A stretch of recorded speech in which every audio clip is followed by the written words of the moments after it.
Testing. I mean, it's making it's going up. Testing. And we are back in Tunbridge Wells.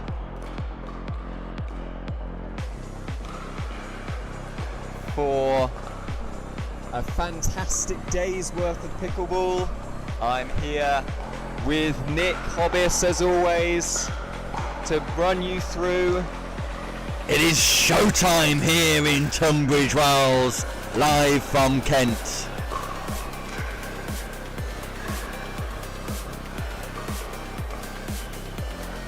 Is that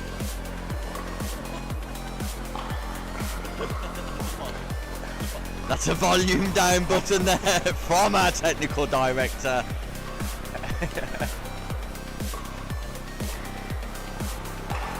I mean, I can talk a lot quieter if you prefer. No, he can't. That is a lie from Nick Hobbis. I can talk significantly quieter, especially when the action switches from 4.5 to slightly lower grades. Yeah, that's when we have to.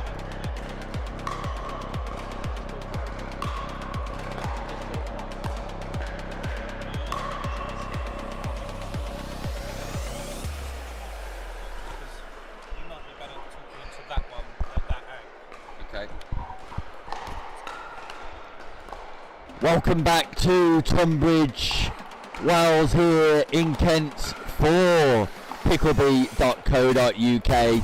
Our headline sponsors, JOOLA Pickleball, and our footwear sponsors, Skechers. We're pleased to be able to bring you another morning day of action here.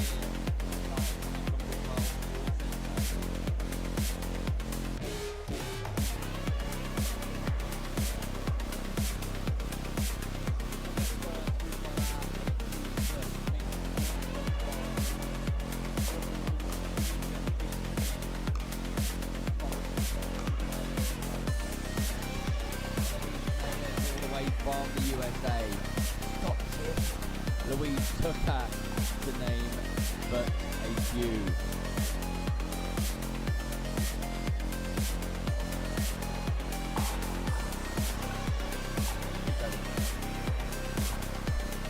They will be battling it out to get through to the group stages and the knockout phases of the competition later this morning, where we'll be featuring 2 semi-finals and that all-important gold medal match. Who will walk away from Tunbridge Wells with a gold medal? Who will be going home with silver? Stay tuned to find out.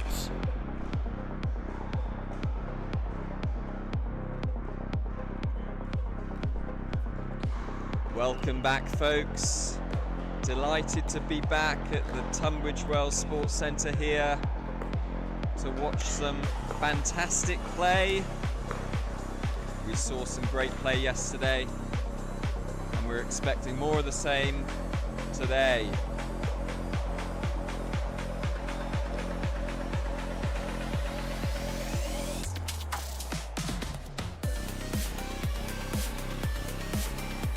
First up,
IT landscapes are increasingly complex, with evolving security threats and the growing demand for seamless service delivery.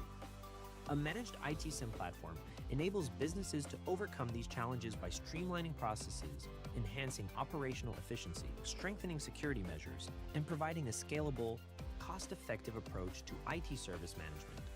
iCTO helps businesses optimize their managed IT SIM platforms by providing expert guidance, automation, and strategic IT service management solutions, ensuring efficiency, scalability, and enhanced service delivery while reducing costs and downtime. iCTO, here when you need it.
Good morning and welcome to Tunbridge Wells, Royal Tunbridge Wells, no less, here live from Kent for Pickleball and pickleball.co.uk, our headline sponsors, JOOLA Pickleball, our footwear sponsors, Skechers Pickleball, where you're joining us for day 2 of our weekend JOOLA Pickleball events from Kent. I'm Nick Hobbis. I'm pleased to be able to bring you action from our 18 plus mixed 4.5 doubles action here on Super Sunday, and I'm also pleased to be joined in the commentary box today by Tim Spurway. Good morning, Tim. Morning, Nick. Thank you. Delighted to be back again today. We saw some fantastic action yesterday, and no doubt we'll see the same today. We're first up in the 18 plus mix 4.5. We've got Joseph Gleed and Annalise Myers, who are just warming up on the left hand side of your screen now. They will be playing Adam Pantelli and Louise Tucker on the right hand side, and I spoke to Adam shortly before the game. Apparently there was a late entry into the tournament. They didn't think they would be on the show court this morning, so then probably nerves jangling around there, Nick. But they're just getting action underway now. Yeah, Tucker and Pantelli at the bottom of your screen. Strong start for them. And at the top of your screen we've got Gleed and Mayers. Stack draw here today in our mixed 4.5 doubles. Players like Jamie Champion, Chantal Griffiths, Scott Tiff, Gloria Yeomans who were in action yesterday, Nick Mays, Kirsty Robertson, Josh Dye and Millie Sharma also in play here today. So lots of entries across all of the divisions here on Super Sunday in Royal Tunbridge Wells. Question is, Tim, who will be king and who will be queen? Yeah, indeed, and we've had a bit of a nervy start to get things going this morning. A few thirds popped mid-net, so we'll sure once these players settle into a groove. It's always difficult being first up on the show court. A lot of these players won't have had exposure to the camera before, so they'll be wanting to put on a good show. Left hand of Pantelli there, just speeding up on Gleed. Having a pre-match discussion with Annalise Mayers, player who's got lots of experience in the United States of America. Very much settled here in the UK now, down in Sussex. And the neck cord there on the side of Joseph Gleed and Annalise Mayers. Apology comes. Louise Tucker just caught on the back foot. Race to 11 here in our group stages. Win by 1 point if we get to 10 all, and that's a nice speed up from Louise Tucker.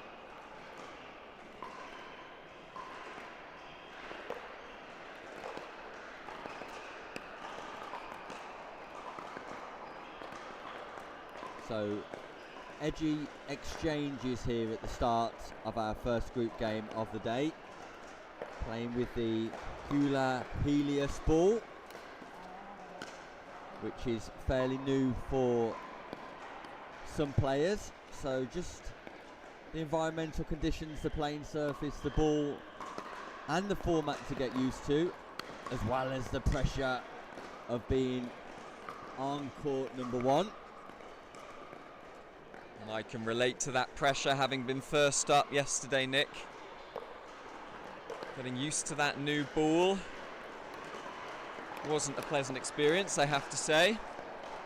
That's a nice speed up from Gleed to the backhand of the left-handed Pantelli.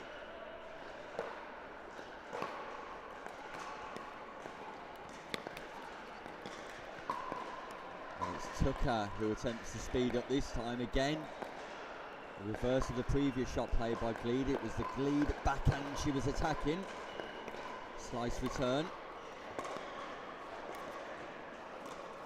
There's a pop-up from Tucker, and that's exploited by Mayers on the speed up down the centre.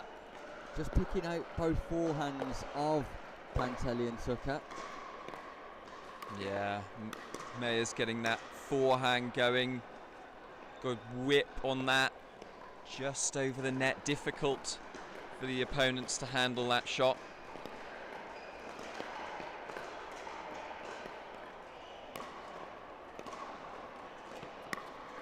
There's a couple of drops there, and just overcooked from Louise Tucker.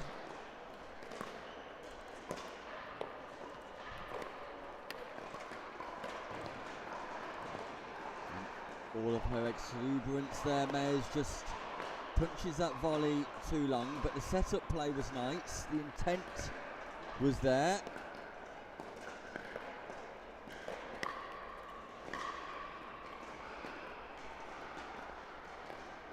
Mid-court return there, Tim. I think I'd like to see that one being driven. We saw yesterday this JOOLA Helios ball to take full advantage if you're prepared to strike through that. Inject a little bit of pace into the drive. Absolutely, and that's so important, particularly with this Helios ball, to get a deep return. And we saw that all day yesterday. If you pop that ball short, that drive is coming at you. You're not going to have the time to react. And that's popped up by Tucker after the dinking exchange. And it's Gleed with the successful volley, and it's Gleed and Mayers who have established a 4-point lead without having to do anything too extraordinary here, Tim. Yeah, just a few errors early on in the points from Pantelli and Tucker. They'll want to try and tighten things up in the second part of this match. Pantelli in action yesterday with his men's doubles partner Harrison Wood. Harrison Wood, a very established pickleball player here in the UK. Yeah, very strong player, Harrison Wood. Unfortunately not on the agenda for this 18 plus mix 4.5 today.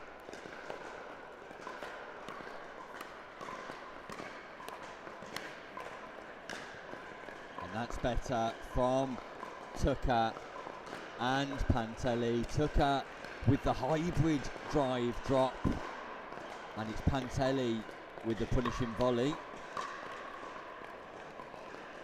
There's been 2 or 3 of those drives mid-court going into the net there from Tucker. At this level you can't afford to do too many of those. Give away your opportunities at scoring.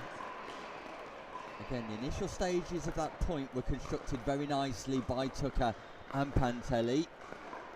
Right intent again, just falling short on the execution, but that will come when they get into a bit more of a rhythm, I'm sure.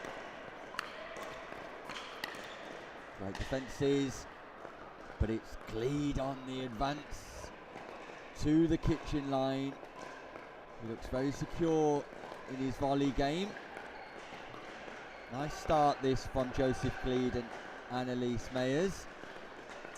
Yeah, they look quite a handy partnership, don't they, Nick, as you say.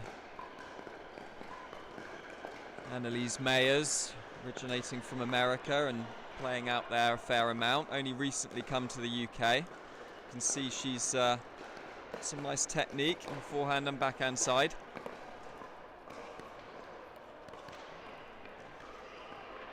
Again, that return from Pantelli just needs to go a little bit deeper, and we speak regularly enough here at Pickleball events about serves, returns and thirds, and it's just those basics that players in the early stages here could execute with a little bit more consistency, a little bit more efficacy to get positive results.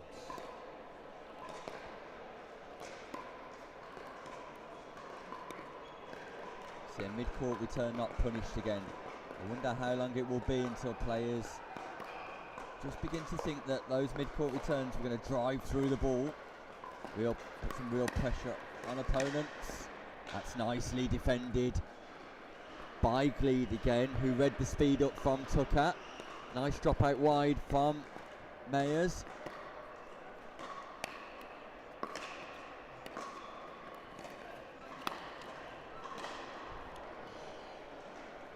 Set up the chance there nicely, but powered that volley into the net. But they do have a 5-point cushion here, so they shouldn't be too upset. Not too worried just yet.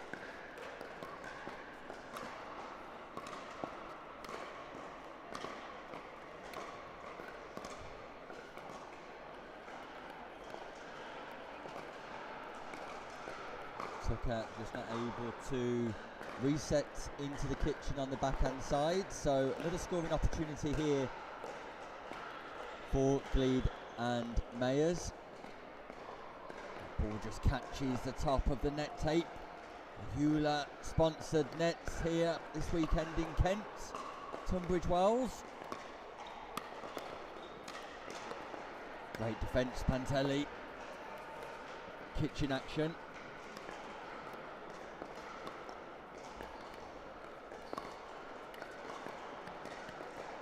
That just goes into the nets, but lots more patience on showing there from Tucker and Pantelli. Yeah, they've tightened up, and you can tell it. Having said that, third in the net, but generally, you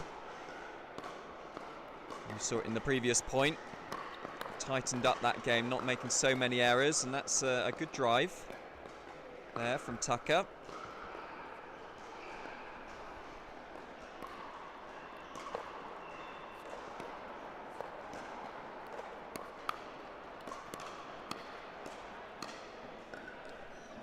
Great punch volley on the backhand side by Gleed. Sent with speed by Tucker, sent back by Gleed.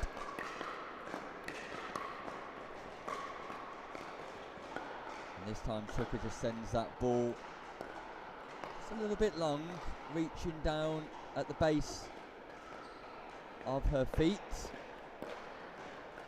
So 4-point lead for Glede and Mayers. Back into our kitchen zone once again. Great defences, Mayers. Speed up again from Tucker. And a good pounce there from Glede. Quick reactions at the net. And we've seen that a few times in this match already. And there is the game to Glede and Mayers. Congratulations to them. That's their first group win under their belts. They'll move on to their second game elsewhere in the arena here in Tunbridge Wells. I'm sure Tucker and Pantelli will be back for more later, but coming up next we have our second game of the day here, featuring Nick Mays, Kirsty Robinson partnering up.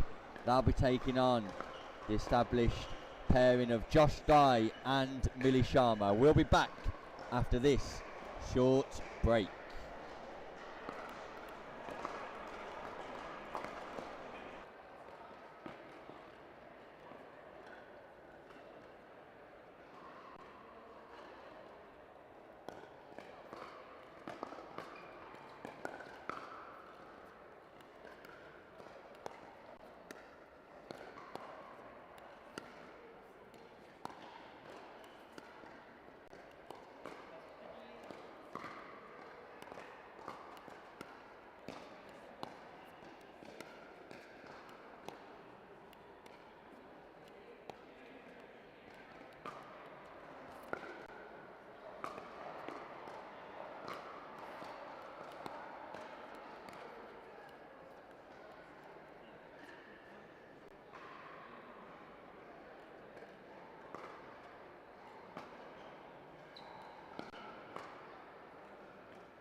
Welcome back to Tunbridge Wells, Kent, here for Pickle B events. Pleased to be able to bring you our second group game of the day from our mixed 4.5 18 plus division. At the bottom of your screen we've got Nick Mays and Kirsty Robinson, both in doubles action yesterday, and there is an early headshot from Josh Dye, who goes headhunting in the first point of the day. Happen to know Kirsty Robinson, who's sporting the cap, is only doing so as a result of a head injury yesterday in an effort to protect her eye line, and that's not going to do her confidence any good at all. Josh Dye with the aggression, first point of the game. Josh, the headhunter Dye. Wow. Tim, aggression in the early stages of our second point of the day. Yes, indeed. Seen this partnership a few times before. Josh Dye and Millie Dharma. Saw them last week at Cardiff, where they got the silver medal in the 4.5 mixed.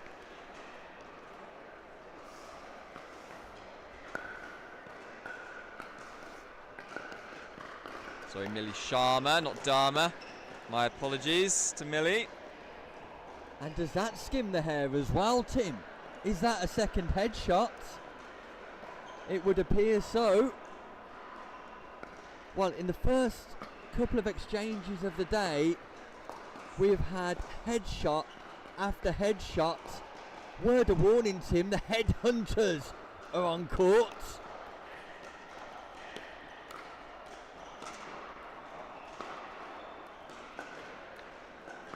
All out aggression as Nick Mays says, hit my partner and I'll do exactly the same to yours, Josh Dye. Man for man, this has got battle written all over it, Tim. Yes, indeed. Kirsty Robertson and Nick Mays both playing yesterday. Some interesting and intriguing encounters there. Separate to the headshots, Tim, I happen to know that Josh Dye, we've just got a ball on court there, so we'll replay that point for the safety of all players. I happen to know that Josh Dye is a very well established table tennis player and coach.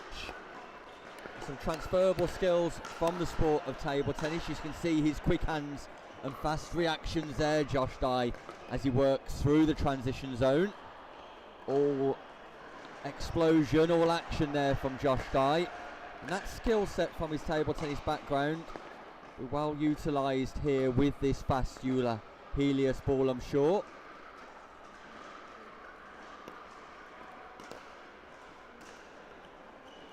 Yes, indeed, both from the St Albans area. As I said, playing together for Ace Pickleball.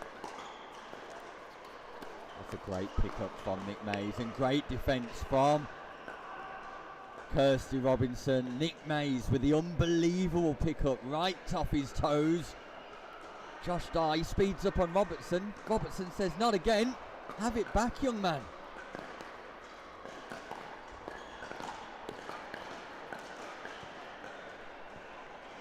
Josh Dye leaves that ball. Robertson says, what am I doing? Ball just goes long. So, exhilarating early stages in this one. Second game of the day, and it's all action already here in Tunbridge Wells, Kent.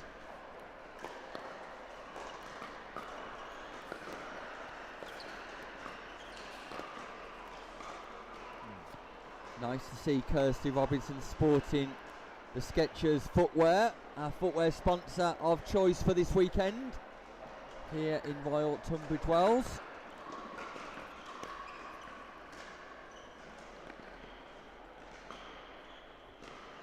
Learned this morning, Tim, Tunbridge Wells famous for spring water, apparently. Well, you've clearly been doing your research there, Nick. Fascinating fact. Tunbridge Wells, beautiful town.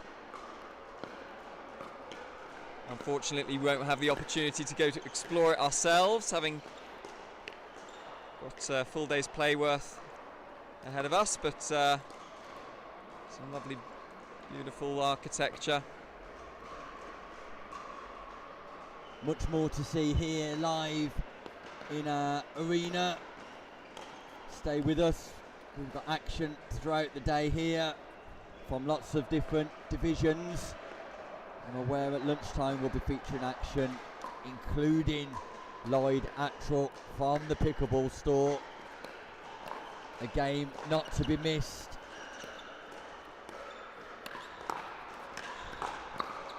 That's a great rescue from Sharma. Works her way back to the kitchen zone. And Josh Dye, just not for the first time, clips the top of the tape in his dinking exchanges.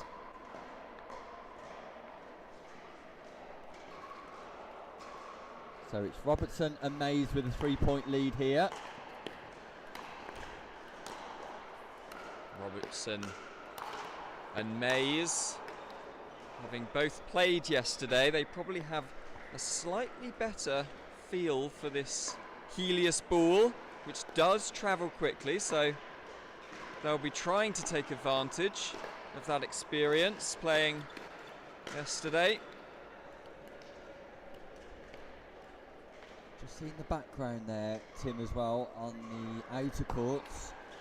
Over 50s men's division is underway, featuring some real top players, but that's a top shot from Millie Sharma, ripping the forehand drive with lots of top spin back behind Mays.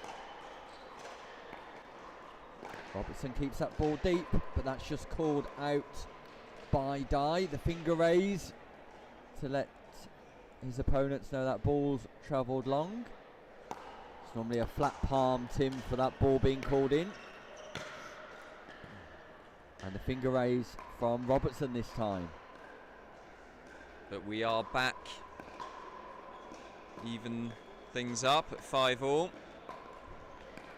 So this match starting to heat up, and we'll see these later stages which pair can cut out some of those errors and emerge victorious. Deep serve, deep return. Great drive from Mays. Well defended by Sharma. That's a great reset from Mays. Kitchen action here. Speed up from Dye, who just bends his knees. I like the technique. Starts with his paddle below the ball, angles it at 45 degrees, and explodes upwards on the ball, generating the top spin and putting that volley away.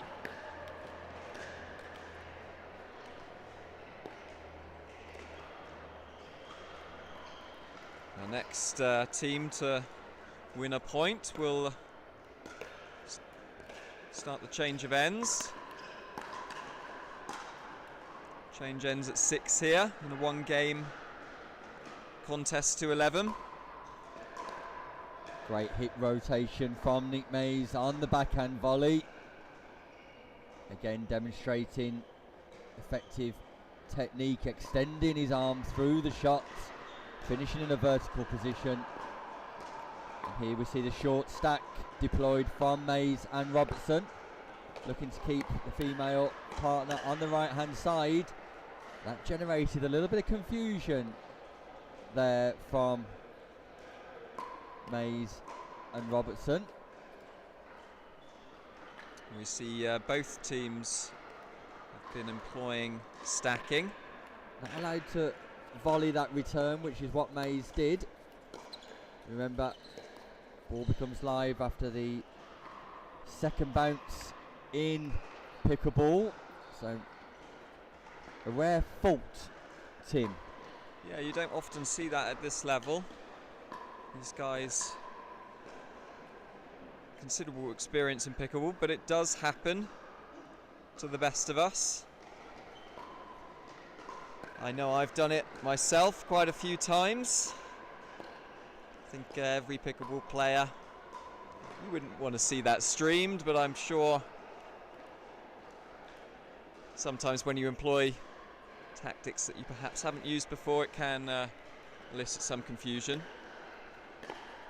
So we're pretty much at deadlock here at 6-6. Race to 11, win by 1. Neither team managing to establish or ascertain an advantage in this game. Nip and tuck, but there's that backhand roll again. Off one foot this time from Nick Mays. Lovely extension through that ball. Just picks his spot and executes nicely. And it's Diane Sharma who this time are in the incorrect positions. Both teams looking to utilise the advantage of keeping the female player on the right hand side, but not possible there. Sharma's definitely got to receive from the correct location. So Robertson and Mays now do have a lead of 3 points. Slice return. And Mays on the reset once again.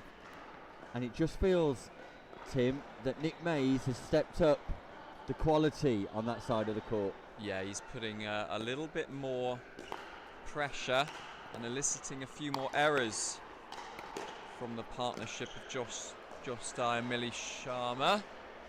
They've done well there, winning the opportunity back. So we'll see if they can reduce this 4-point deficit.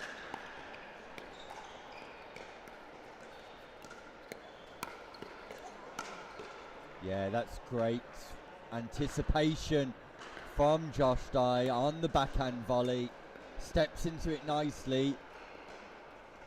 That'll be those table tennis reactions coming into play there, pouncing on that ball quickly, giving the opponents no chance to react. That was effective on that occasion on the forehand volley though. Just overstretching there slightly.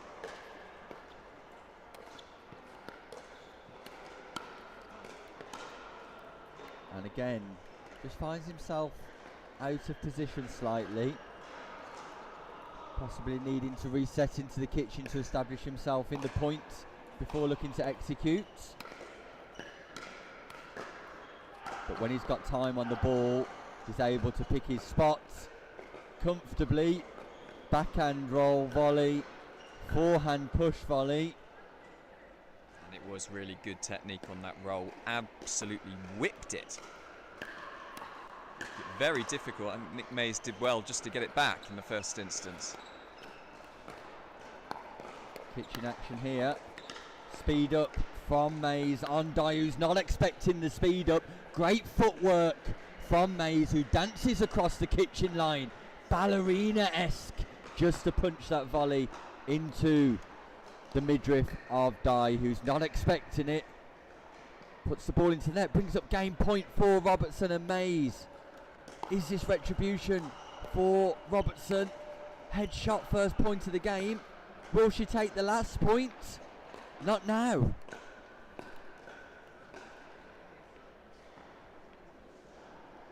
So last chance saloon here for Josh Dye and Millie Sharma to get back in this game. And that's a lovely cross-court drive from Josh Dye on the backhand side. Nick Mays unable to get that ball back into play, so that reduces the deficit to 3 points. Yeah, nice into-out forehand there from Dye. Not the first time we've seen the Mays backhand exploited low down to his left foot. And he'll want that one back again, that's for sure. Just apologies to Robertson, who's got a wry smile on her face. But the gap's now 2 points. Comeback alert.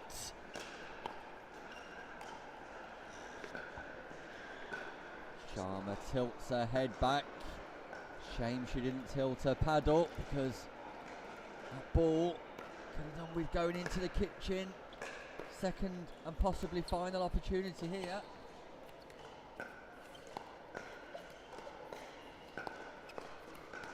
Question at the kitchen, some lovely cross-court dinks and a brilliant put away by Millie Sharma, choosing the opportunity at the right time. A little bit of a pop-up from Kirsty Robertson, duly dispatched, and that is a 1-point deficit now.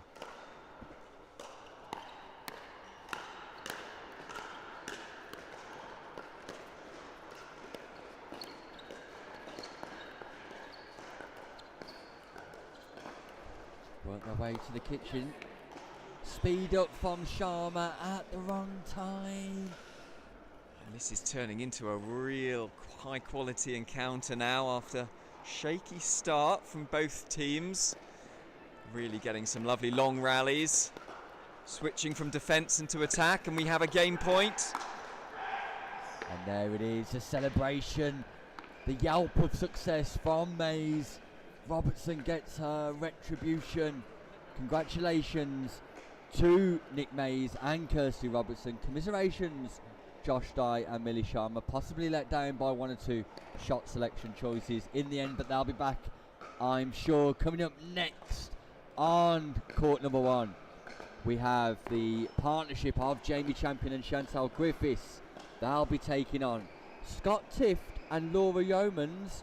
My secret fancies here today in Tunbridge Wells. We look forward to that one right after this short break.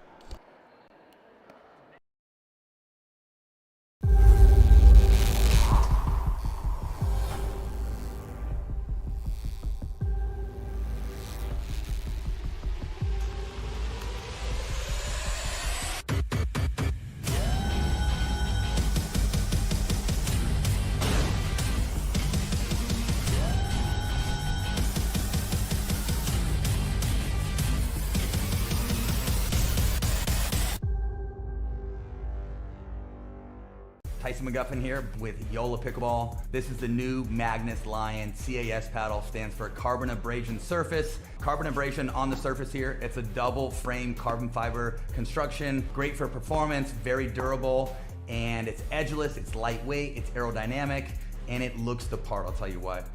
It's the same elongated shape that I've been playing with since day one. JOOLA did a great job with really making the hitting zone very forgiving. It has a ton of pop, and it just seems like the hitting zone is very consistent. This paddle is going to take your game to the next level. Go JOOLA.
Welcome back to Royal Tunbridge Wells here in Kent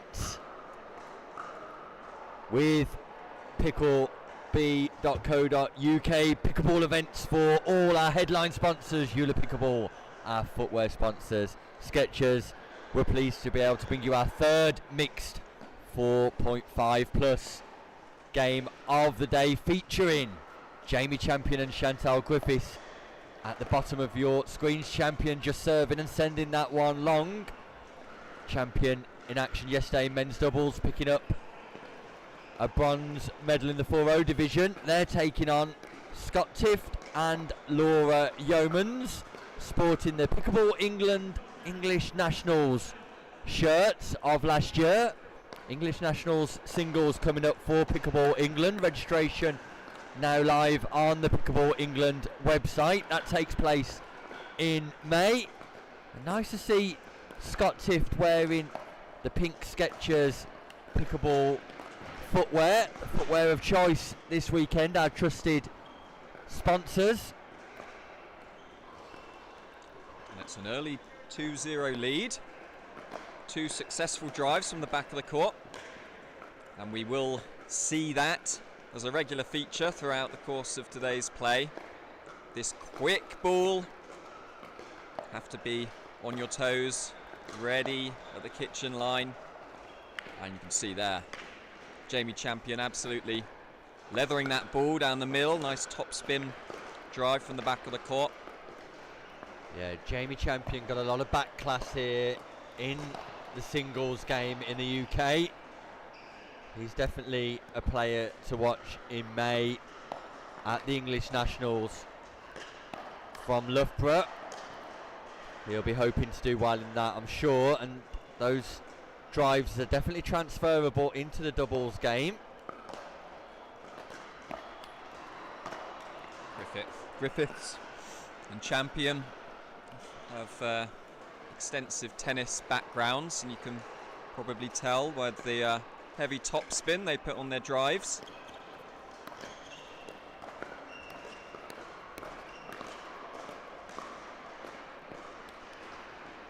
Worked their way nicely into the net there to even things up early stages in this game. Both experienced partnerships, often see these two play together for both teams. Coming a lot to these Picklebee events, part of the Franklin Tour, of course, which have events throughout the country over the coming year. Lots of these players will come to many.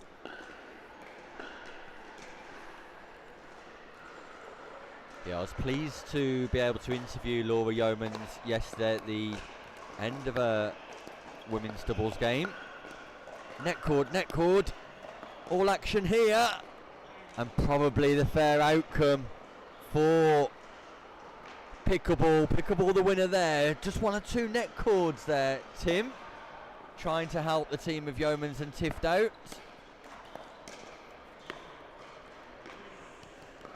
That's a great reset by Laura Yeomans. Yeah, I had the pleasure of interviewing Laura yesterday. Great success in her women's doubles action. What a double-handed backhand by Chantal Griffiths.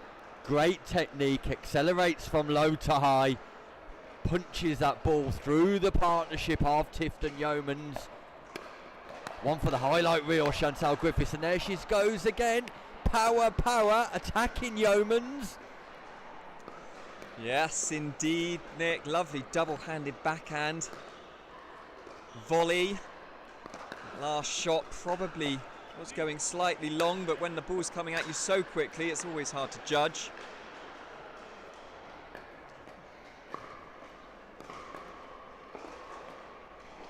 Early communication there from Scott Tift on the overhead smash. A well-groomed Scott Tift as well, Tim. Yes, indeed. Looking pretty sharp out there. This Pickleball looks pretty sharp as well.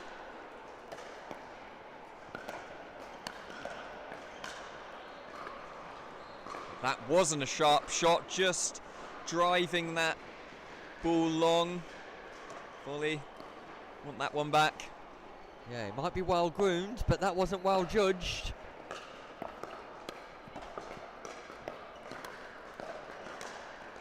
And neither was that one. Frustration there from Tift, who'd want that one back if he could. but Champion doing the right thing, putting the ball into the non-volley zone, testing out the volleying capacity and ability of Tift and Yeomans. So when you've got players with such good drives as Griffiths and Champion, you know you've got to get those returns in deep. And we saw a good couple of deep returns there. Just won them back the opportunity at 4-5 down. And that serve just goes wide from Yeomans. So just 1 or 2 errors here creeping into the game of Tift and Yeomans. That serve catches the line though. Great defence by Tift, great footwork across the kitchen. Gives himself the come on celebration. Quite rightly so as well. Great anticipation, great poach. And then puts the ball into the net. It's always frustrating when you feel like you've played a really fantastic point, you've got some momentum behind you, and then to just dump one into the net on the serve really takes the wind out of your sails.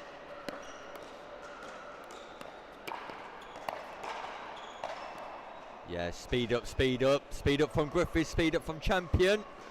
Pop up from Yeomans. Volleyed by Champion. They have the lead as we change ends, and Tim just feels that Tift and Yeomans, if they can cut out one of those or 1 or 2 of those unforced errors, they'll just give themselves a greater chance of winning this game. Yes, it is nip and tuck, but that's a really nice drive down the line into the space.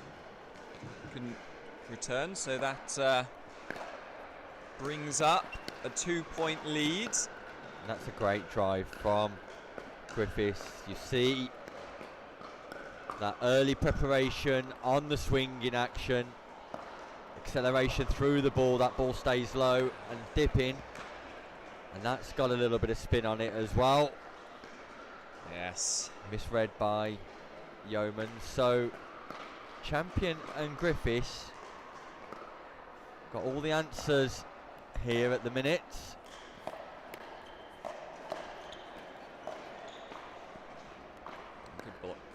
Good block volley there from Laura Yeomans. Need to have a good block volley when the ball's coming at you so quick, but that is a stunning pass. Not for the first time. Chantal Griffiths is absolute quality here in Tunbridge Wells, and the drive goes long, and you cannot fail to be impressed by the partnership of Jamie Champion and Chantal Griffiths, who have lit up Tunbridge Wells here in our mixed 4.5 doubles day. Absolutely superb viewing here, Tim. And on that note, we look forward to seeing them a little bit more later on. But up next, we see the returning Joseph Gleed and Annalise Mayers. They'll be taking on the returning Scott Tift and Laura Yeomans, who'll be looking to put that one to bed and get back on the front foot, that's for sure. Stay with us for more action here live from Kent. We'll be back after this short break.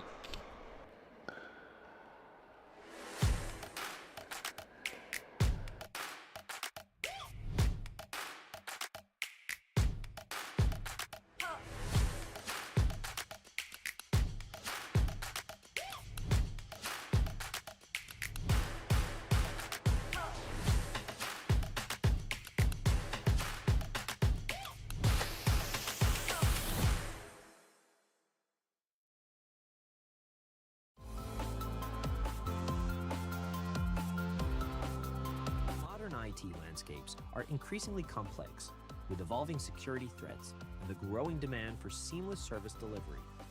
A managed IT SIM platform enables businesses to overcome these challenges by streamlining processes, enhancing operational efficiency, strengthening security measures, and providing a scalable, cost-effective approach to IT service management. iCTO helps businesses optimize their managed IT SIM platforms by providing expert guidance, automation, and strategic IT service management solutions, ensuring efficiency, scalability, and enhanced service delivery while reducing costs and downtime. iCTO, here when you need it.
McGuffin here with JOOLA Pickleball. This is the new Magnus Lion CAS paddle, stands for carbon abrasion surface. Carbon abrasion on the surface here. It's a double frame carbon fiber construction, great for performance, very durable, and it's edgeless, it's lightweight, it's aerodynamic, and it looks the part, I'll tell you what.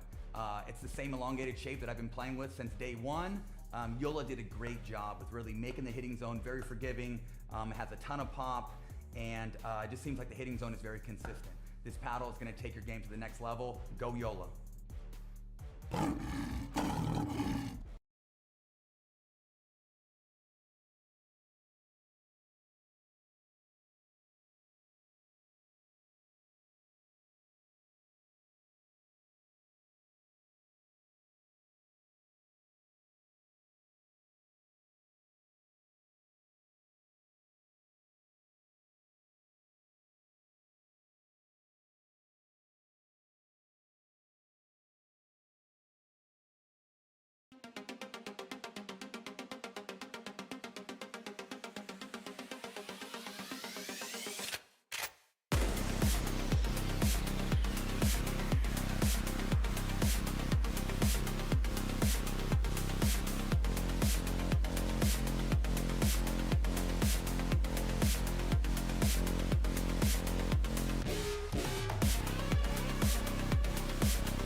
Welcome back to Royal Tunbridge Wells. We'll be lining ourselves up for another group game here in our mixed 4.5 division.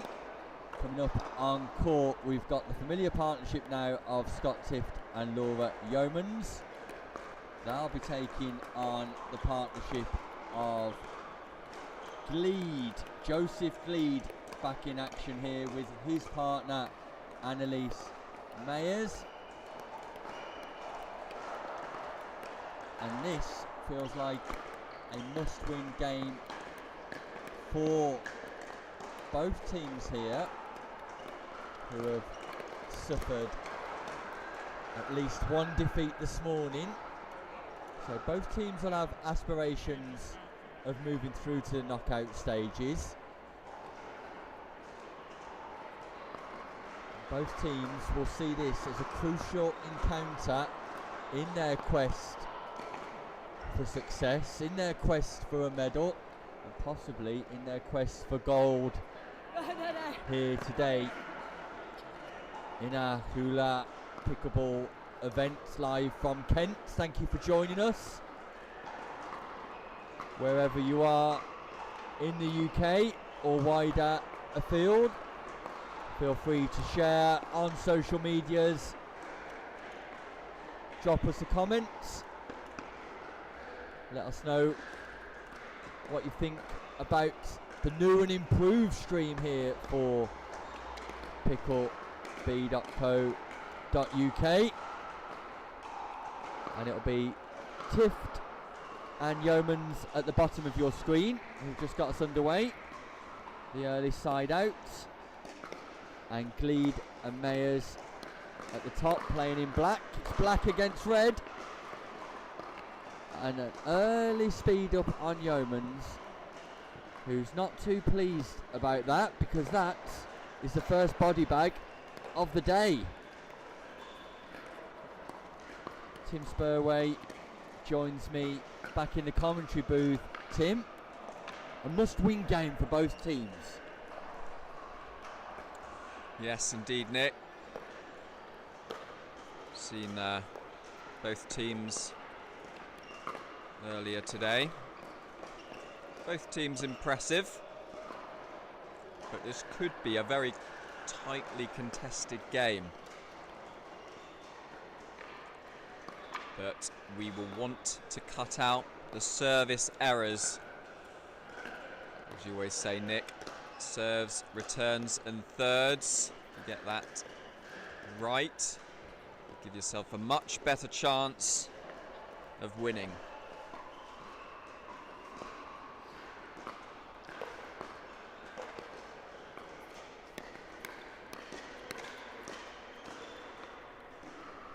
Again, Tiff just looking to step across and poach, which is the right thing to do, but just extends his right foot a little bit too wide.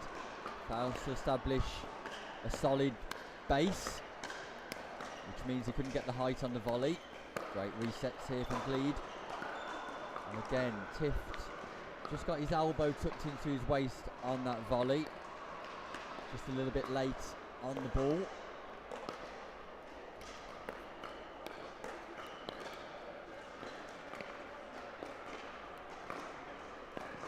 So it's Gleed and Mayers who sprint into an early advantage.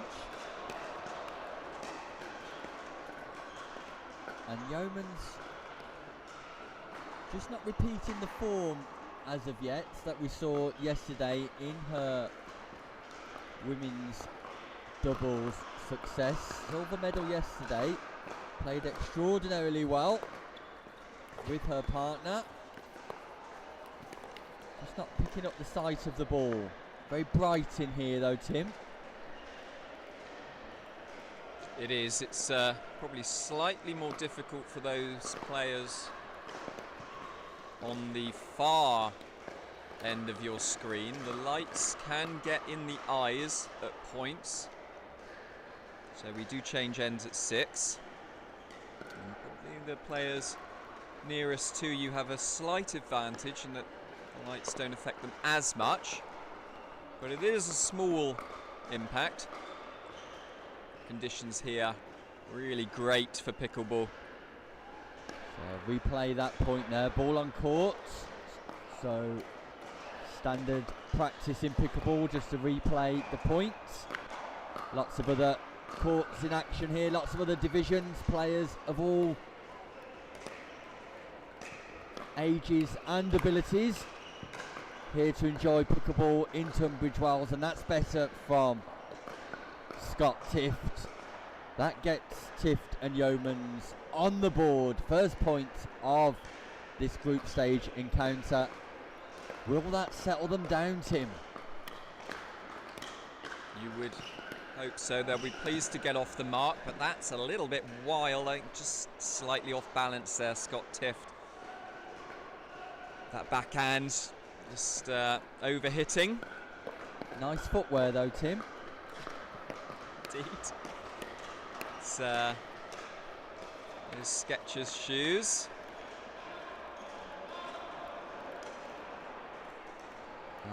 Footwear sponsor for the weekend, Skechers.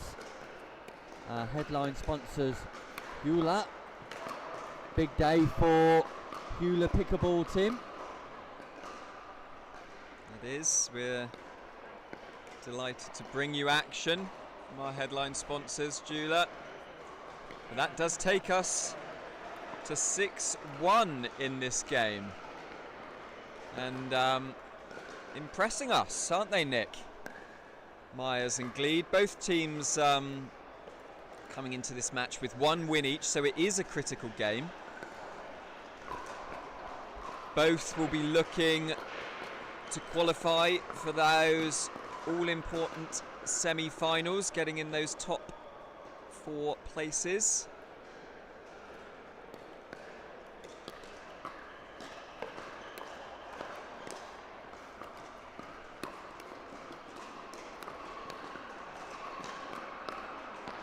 And a good speed up there elicits the pop-up. I believe it's the release of the refreshed mod paddle today for JOOLA, Tim, and it's the launch day. Players here in the UK can get hold of one from the Pickleball store from our very own Lloyd Actrell, who will be in action at 12:20 on the show courts. Yes, indeed. I believe my partner Louis tried out the new paddle from JOOLA in the last game yesterday. Said it was incredibly quick off the paddle. Yeah, I had the opportunity of playing with it in the exhibition game here yesterday, and I can tell you that it feels very nice to play with, very nice to hit with. Slight modifications past USPA regulations. Jamie Champion, who was in action earlier, one of the first to buy one, Tim. Yep, so keep an eye on him as we think he's playing again later on this court. So back to the action here, and it's Tift and Yeomans who are just struggling for rhythm, struggling for accurate execution, and it all appears rather comfortable for Gleed and Mayers. Although Scott Tift there putting those Skechers into action, sliding across the court, retrieving that ball. Josh Gleed unable to put it away behind him, and that's good play again.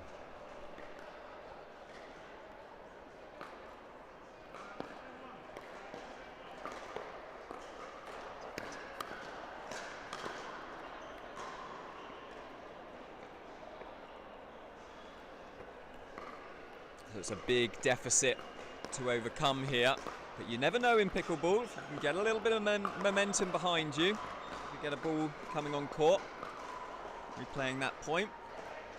Anything's possible. We saw some big comebacks yesterday. Saw a semi-final one from 10-4 behind. So they've got to keep plugging away, and they're doing a good job of it here.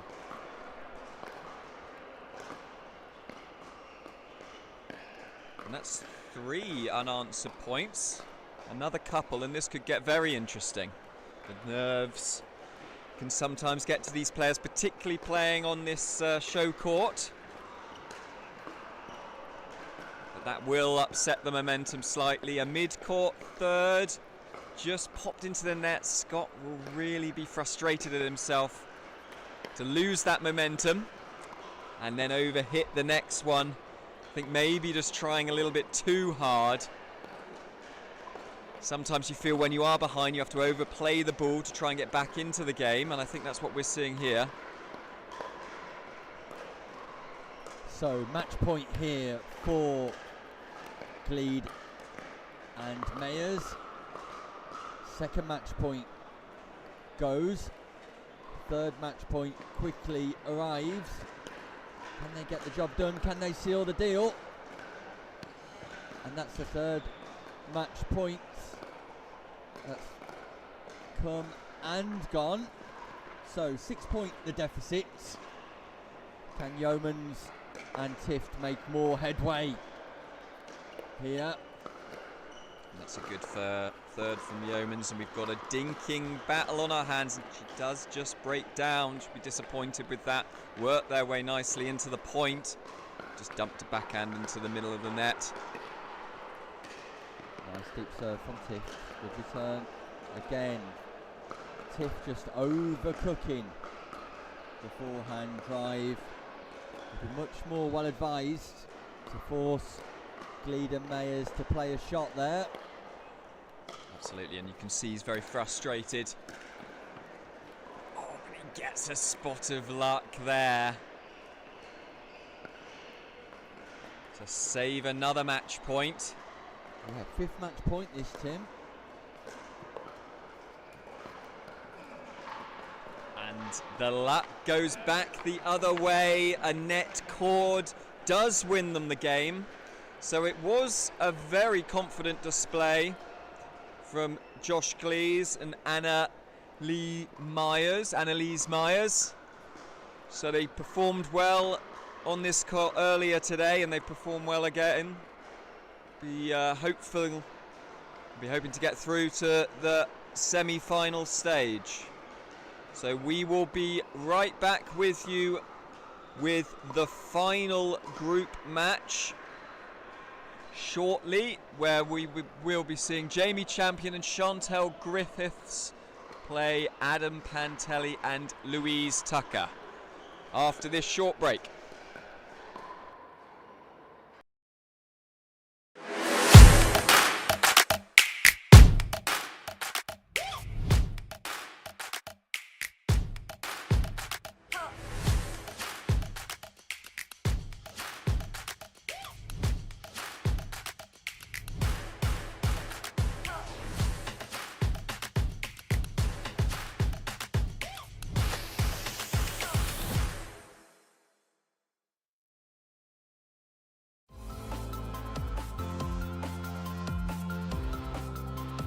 IT landscapes are increasingly complex, with evolving security threats and the growing demand for seamless service delivery.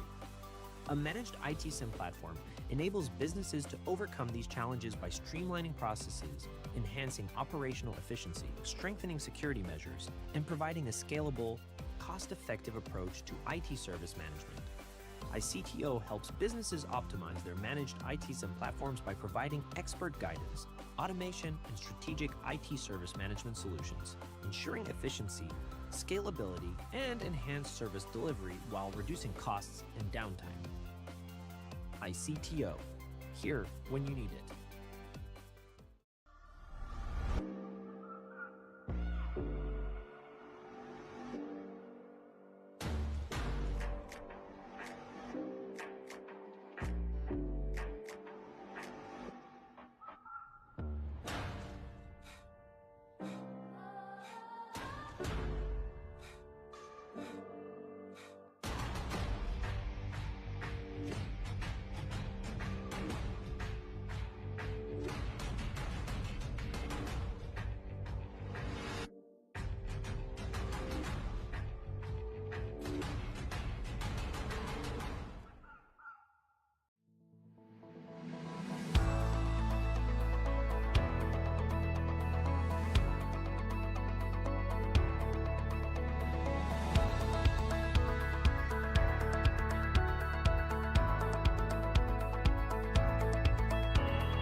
Welcome back, folks. We're bringing you... Welcome back. We are bringing you action in the final group stage of this enthralling 18+ mixed 4.5 category. And two teams that we've seen on this court before. Chantel Griffiths and Jamie Champion on the left-hand side of your screen, warming up. And they will be playing the partnership of Adam Pantelli and Louise Tuck on the right-hand side. So, contrary experiences for these two teams so far in this tournament. Jamie Champion and Chantel Griffiths having won all of their games so far. 4 wins. And the opposite for Louise Tucker and Adam Pantelli, who will be looking to finish on a high after losing their first 4 in this stacked competition. Tough competition. Really good quality stuff so far. We'll see if Jamie Champion and Chantel Griffiths will get those heavy drives working. That's a good serve to get things going for them. The first point on the board. And again, another strong serve, and Pantelli and Tucker will really need to cut out those errors if they're going to stand a chance in this contest, because those balls are going to keep coming at that velocity. Particularly with that new JOOLA paddle from Jamie Champion, which we're seeing in action here. And some nice pop off those forehands. They race to a 4-0 lead. This contest, I mean, it's brutal power play here from the Irresistible partnership.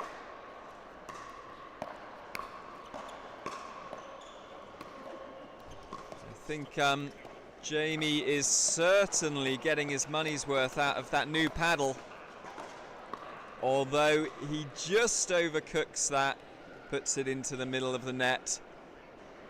Still got a second chance here though, at 5-0 up, early doors. And that ball did just drop him. Oh no, it was called out. It did look out from here. And a 6-0 lead is brought up. Unable to deal with the power. And we can see here, oh, and that is a stunning backhand cross court. It looked like she was going to pop that down the line or down the middle, and instead she went behind.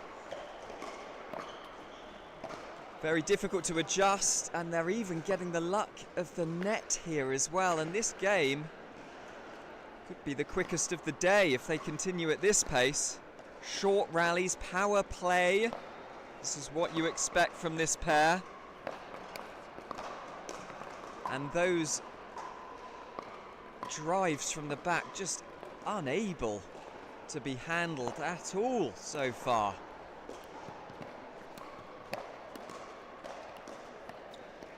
Done well here on the defence, but you can't do anything with that. Whip off the backhand side. Steer that ball cross court, and nothing Louise Tucker could do. Louise, it is Louise. Apologies. Nothing Louise could do about that. And that does bring up a very, very early game point at 10-0. And they'll be feeling the heat here. And that is game. A quick game. And the Irresistible partnership of Chantel Griffiths and Jamie Champion march on, having won all of their games now. No doubt they'll be finishing top of the group going through to the semi-finals. They'll be fancying their chances, no doubt. I think it's going to be a tough pair that's going to be able to beat them. They're going to have to be able to stand up to those power shots that we saw.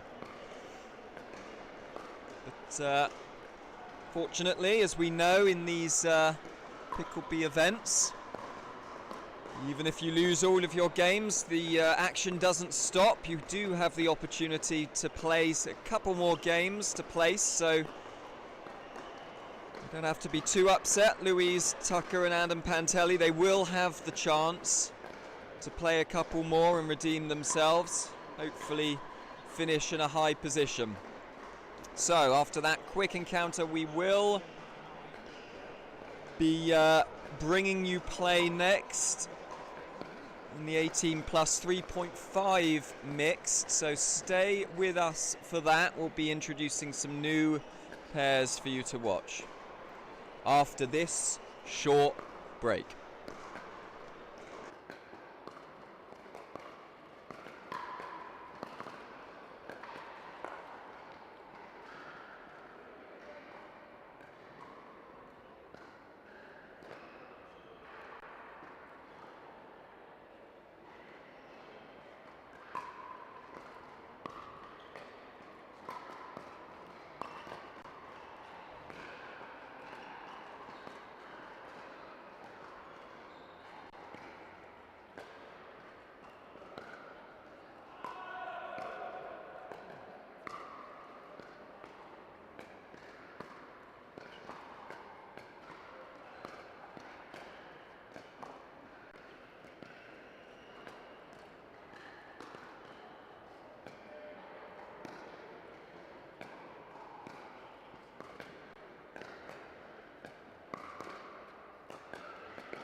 Hello and welcome back to Royal Tunbridge Wells here in Kent for pickleball.co.uk. We're taking a break away from our 4.5 mixed doubles action and bringing you one from our 3.5 division. As I suggested earlier, we've got players of all ages and abilities here. And pleasingly, we've got a player on this court who's playing in her very first pickleball tournament. Only played 3 games of pickleball. Has been encouraged to come into the sport by a mixed doubles partner, Lloyd Attrell. Lloyd Attrell of the Pickleball store. So a big welcome to Amy McConnell.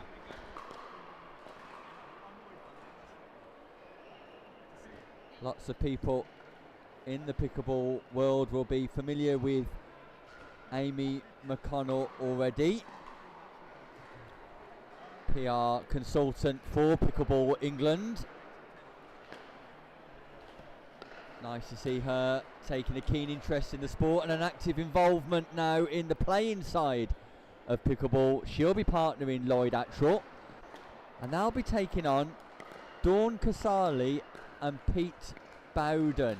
Pete Bowden wearing the green top, just having one last sip of his drink. Pete tells me he's stepping in for his brother at this event.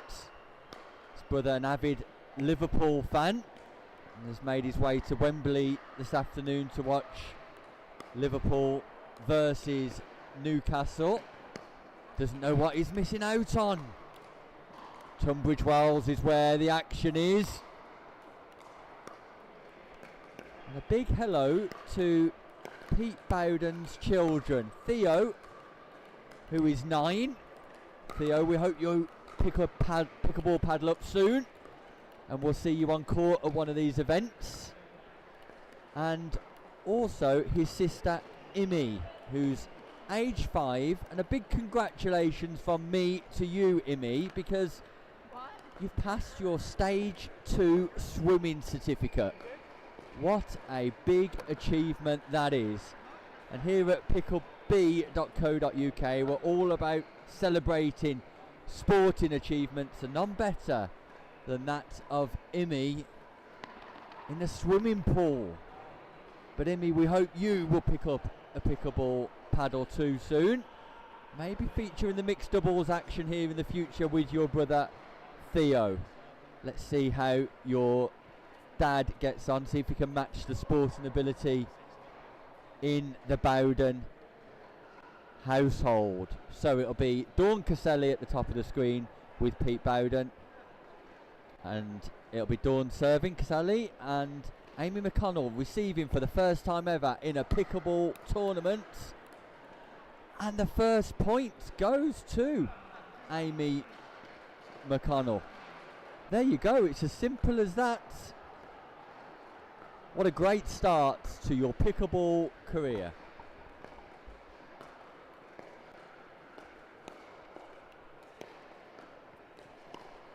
So McConnell now serving, and Bowden just sends that ball slightly long.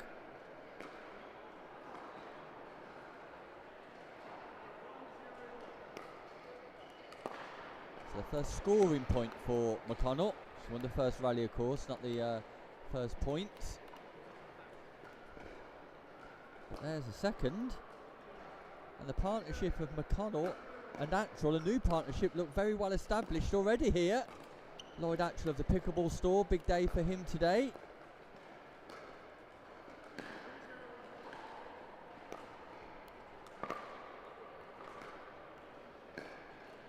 That's a nice serve from McConnell. Bowden just caught on the back foot.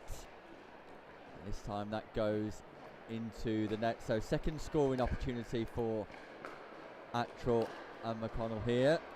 Bowden looks ready to pounce.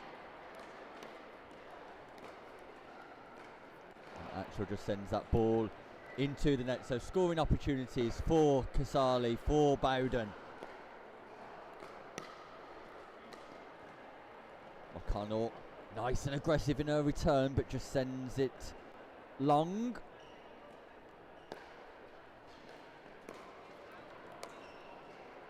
That ball's just called wide from Attrell. So here we go, Theo and Imi. Here's your dad serving.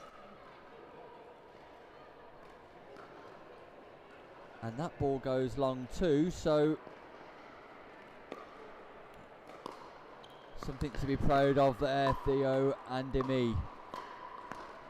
Perhaps close your eyes for that particular shot though.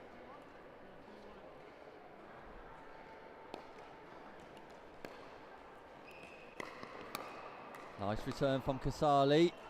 Bowden steps across nicely, just punches that volley long. Away from Lloyd Attrell, the familiar face of Lloyd Attrell, always smiling Lloyd Attrell, face of the pickleball store. There's a great deal for the sport of pickleball here in the UK. Very much a popular person on the tour.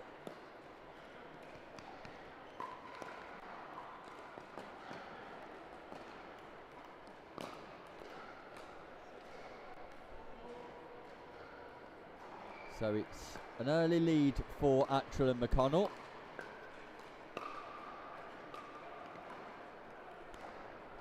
That ball just goes long from Attrell. Ambidextrous Lloyd Attrell, can play with his left hand and his right hand. Casali just sends that long as well, but lots of smiles here on the show court from all four players. A little bit of quality from Lloyd as well. Look at that slice backhand return, but Casali's more than equal to the job. Speed up from Attrell. Casali not able to defend, so a non-scoring side out. McConnell with ball in hand.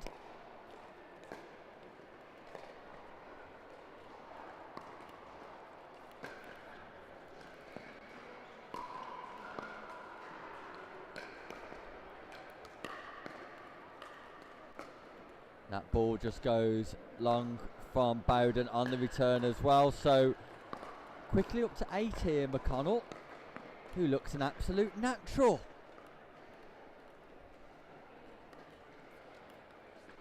Question mark to be raised if she's playing at the right level with ability like this. 4-0 is knocking at the door already after just one outing. All about the enjoyment here at picklebee.co.uk pickleball events. Events for all players of all ages, all abilities. The love of pickleball on show here. What a shot from Casali. There's your highlight moment. Dawn Casali, shot of the day.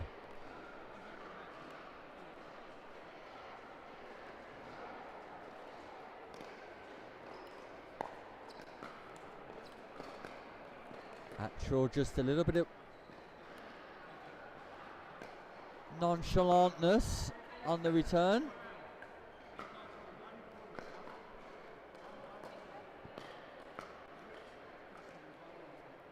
Players are just questioning whether that was in or out. Something for our technical director to work on the instant replay footage. I'm sure he'll be doing that in readiness for Basingstoke in 2 weeks' time.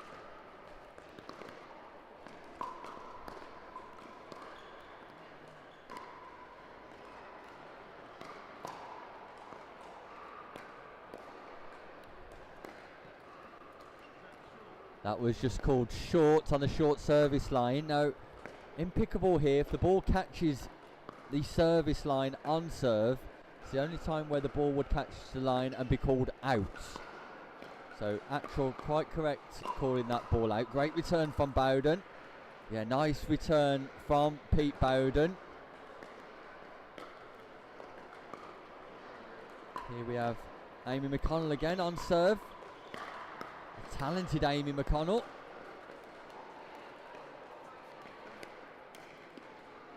The no look from the cheeky Lloyd Attrell, but Casali's more than up to it.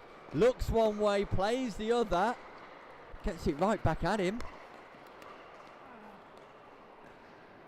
That's a nice dink from Attrell. Bowden just not able to keep that in play. But second scoring opportunity.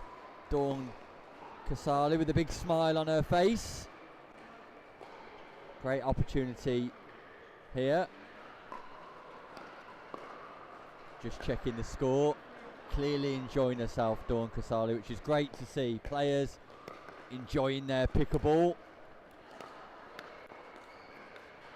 I'm enjoying this one too, as I'm sure you are at home.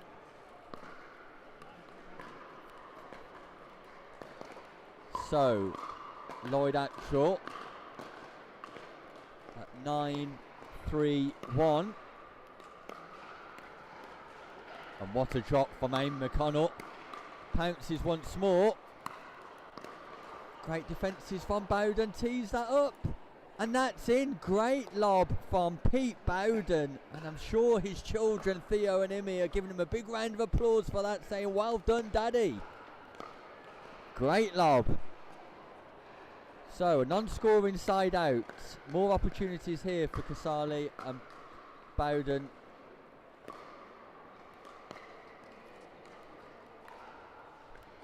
And it's another point on the board. Just close that deficit again.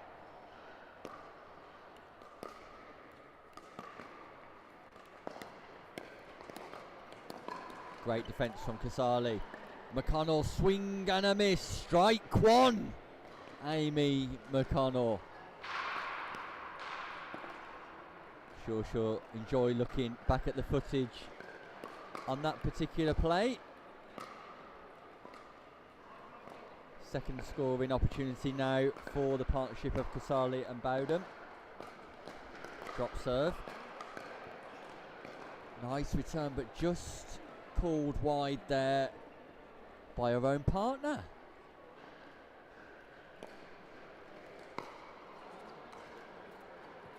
And Attrell sends it long as well. So all of a sudden, it's a 2-point game.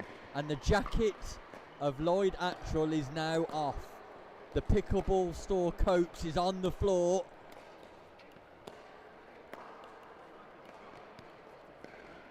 And the gap is 1. Bowden and Casali have mounted a comeback of significant proportions here. What can Attrell do? The speed up from Casali, and we're tied all of a sudden at 9-9. Don't forget, this game was 9-2 just a few moments ago. Race to 11, win by 1. Tension builds, atmosphere builds, and at crucial stage, Casali just puts that ball into the net. So 9-9. Attrell and McConnell still smiling, but under pressure.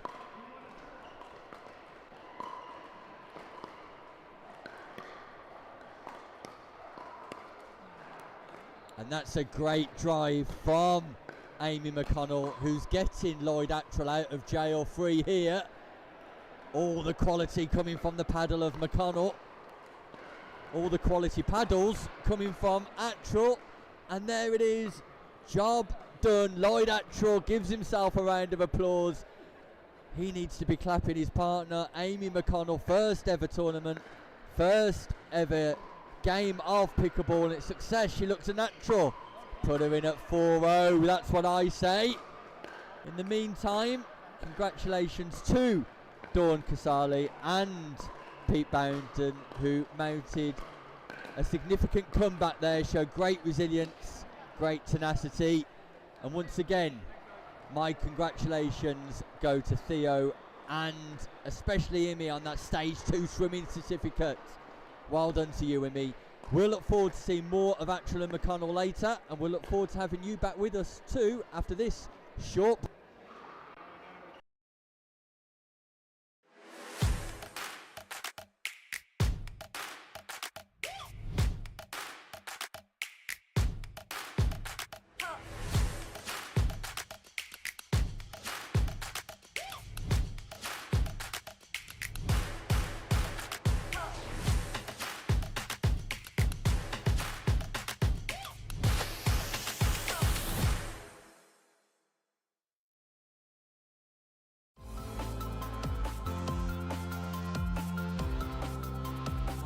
IT landscapes are increasingly complex, with evolving security threats and the growing demand for seamless service delivery. A managed IT SIM platform enables businesses to overcome these challenges by streamlining processes, enhancing operational efficiency, strengthening security measures, and providing a scalable, cost-effective approach to IT service management. iCTO helps businesses optimize their managed IT SIM platforms by providing expert guidance, automation, and strategic IT service management solutions, ensuring efficiency, scalability, and enhanced service delivery while reducing costs and downtime. iCTO, here when you need it.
McGuffin here with JOOLA Pickleball. This is the new Magnus Lion CAS paddle, stands for carbon abrasion surface. Carbon abrasion on the surface here. It's a double frame carbon fiber construction, great for performance, very durable, and it's edgeless, it's lightweight, it's aerodynamic, and it looks the part, I'll tell you what. It's the same elongated shape that I've been playing with since day one. JOOLA did a great job with really making the hitting zone very forgiving. It has a ton of pop, and it just seems like the hitting zone is very consistent. This paddle is going to take your game to the next level. Go JOOLA.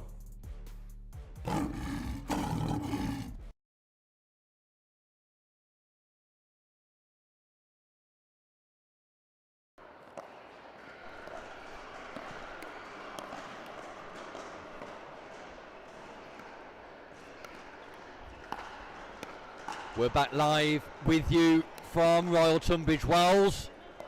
We're following our 3.5 category. We're back to our 4.5 mixed semi-finals. Here for pickleball.co.uk, our headline sponsors, JOOLA Pickleball, and our footwear sponsors, Skechers. Thank you for joining us wherever you are watching from this morning. We're nearing 11 AM GMT here in the UK, in the beautiful county of Kent. And we're at the knockout stages of our mixed doubles competition. Coming up next on court, we've got the ultra impressive Chantal Griffiths and Jamie Champion.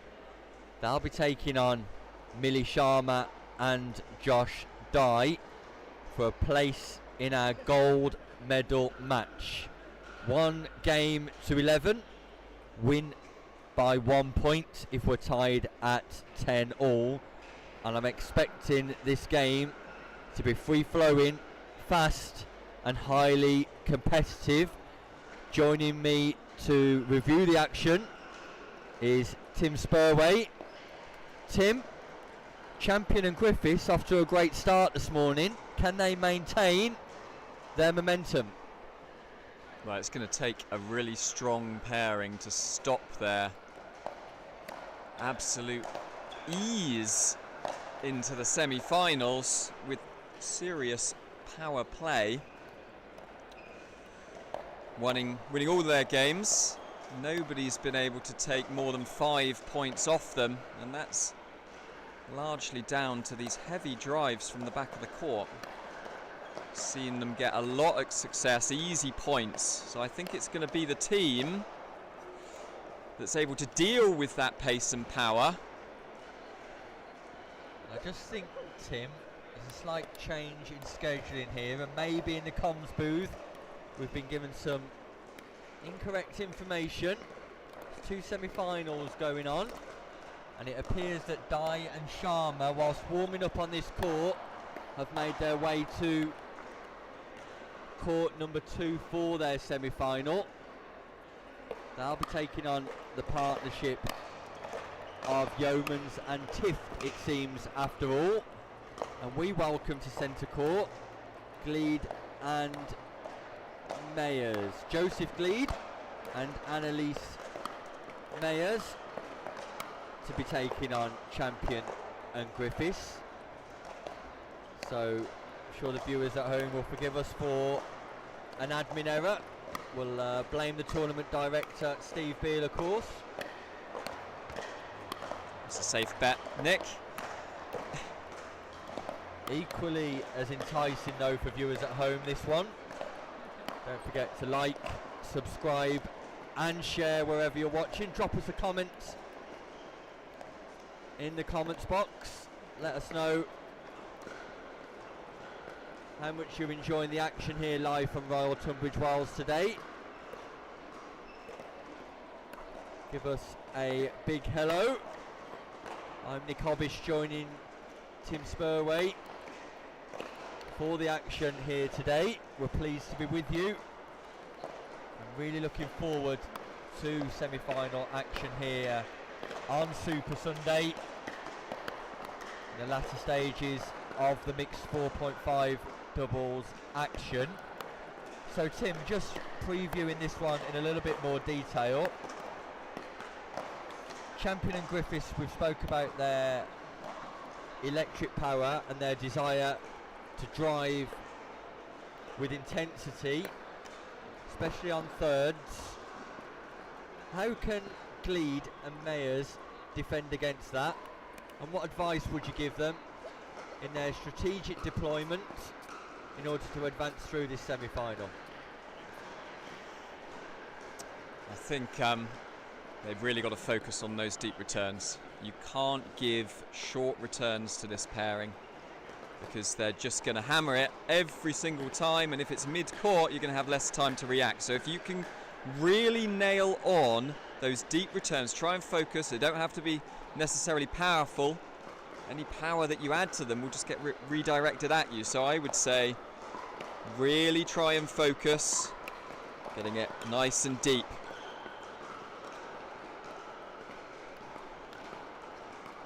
So we are underway here in our semi-final. It's Gleed and Mayers at the top of your screen. Joseph Gleed sporting the cap, and Jamie Champion sporting the smile on his face. Will he be smiling at the end of this semi-final? Stay tuned to find out. Race to 11. We're smiling too much after that return, Tim. Yeah, rare error on that forehand side. The first encounter between these two ended 11-3 to Griffiths and Champion. So this partnership will be looking to make it a much closer contest this time. That's a great top spin forehand from Champion. Great technique. Waits for that ball to travel into the hitting zone.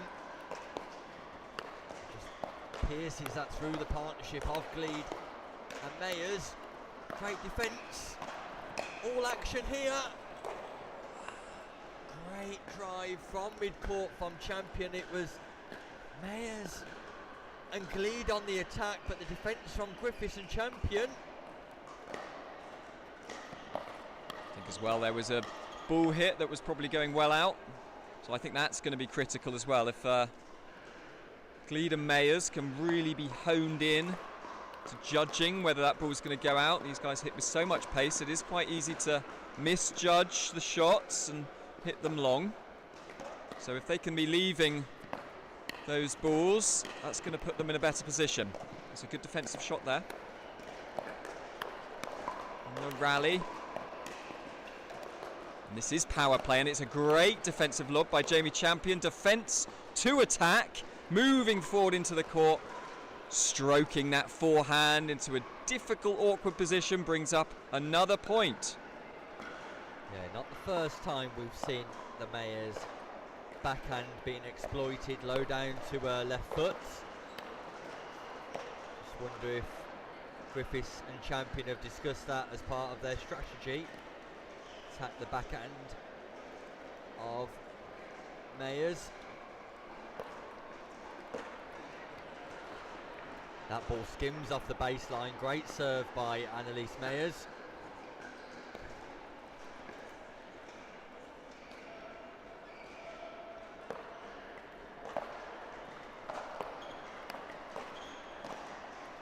Nice deep return there, sets them up nicely, but that's a good drop, and Annalise Mayers injecting some pace into that forehand. Excellent reactions, but also straight back at you, Annalise. Lovely reactions from Chantel. Wins the fast hands battle.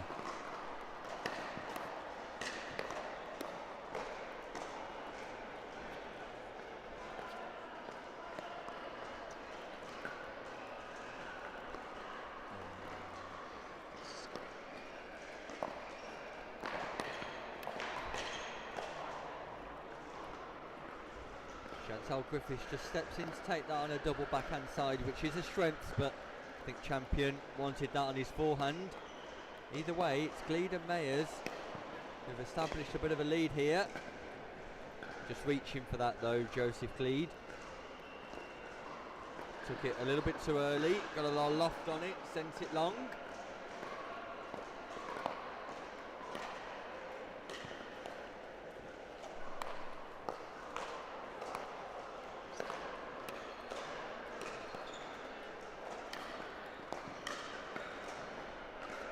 Rescue play from Griffiths. That ball goes in, and Chantal Griffiths deep on the court, 3 yards beyond the baseline. Great rescue play from Griffiths. Lovely deep return, skidded off the line right at the back. Sometimes it is tricky. That ball will skid off these lines, so you've got to adjust yourself for that. Unable to on this occasion. Running forward, Chantel just couldn't control that ball, pops it into the net, and we have a side out.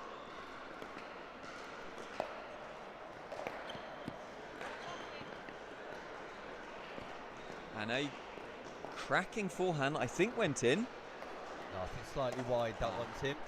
Looked to be wide.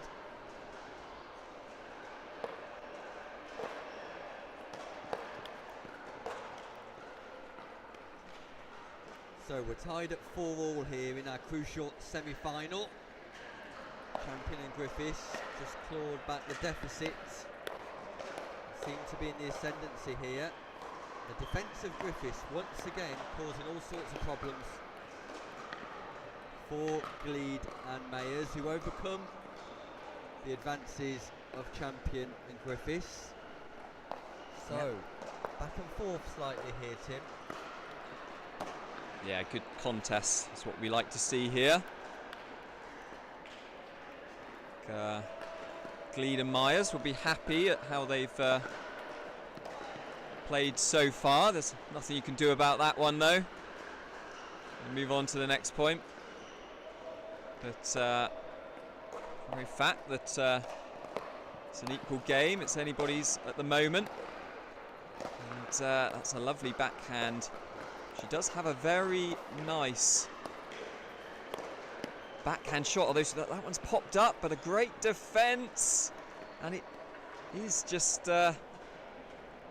putting the ball back into play, making your opponent play one more shot, and that error comes. So we've got a side out again at 4-all.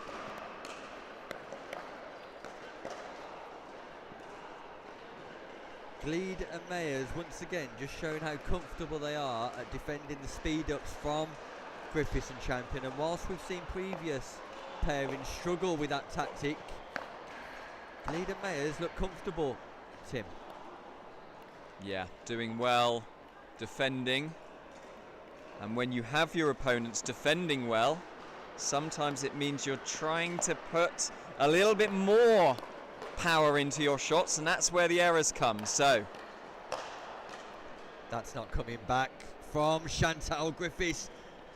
Attempted lob by Mayers. Chantal Griffiths sets herself beautifully and powers the overhead smash away.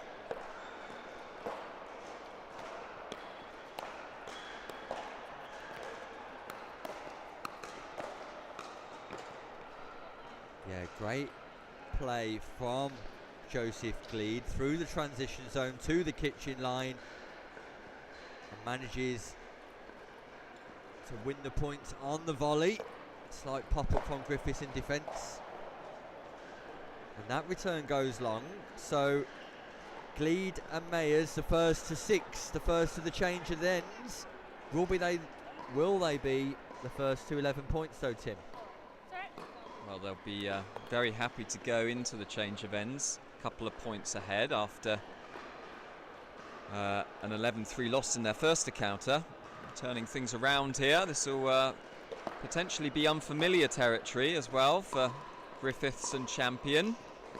And that's another return just put long, and suddenly you've got a 3-point deficit to overcome.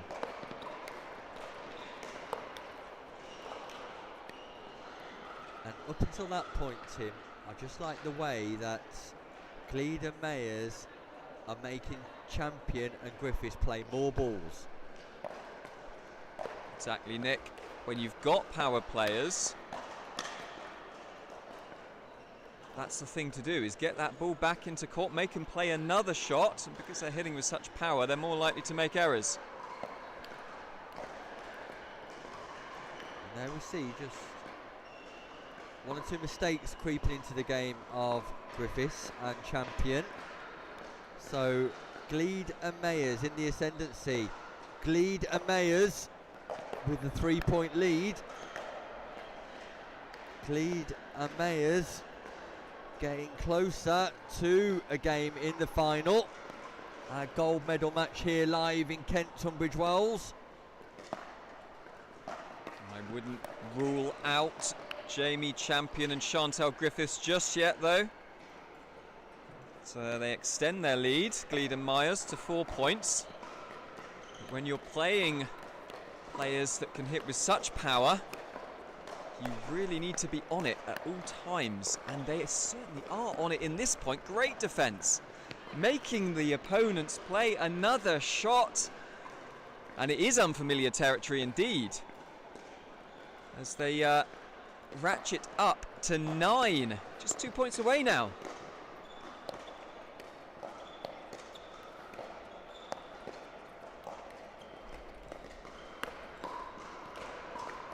Yeah, great control on the dinks from Joseph Gleed. Pop up on the backhand from Griffiths, punished by Mayers, and it's match point to Gleed and Mayers. Upset on the cards here. Big story unfolding, and the backspin on the drop from Griffiths. Just keeps that ball at arm's reach from Mayers. So 1 match point gone. Can Champion and Griffiths close the gap? No, they cannot. Ball into the net on serve. Jamie Champion just having a word in his ear from Lloyd Attrell. So second scoring opportunity here. And that power game has just deserted Champion and Griffiths here. The defences of Gleed and Mayers have been strong. Second match point. Yes, and that was a good leave. The ball falling just a few inches long, but having the ability to let that ball go and the confidence to let it go. So both defending well and judging those shots well are Gleed and Myers. Third match point here.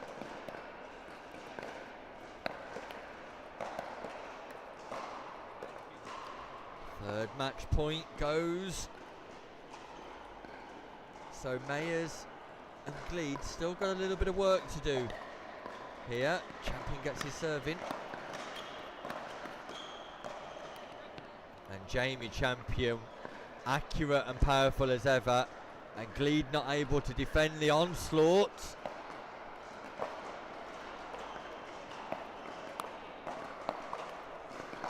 Deep return, and the net comes to the aid of Griffiths and Champion. So 2 points in a row for Griffiths and Champion here in our semi-final, live from Tunbridge Wells. Still on the first serve as well, but that's lovely defence from Gleed, who just pushes that ball to the feet of Griffiths, who can't reset. Second scoring opportunity. Will it be the last scoring opportunity? Great defence again from Gleed, and that's the difference. The ability to defend that ball that's speeding up. So fourth match point, Gleed, Mayers. That's a lovely drop. Gets them into the point.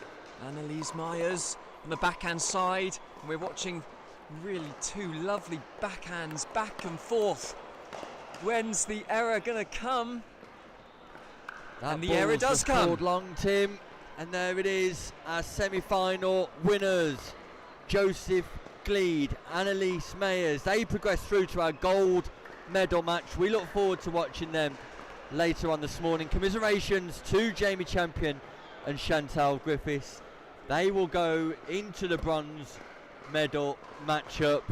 Ultra impressive from Gleed, ultra impressive from Mayers. I look forward to seeing them in that gold medal match, and I look forward to welcoming you back shortly with more action here live from Tunbridge Wells after this short break.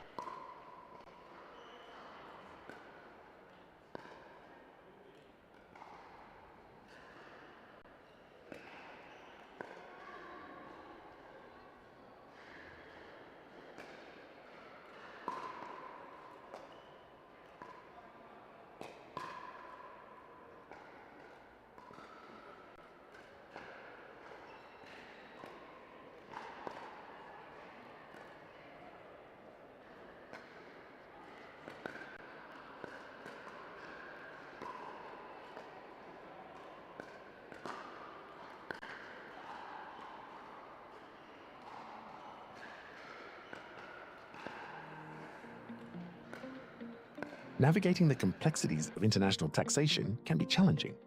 Partnering with a tax consultant from ICXO offers numerous benefits.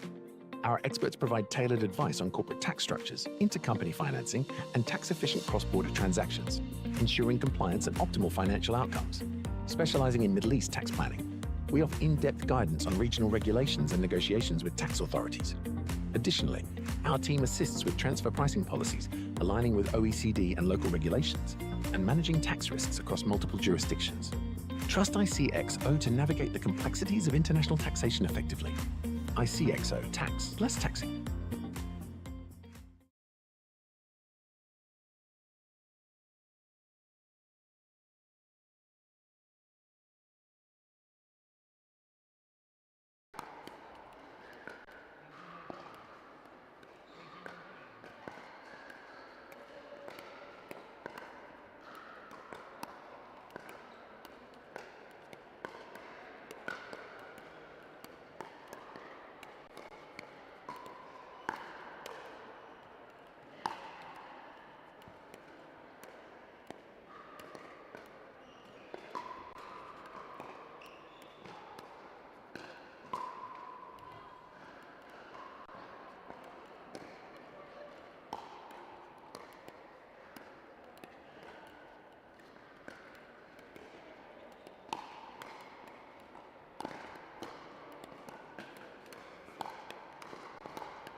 Welcome back, folks, to Tunbridge Wells. Bringing you action now from the 3.5 mixed group stages. Early stages in this contest. So we've got Sarah Panna and Jake Matthews at the bottom of your screen. And they will be playing Deepinder Bath and Sheetal Jangid at the top of your screen. And that's a good early start from the pairing of Bath and Jangid. Take the first point. And a stunning forehand down the line from Deepinder Bath there. He will be happy.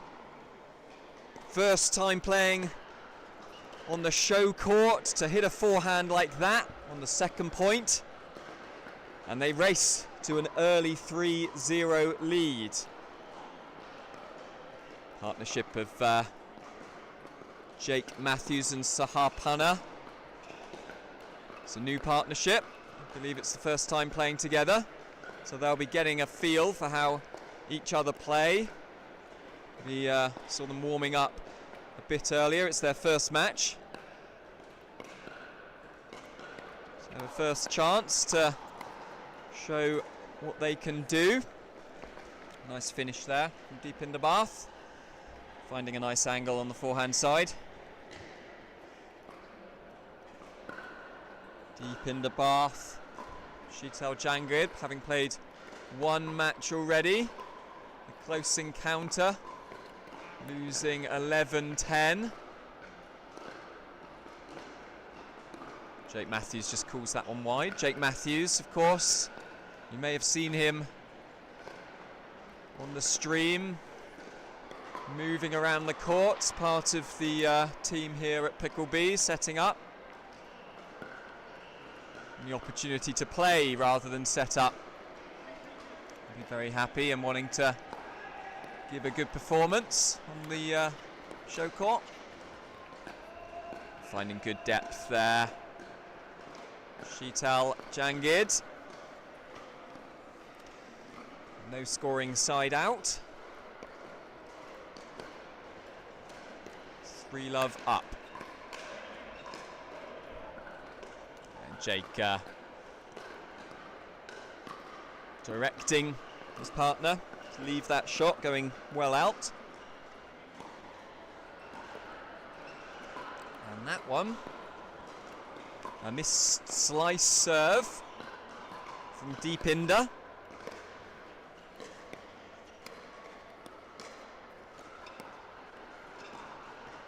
Oh, and that's unfortunate from Sahar. Sahar Panna just unable to get out of the way. She'd almost done the job, but that ball skipping through a little bit quicker, just skimming her paddle. But leaving that ball just dropping wide.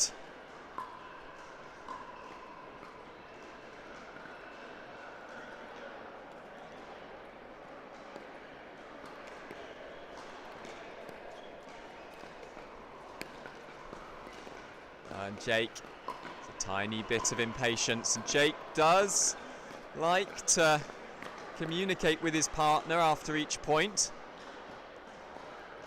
Making sure they're both on the same wavelength, giving advice, guidance.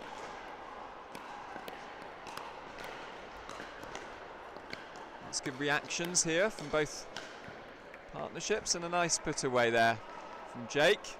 Elicits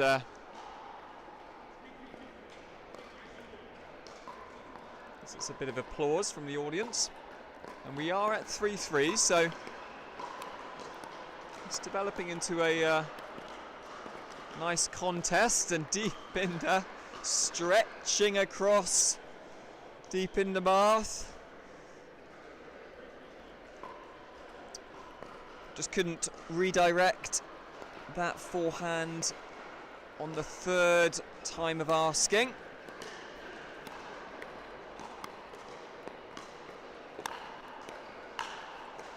And good defence there. Taking the opportunity to come up.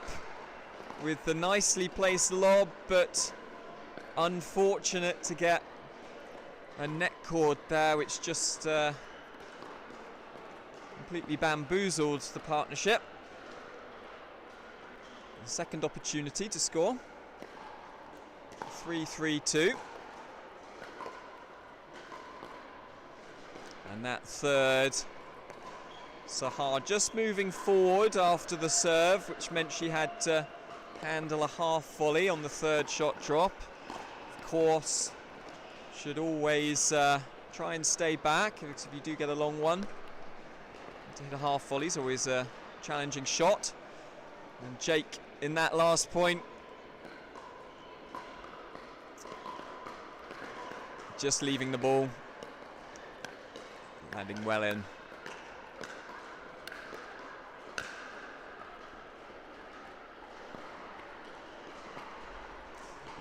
Jake desperate to get some feedback from the commentary booth, thinking that last call was incorrect, calling the ball out. I think Jake was confident it was in, guessing by the look on his face, which was one of shock.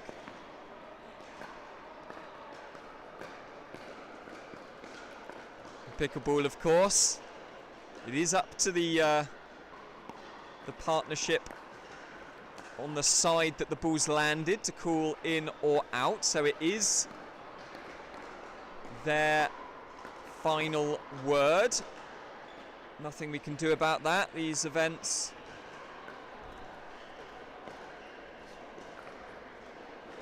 obviously have no referees at hand to decide those tricky calls. When the ball's moving quickly, it's not always easy, and mistakes will be made. So we do have a change of ends at 6-3, and that's a good defensive shot from deep in the bath. Oh, and that's the second shot that Jake has just misjudged, leaving the ball with confidence, but ultimately being incorrect, and that means that they have a 4-point advantage now, deep in the bath. And Sheetal Jangid. So, crunch point in the match, a 4-point deficit. What can we see Sahar Pana and Jake Matthews do? They've got to make their move soon. 3-7-2 down. It's a nice third from Sahar, but piercing volley from Sheetal Jangid.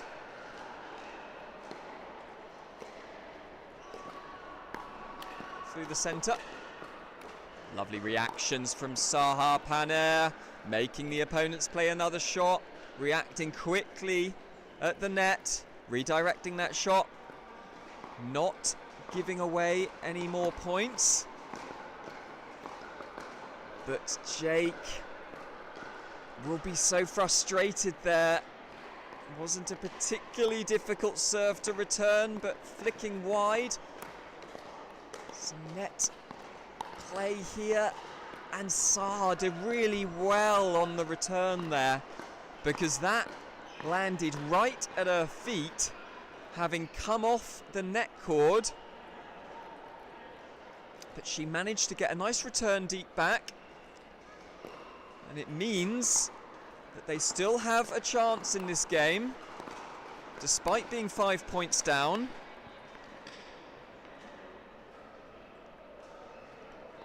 Jangid and Bath, a wall at the net, not giving away any free points.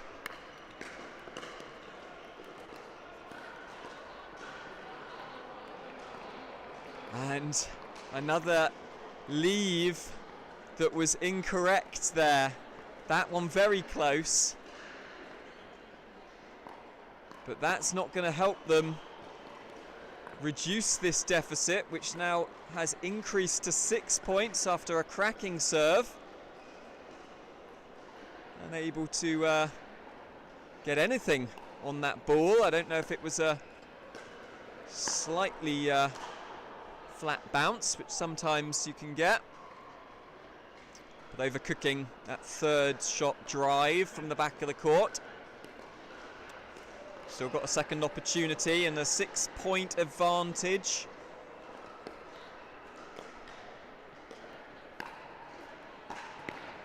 Oh, and Jake Matthews, and that's the third time he's left the ball that's landed well in, and giving away points here, but hits a lovely slice return. I don't know if you saw that at home, but that absolutely flew off the surface. Kicking off, sliding off rather. Very effective shot. So it does give them a chance, maybe not to win this match, but at least get some points on the board, which can be important. Every point counts in these Pickleball events. If you tie the number of wins, it does come down to points scored and points difference. But another third shot error there isn't going to help matters. And we've got a match point on our hands. One slipped by. A few missed third shot drives. Perhaps wanting to end this match a little bit too quickly and not being patient enough to build the point. And some good defense. And just the overhead. Slightly mistimed. So we have another opportunity. No scoring side out. Panna and Matthews. That one just falling short. Unable to move quickly enough to the ball. Second opportunity. And they will be desperate to score here. Some great defensive shots. And they do score. So, first point in a little while. That will give them a little bit of confidence. Reducing the deficit by 1. Still 6 to go on the second serve. It's a big ask, but stranger things have happened in pickleball.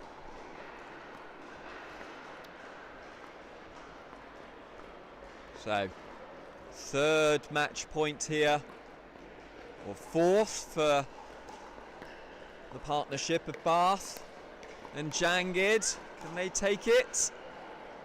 Not this one. And this match extending further. Each point hard fought. Panna and Matthews not going gently into this night. Winning back the opportunity to get more points and reduce this deficit.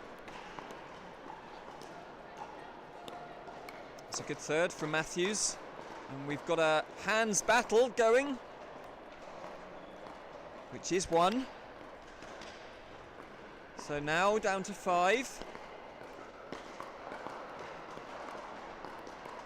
And another great third. But that one has just gone wide. And suddenly, after being 10-3 down, 6-10-1, when the net is on your side as well, doesn't look so daunting. 7-10. This one isn't over yet, folks. And a nice serve from Jake Matthews reduces the deficit once again, and he misses the serve. A serve that has been so successful the last few points. He will be so disappointed after having fought back to get back into this match. But Saha Panna takes up the slack, and now it's a 1-point game, folks. 9-10-2. And that's a good defense from Saha. And Jake just steers that ball long. So, after no scoring side outs for Jangid and Bath the last 3 occasions, they will be looking to end this match, and they do. So, a valiant comeback from Panna and Matthews ultimately falls just short, coming back from 10-4 down. They just miss out with a missed return.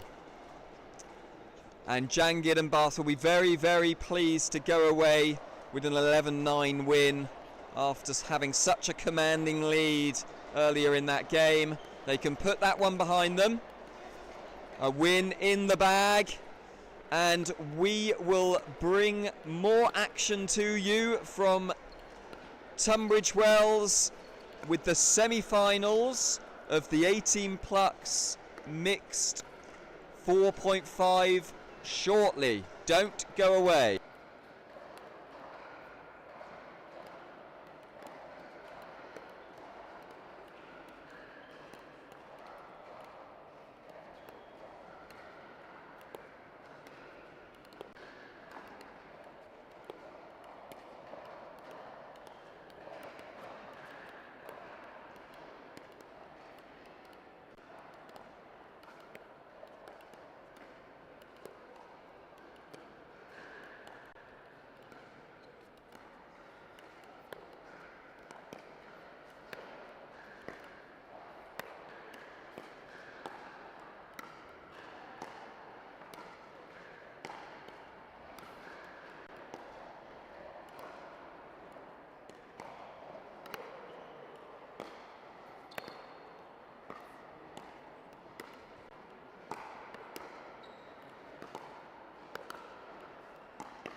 We are looking forward to this one. Welcome back. We've got our final of our mixed 4.5 18 plus doubles ahead of us. Contesting the final, we will have Millie Sharma and Josh Dye, who were successful in their semi-final against Tift and Yeomans, overcoming them 11-6 quite comfortably. Against Joseph Gleed and Annalise Mayers, who were impressive in their 11-5 victory against Champion and Griffiths a short while back on the show court. Change of format here as well. We'll be playing 3 games. It'll be first to 2 games, and if we need the third, if we're tied at 1-1, that will take place shortly afterwards. So best of 3, first of 2, win by 1 in each game. No need to switch at 6. Players will be switching ends at 11. At the top of your screen we have Sharma and Dye. It's Mayers and Gleed at the bottom. Sharma with ball in hand to serve, Gleed to return, and I'm joined by Tim Spurway. Thanks, Nick. Really looking forward to this encounter. We've seen some really high quality stuff from these two pairs going into this match. Last match, Myers and Gleed did an incredible job of overcoming the stiff competition. Chantel and Jamie Champion. So, just a mistimed roll volley there. Chantel Griffiths, Millie Sharma.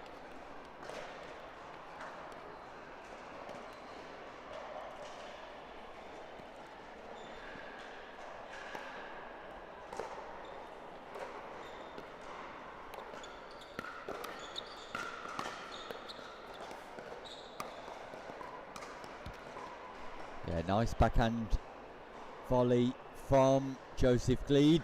Just pushes that ball down the line.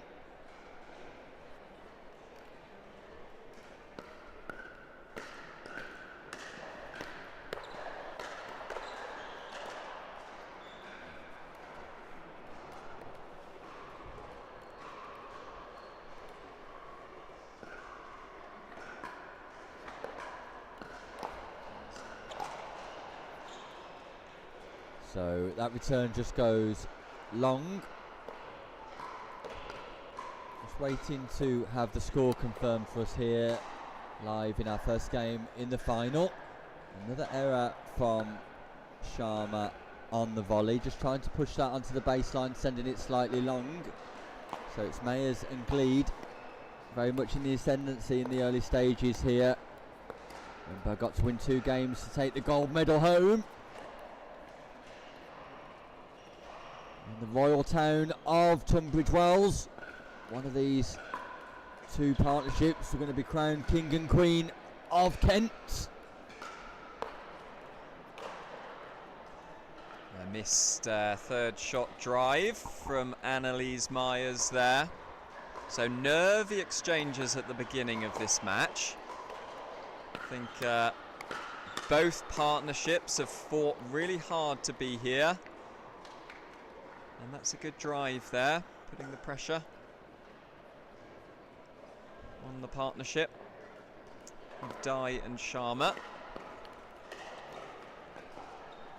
Slice return from Gleed, just catches the top of the net tape.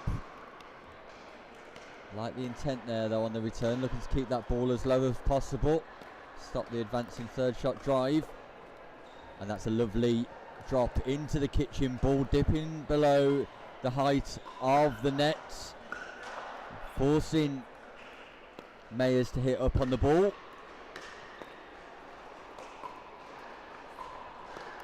Dye not able to repeat the feat second time around.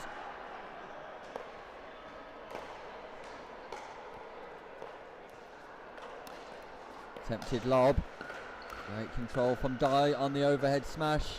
And again, finds the angle, finds the sideline. Mayers trying to defend.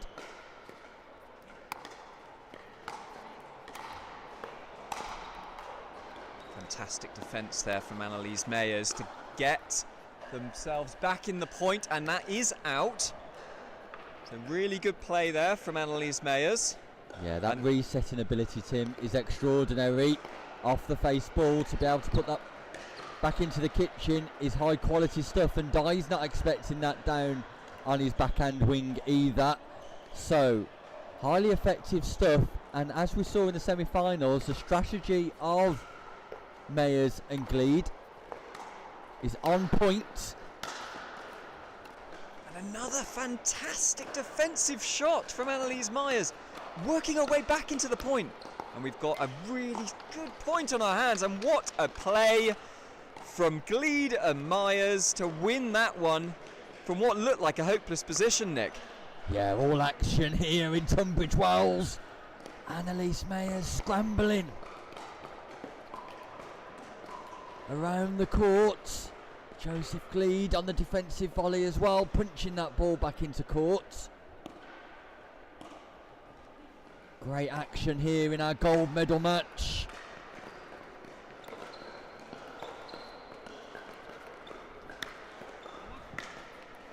And there's that lovely top spin backhand roll from Josh Dye. Spoke previously about his table tennis background. That's coming to fruition there with a transferable skill that he's able to punch that volley. Yeah, it looks such a nice shot when he can get it going. Really whips it up with that windscreen wiper motion.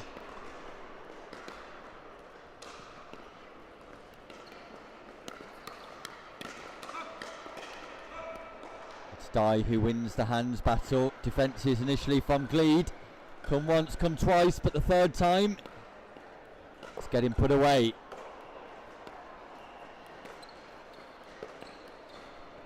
And again, just Dye doing a great job of keeping that ball in play, putting it into the right places, forcing his opponents to make balls, and getting some success from effective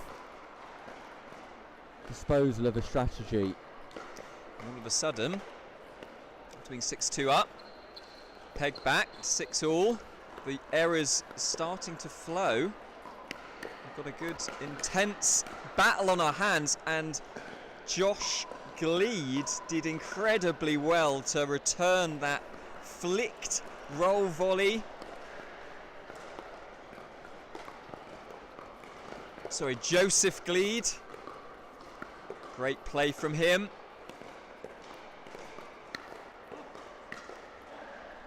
And once more, the striking point at the front of the triangle for Dye pierces the partnership of Mayers and Gleed.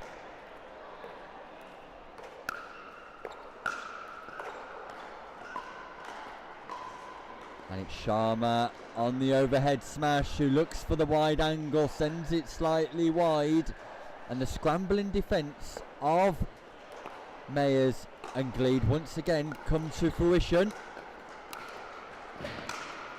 Not this time. Hey diddle diddle, straight down the middle. No chance with that one.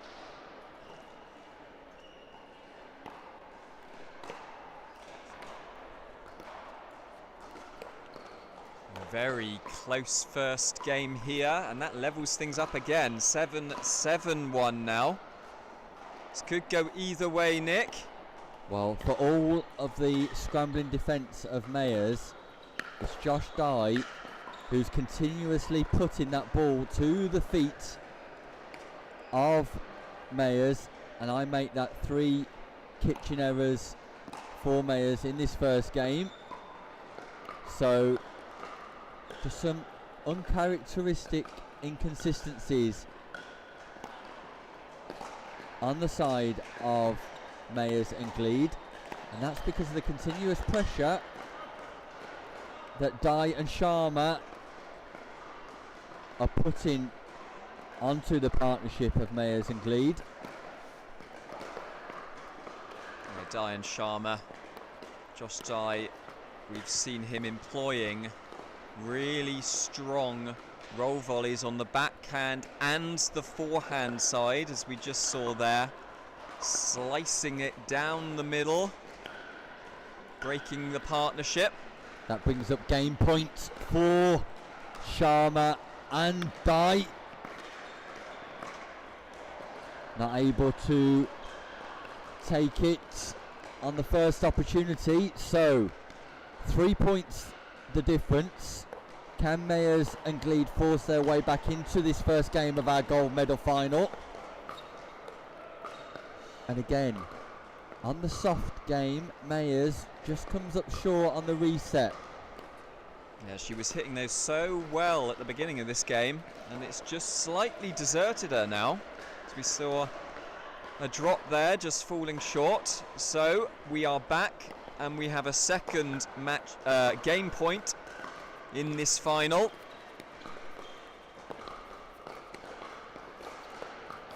Kitchen action thinking.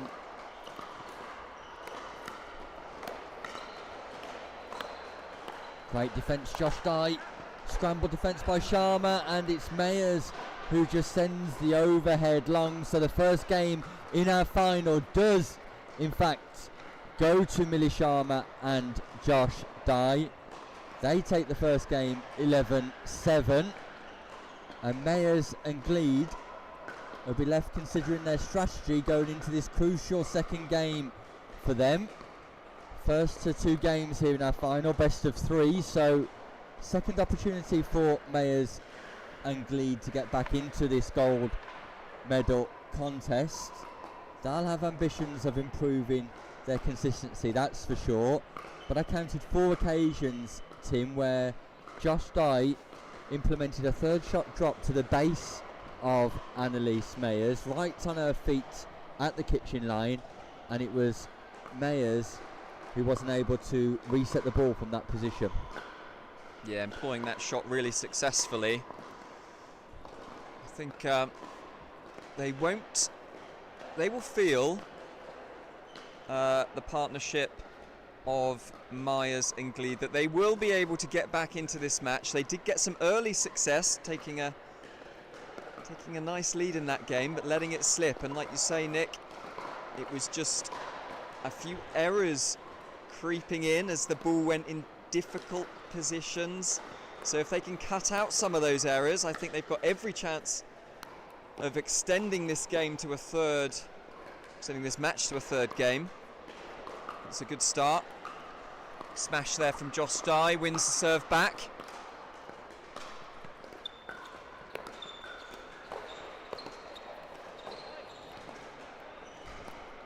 Yeah, that's greater control from Annalise Mayers on the backhand side, just putting pressure on Josh Dye. Dye couldn't decide whether to volley or let that ball bounce in the kitchen.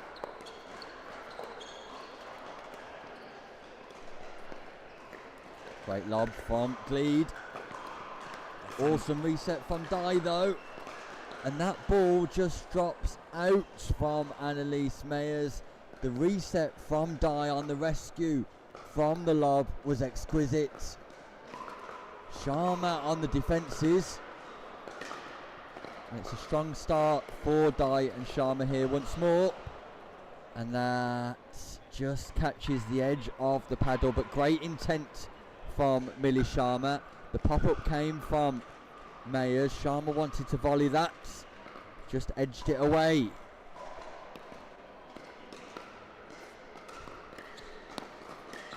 And a mid-court return from Josh Dye there isn't going to cut it at this level.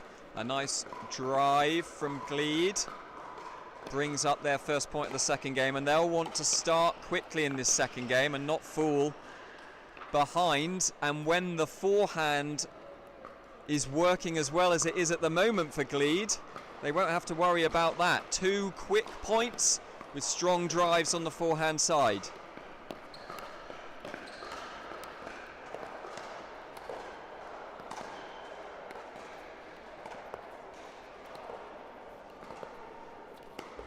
Got a nice Dinking exchange here on the backhand side, and it is Annalise Myers that breaks down first. Good patience there from Millie Sharma. Nice technique, whipping that ball up with top spin. Let's see how the switch works here for Diane Sharma. Got this wrong last time, but the return's better and Di occupies more of the centre ground.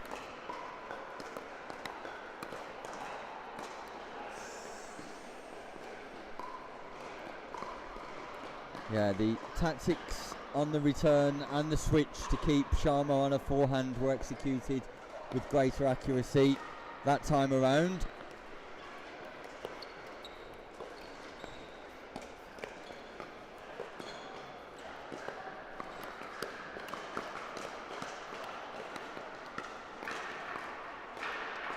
Oh, and Di so unlucky there with the net cord, dominating the centre ground there, putting the pressure on, but good defensive play from Myers and Gleed.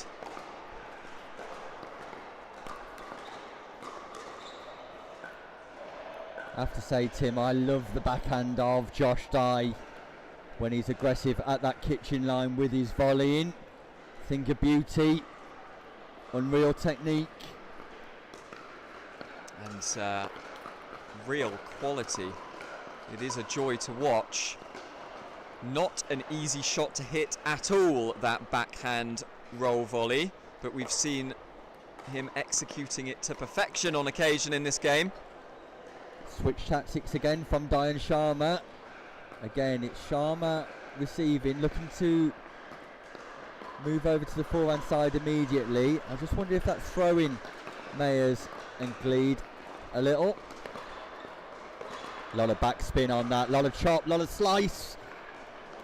Yeah. And Mayers can't cope with the amount of backspin, just puts it into the net off the face of her paddle.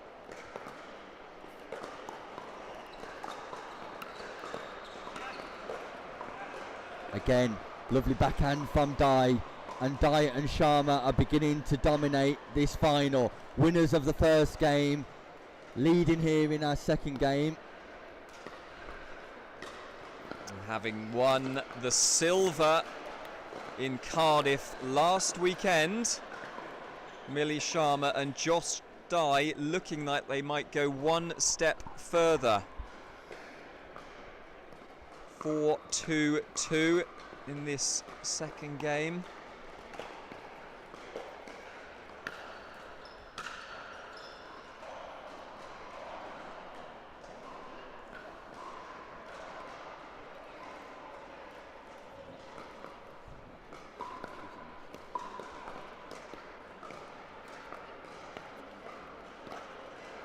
Again, backspin from Di, and Mayers just not bending her knees low enough to get underneath the ball and lift that over the net. So Di's developed an in-game tactic here of deploying backspin.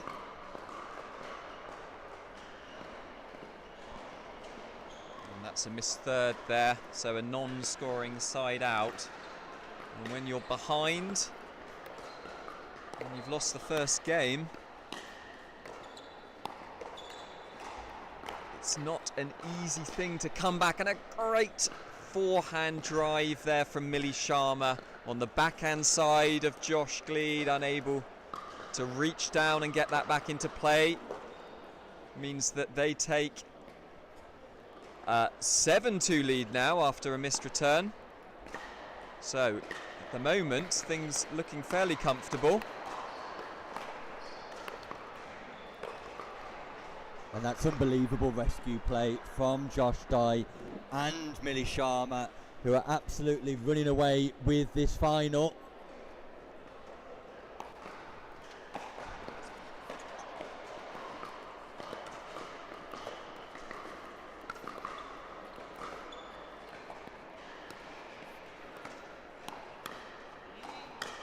Nice speed up from Millie Sharma to the backhand of Gleed. Gleed just sends it long.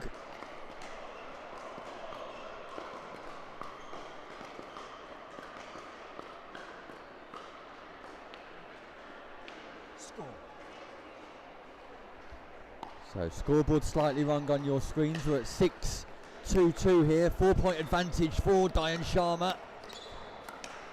Speed up from Dai again. And Josh Dai and Millie Sharma are dialed in. Josh Dai and Millie Sharma are locked in. And Josh Dai and Millie Sharma have got gold on their mind. Yeah, they're playing some really high quality stuff here, not giving away any points, but Annalise Myers gets that forehand drive volley working for her. And she'll be happy about that. So last chance saloon for these guys. Annalise Myers and Joseph Gleed. Uphill task here for Myers and Gleed. Especially with Sharma demonstrating footwork like that. Twinkle toes her way across the kitchen line. Pierces the volley down to the base of Gleed. They're not giving them any easy points at the moment. Every point is hard fought. And some nice smashes, keeping the pressure on. But Annalise Myers just gets the depth in that volley, in that lob rather. And that does bring up a 3rd point for them. So, hope still. And the lob is beautiful again from Annalise Myers. Yeah, that was more of a considered accurate lob rather than a defensive scramble. Great shot choice there from Myers. Puts that ball on the baseline. Net tape as well. It was a roller, it was a creeper, but it stopped on the side of Sharma and Dai. So, come back here, but that serve just goes long at a crucial stage, critical stage from Myers and Gleed. And they will be really frustrated with that. 3 points on the bounce, seemingly getting some momentum back. But the volley from Myers goes long, hands on her head in despair because she gained the ascendancy in the rally. Just sent the final point long, and it's an unreturned serve from Gleed. 2 points away from the gold medal here. Josh Dai, Millie Sharma. Stretching Sharma, that's great defences from Myers because the 3rd shot drop from Josh Dai was gorgeous. And when Myers gets things right, she gets things very right. That was a lovely shot.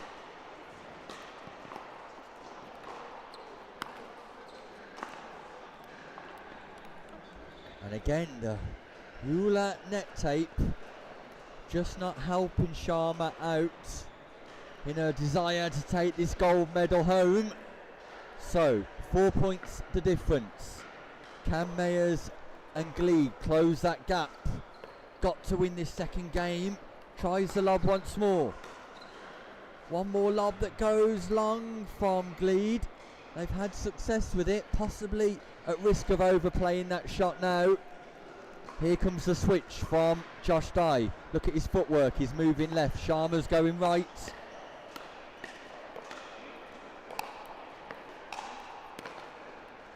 Unreal defence.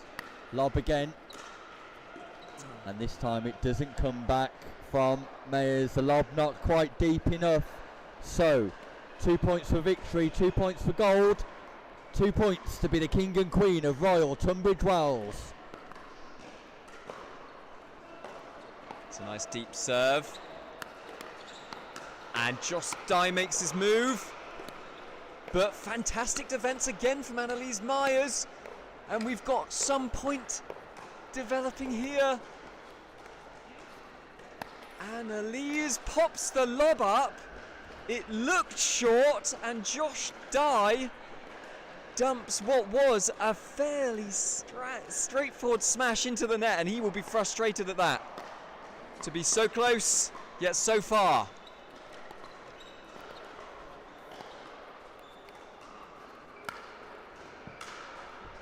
can't keep popping the ball up mid-court to an overhead smash on Josh Dye's forehand. That brings up match point, that brings up gold medal point, that brings up championship point here for Sharma and Dye. And they get the job done. Gold medal championship in a mixed 4-5 category goes to the fabulous Millie Sharma, the outstanding Josh Dye. Congratulations to them, well deserving of the title of champions in our 4.5 mixed division. Commiserations to Joseph Gleed and Annalise Mayers, who gave us great entertainment throughout the morning here. But all of the plaudits go to Josh Dye and Millie Sharma. We'll be back with more great action here in Royal Tunbridge Wells after this short break.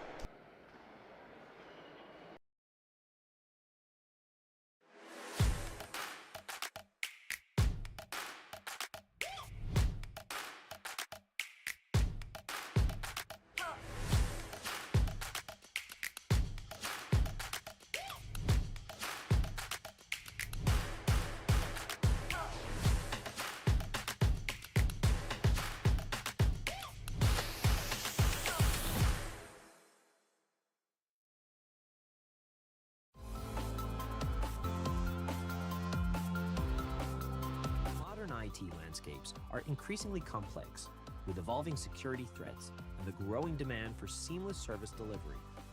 A managed IT SIM platform enables businesses to overcome these challenges by streamlining processes, enhancing operational efficiency, strengthening security measures, and providing a scalable, cost-effective approach to IT service management.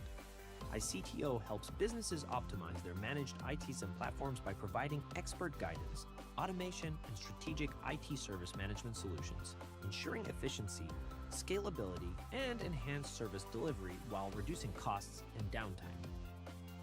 iCTO, here when you need it.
McGuffin here with JOOLA Pickleball. This is the new Magnus Lion CAS paddle, stands for carbon abrasion surface. Carbon abrasion on the surface here. It's a double frame carbon fiber construction, great for performance, very durable, and it's edgeless, it's lightweight, it's aerodynamic, and it looks the part, I'll tell you what.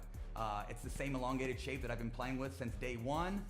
JOOLA did a great job with really making the hitting zone very forgiving. It has a ton of pop, and it just seems like the hitting zone is very consistent. This paddle is going to take your game to the next level. Go JOOLA.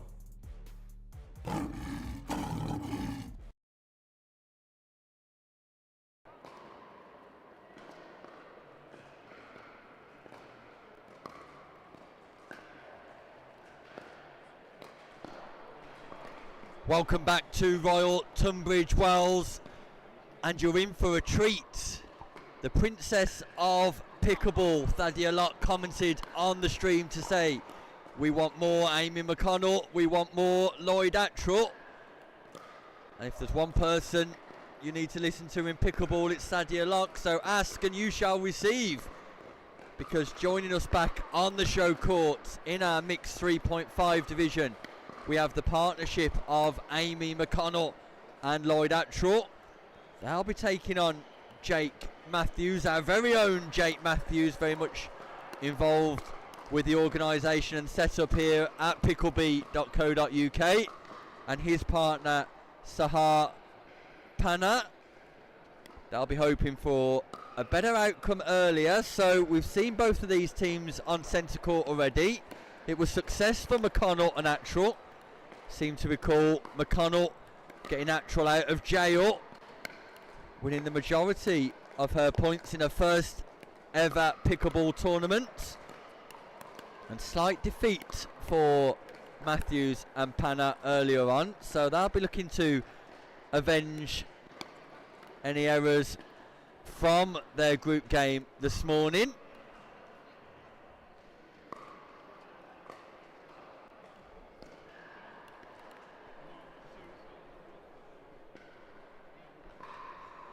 So we'll shortly be underway. We're back to a race to 11, win by 1. The familiar face of Lloyd Attrell, known by lovers of pickleball all around the UK. The ambidextrous Lloyd Attrell, left-handed, right-handed. And the PR consultant for Pickleball England, Amy McConnell, who, as I suggest, is playing in her first tournament, but definitely has prospects of moving through the ranks here, showing great signs. And look at that from Jake Matthews. Can you believe it? First point of the game. He attempts the nasty Nelson on Lloyd Attrell. I think Lloyd was expecting it.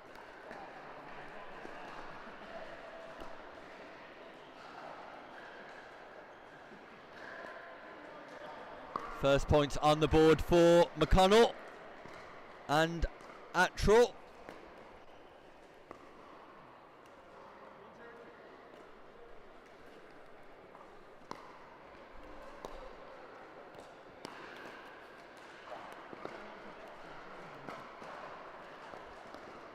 Expect this one to be highly entertaining, played in good spirits. Nipped off commentary a few moments ago to watch Attrell and McConnell in their second game. And again, it was McConnell who was impressing on court.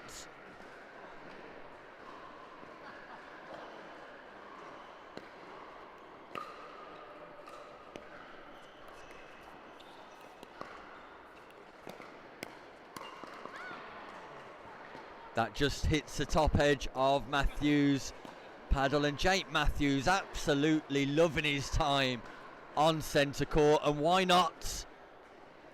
Everybody here in Tunbridge Wells here to enjoy themselves, none more so than Jake Matthews, it seems. Big beaming smile, lovely bloke, lovely pickleball player.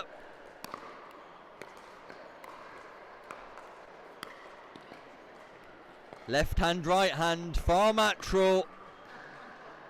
Wins the points. Whichever hand you want. Lloyd's there to help out. And Panna just misreading the bounce there, so lead for Attrell and McConnell.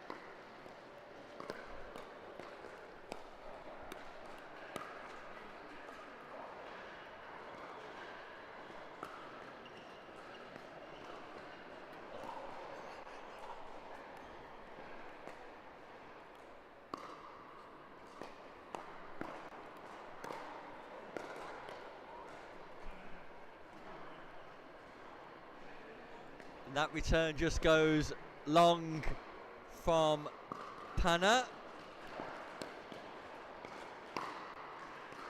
So a 3-1 lead. Actual targeting the body of Panna, but she's able to dodge that ball.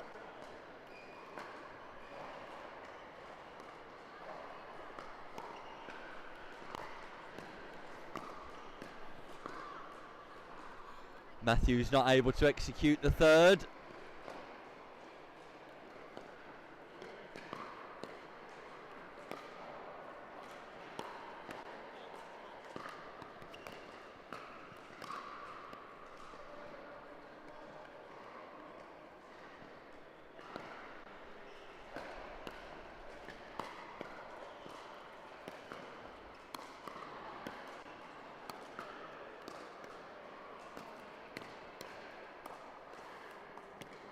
Great reset from McConnell. Speed up just goes long. But if you watch Amy McConnell, particularly at the kitchen line, she's got a touch of Thadia Locke about her, in her poise, in her stance. Clearly been watching the right players. Thadia Locke, one of the top pickleball players in Europe, if not the world. Matthews fancied another nasty Nelson, thought better of it, distracted himself, that ball went into the net.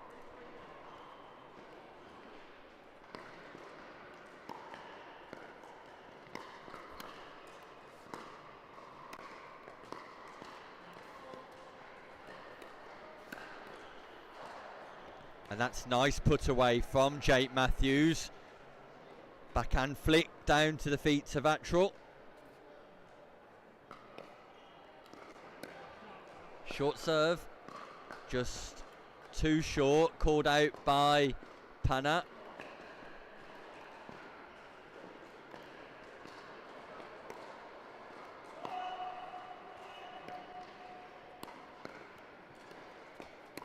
Lovely touch from Attrell, and nice speed up. There we see the true ability of Lloyd Attrell.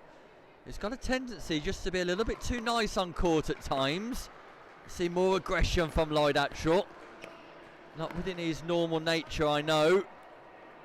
Possibly going out. McConnell chose to try and play it anyway.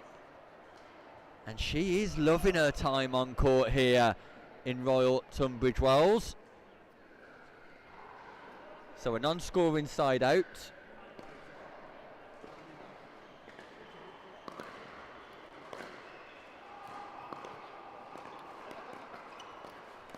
Great third by Matthews. Dinking exchange with Attrell. Two men go head to head. And it's Matthews who comes out on top.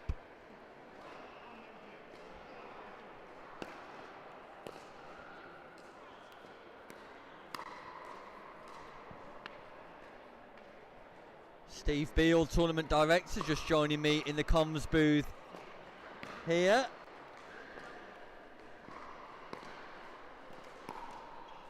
Pleased to have the tournament director and part founder of pickleball.co.uk here with me. Good afternoon, Steve. Good afternoon, Nick. How are we doing?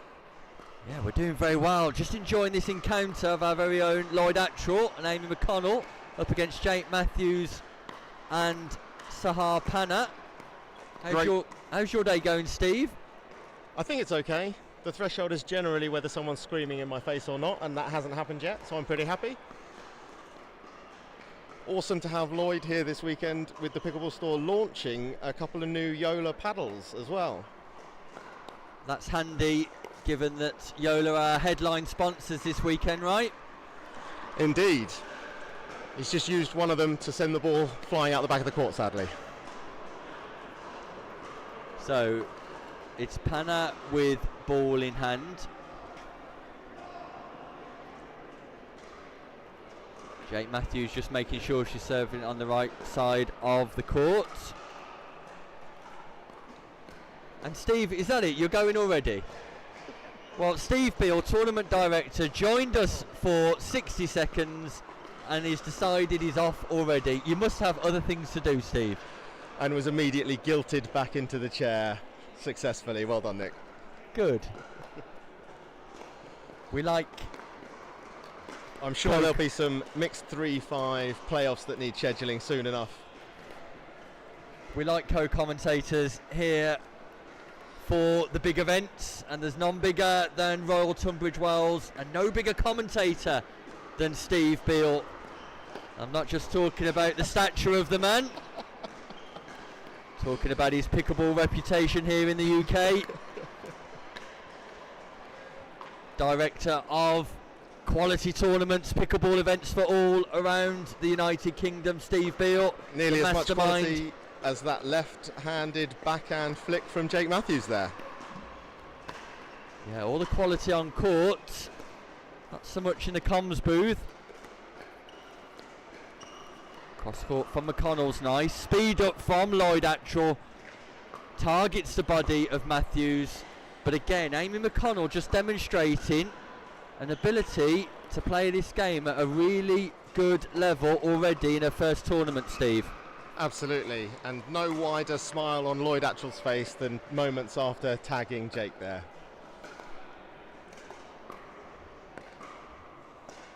So I just need a little score check here to be able to update the scoreboard. Doesn't quite come. I'm sure one of the players will announce it shortly.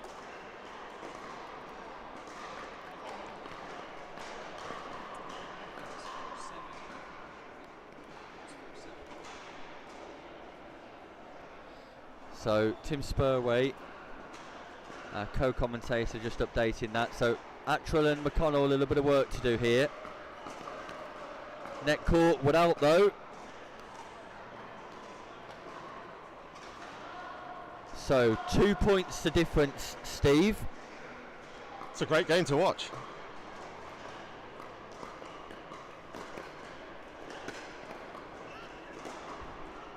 McConnell tries the lob, but that just goes long. It's always enjoyable seeing players have fun on court though. Smiles on their faces. Yeah, there's plenty of that on show court, Steve, just like there is on your face as well. Very rare we see Steve Beale smiling as much as this, a man under pressure. So we're tied at 7-7. The ultra impressive McConnell. The averageness of Attrell. Jake Matthews, who's impressed. As has Panna.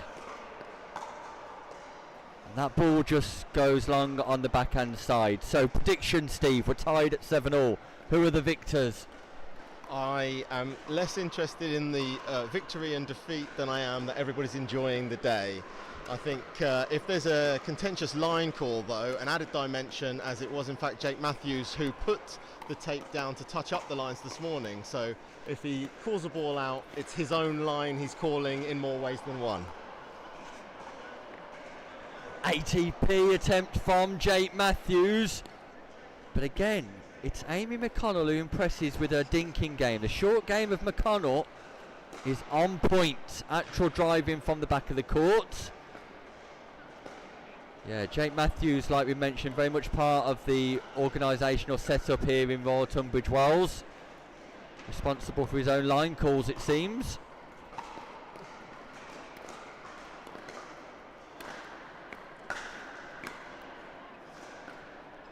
And that's a nice backhand flick, isn't it, Steve? Oh, every time he does it, you're sure it's going over the net and dropping in the court. It's great to watch. Left-handed players just seem to have that little bit of finesse when it comes to playing that particular shot. Does the ball maybe fall to that position more often for a left-handed player playing so often against right-handed players the other side of the net, Nick?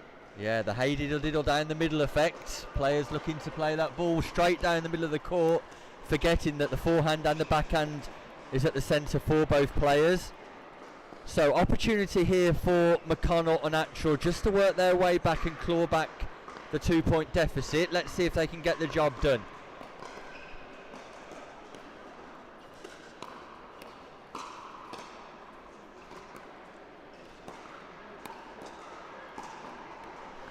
And again, great strategy deployment from McConnell. It's Panna who can't keep the ball in play, so gap closes to 1. Excitement builds. Steve Beale.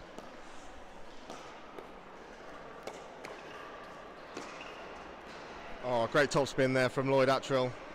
All in the paddle. Not just an effective user of the paddles, but a sailor as well.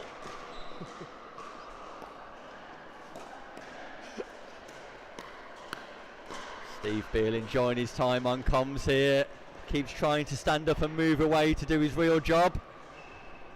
There's almost certainly 5 things I haven't done as a result of sitting down with you, Nick. Totally worth it.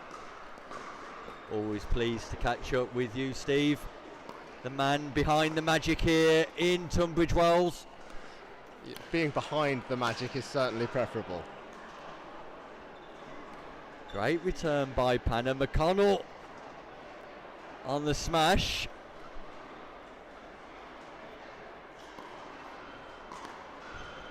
So closing stages of this game, thoroughly enjoyable as well.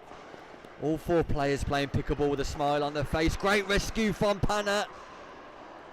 And Matthews can't get the dink over the net to reset. Thanks to Steve for joining me. Steve returns to his tournament directorship. Lloyd just tries to rescue that, but slips.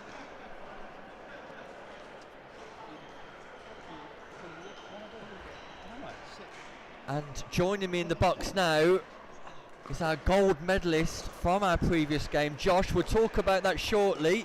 Let's just enjoy the closing stages of this one, because we're at 9-10 now.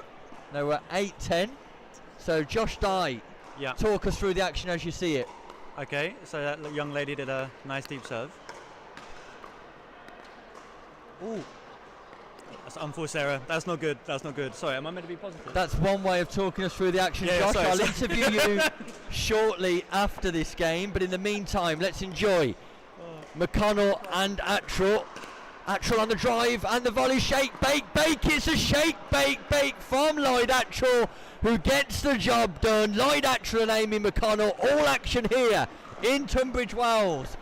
Fantastic from Lloyd Attrill there at the end. Amy McConnell, they get the job done. Commiserations to Matthews and Panna, but it's Lloyd Attrill and Amy McConnell once again lighting up the stream here in Kent for picklebee.co.uk. Right, I am pleased now to be joined by Josh Dye and his partner Millie Sharma, fresh after victory in the mixed doubles, the 4.5 category. And Josh, you must be pleased with how things have gone this morning. Yeah, we had quite a shaky start, so it was nice to kind of just play good in the final and finally get a gold medal, which we haven't had before. So we're really pleased about that. I'm led to believe it was silver in Cardiff last week and gold this week. The last couple of weeks have been enthralling for you. Yeah, we've played a lot together. We're playing a lot of the tournament, so we're happy that we got gold today. And in particular, Josh, from your individual perspective, I couldn't fail to be impressed with the topspin backhand that you're able to deploy on many occasions. I'm aware that you've got a table tennis playing and coaching background and fairly active in that sport as well. Do you think those skills are transferable from table tennis to pickleball, and the success that we saw on that backhand side is partly down to the table tennis experience? Yeah, I think the table tennis helps, fast hands, close to the kitchen and back and rolling. But it's like tennis players are good at driving. Badminton players like Millie is a good badminton player. She's very good at smashing the ball. So hopefully we roll, or I roll, and then she puts it away. Yeah, fantastic. And let's have a quick word with Millie.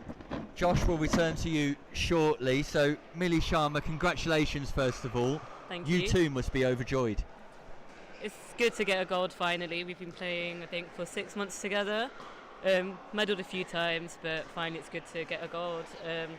Especially not having the best of days, but we just stayed in and got there in the end. Yeah, it felt like watching from over here in the comms booth that your accuracy and efficacy and success seemed to develop as the morning went on. How difficult was it adapting to the environment, playing with this new JOOLA Helios ball, and just getting used to conditions here live in Kent? Yeah, I think we've not played with this ball before. We played with a similar ball with the Franklin. So just getting used to that as we got out of the group stages. And again, every surface we play varies a little bit. So just getting used to this surface, understanding the bounce a little bit. Some little spots had a bit of a dodgy bounce, but towards the end we got used to it. And yeah, we got gold in the end, so we did something right. And in terms of your individual pickleball journey, just talk us through how long you've been playing and what does the future hold for Millie Sharma? So I've been playing about a year and 5 months. I think the first tournament I ever played was one of Steve's last year, early, 3.0, 18 plus. Had no clue what I was doing, but clearly since then some things have worked.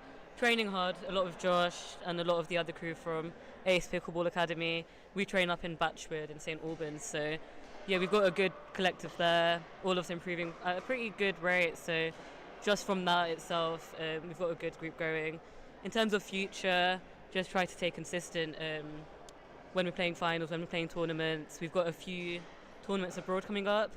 We recently played in Malta, the international team event, which we did pretty well in.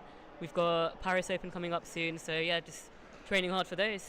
Yeah, well, all of the training is clearly paying off for you, Millie. You were ultra impressive, particularly on the forehand side there. So congratulations to you. We wish you every success in the future. And if I could just have the final word with Josh. Back. Josh, just one last word with you. What does the future hold for Josh Dye, and will you be maintaining this mixed doubles partnership that we've seen to good effect this morning with Millie?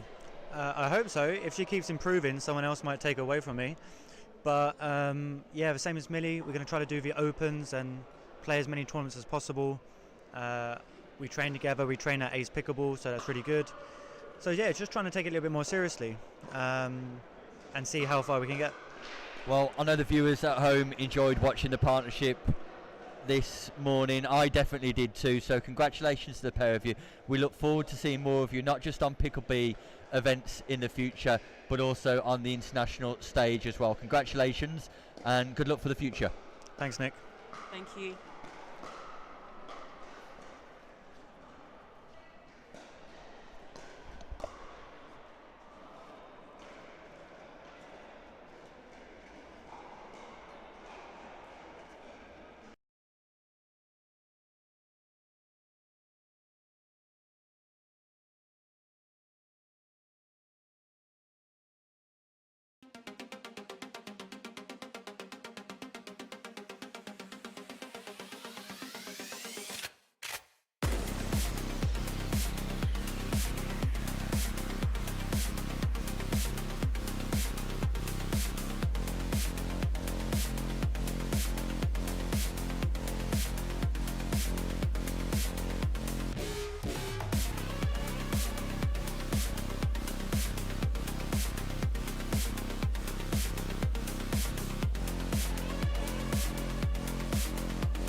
Good afternoon and welcome back to Royal Tunbridge Wells here live from Kent with pickleball.co.uk, our headline sponsor JOOLA Pickleball, our footwear sponsor Skechers Pickleball.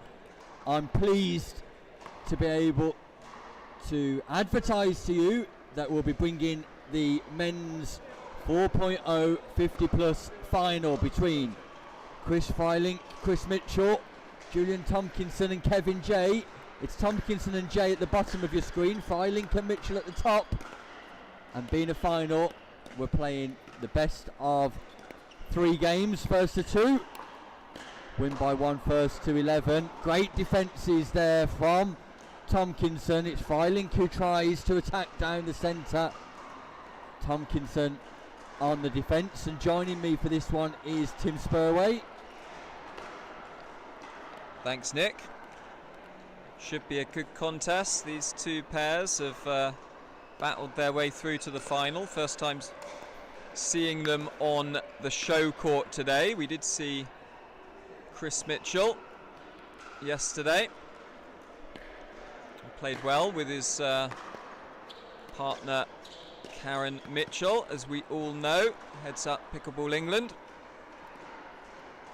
Yeah, I was disappointed not to see more of this men's division this morning on show court, because the standard's been incredibly high all morning on court 2, 3 and 4 over there in this division. So a fast start here by Tompkinson and Jay. 2 missed volleys, uncharacteristic by Chris Mitchell. So hot out of the blocks, Tompkinson and Jay. You speak to players before and after these matches on the show court, and it's a common theme that they express the fact that the nerves get a little bit jangly when they're playing in front of the cameras, and I think that does play a factor in these, particularly if it's your first game on the show court. No one's immune to the nerves, but a fantastic forehand put away there by Freilink. Yeah, very experienced partnership of Chris Mitchell and Chris Freilink. People at home will be fully aware of the talents of Freilink and Mitchell, seen on our screens for many years in many a different tournament.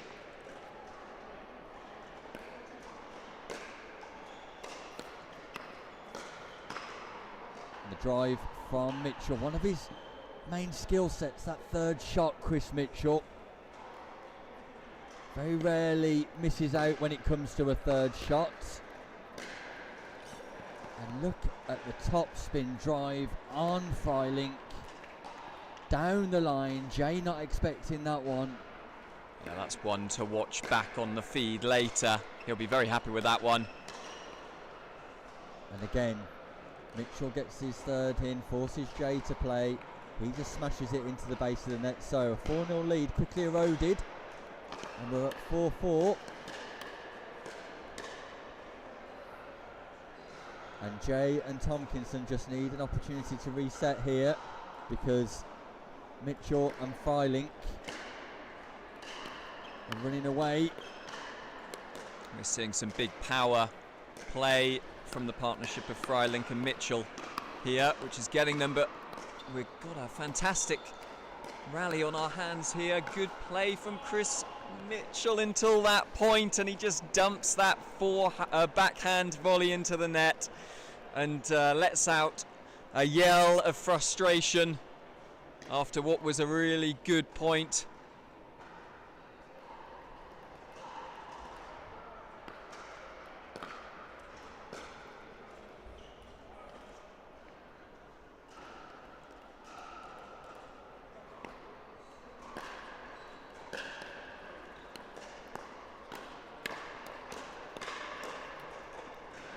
Great reactions from Chris Mitchell at the net, once again stopping the onslaught from Tompkinson and Jay. Tied at 5-all in this one.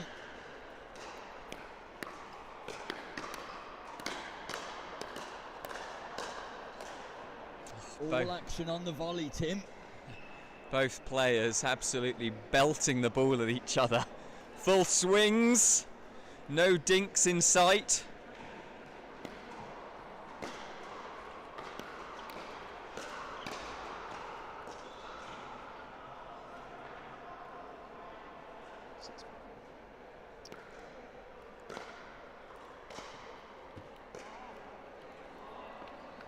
Attempted third from Chris Mitchell there, just falling short. So we are at 5-6-1 in the first game of this final. Best of 3, first to 11 in each game. Attempted defensive shot there from Freiling, just going long. So that evens things up.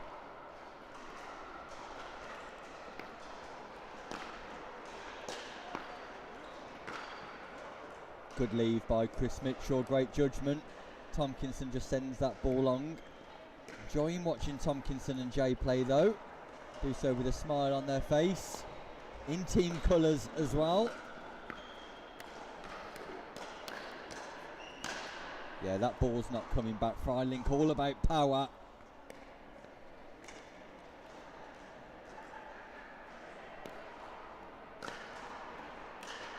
Chris Freiling, one of the PPL Masters players here in the UK.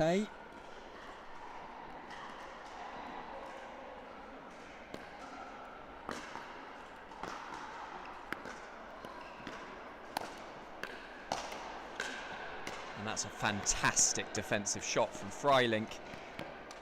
Stretching on that forehand side, able to guide that ball back low and make it difficult.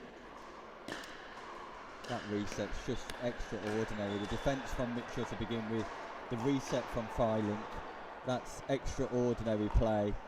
And this is the reason, Tim, I wanted more of the over 50s. Action like this, entertainment like this. It's there for all to see. Streaming numbers are going through the roof. Viewers are going through the roof. You've got your wish. Watching the cream of the crop in this 50+ men's 4-0 final, and it's a tightly contested one so far, but a little bit of breathing space now for Freiling and Mitchell, opening up a 3-point lead. Yeah, Chris Mitchell,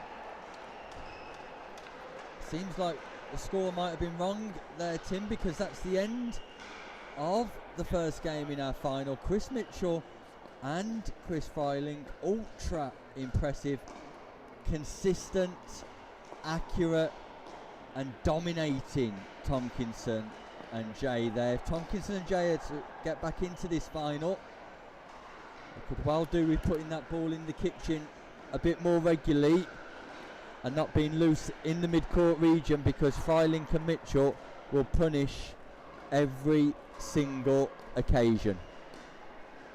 Yeah, absolutely right, Nick, and we saw that towards the latter stages of that last game. Some really lovely, powerful forehands off the mid-court balls, so they'll be looking to get some deep returns in. And here we go, kitchen action like we suggested, and Tompkinson and Jay win the rally just from exercising a little bit more patience rather than matching fire with fire, because let me tell you, there's only one pair are going to come out on top in a hands battle. Again, third shot dropped, the opportunity was there for Tompkinson, just sent the volley long, but he created the opportunity, Tim. Yeah, just has to take those opportunities when they do arise, because these guys aren't going to keep giving away opportunities, although we've got a ball here that comes off the top of the paddle of Chris Mitchell. He does well to remain in the point, but a finish from Tompkinson and Jay gives them the point. Yeah, Chris Mitchell with one of the most unique paddles possibly in the world here. Utilises a fixed brush on the outer edges of the paddle just to protect himself from injury. 1 or 2 times in the past had cut himself on his upward swing, so he's got a protective layer around his paddle. Again, we see success for Tomkinson and Jay at the kitchen line. Firelink just sending that ball wide.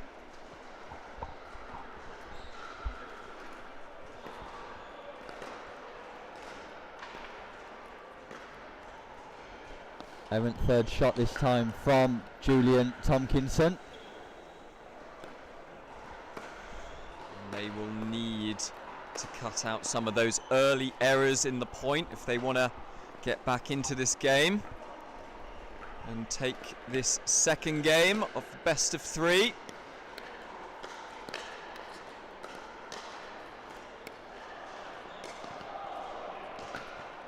Yeah, well played, Kevin J. Executes the drive through the middle. Nice speed up.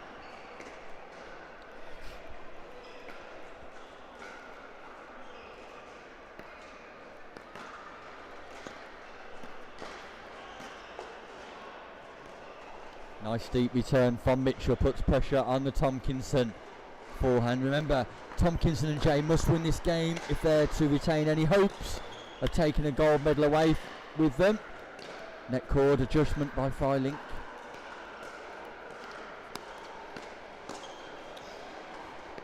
Firelink just speeding up with a backhand slice. Speed up, successful.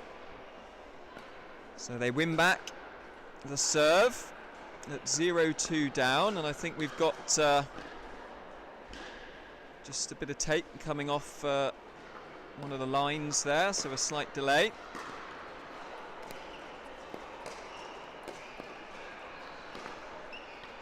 Firelink just caught slightly out of position on that response, just shakes his head knowingly. So yet to get off the board in this second game, Mitchell and Firelink, but body bag time. Chris Mitchell aims at the body of Julian Tomkinson and tattoos JOOLA Helios all over the body of Tomkinson.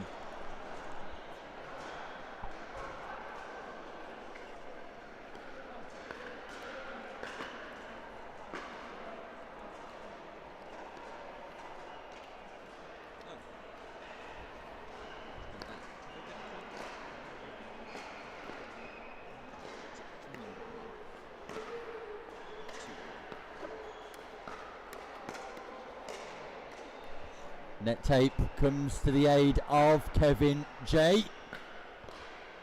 They extend their lead again to 2. So we're at 3-1. 1 here. Firelink has a bit of a jog to get the ball over the other side of the arena. And they'll be pleased with a quick start. Getting ahead in this second game is difficult when you lose the first game. Important to not fall too far behind in the second game. So on the serve in hand, 3-1 up. Great speed up from Chris Mitchell on the backhand side. Just looks down the middle between Jay and Tomkinson.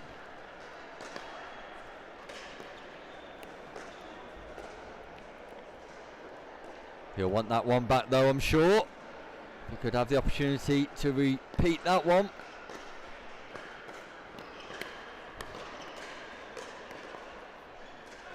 Yeah, quick hands from both Tomkinson and Jay there. And in this critical second game, they're off to a good start.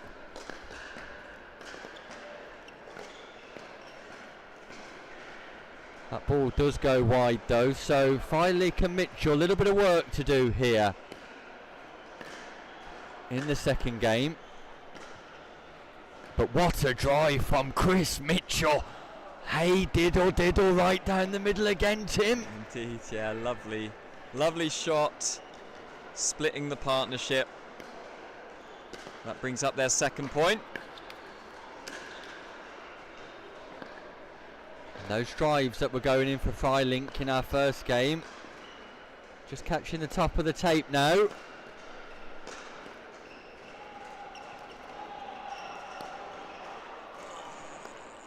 One just the net takes that one slightly wide, so that's a 3rd point now, reducing the deficit to 3 points in this second game for Chris Mitchell and Freilink.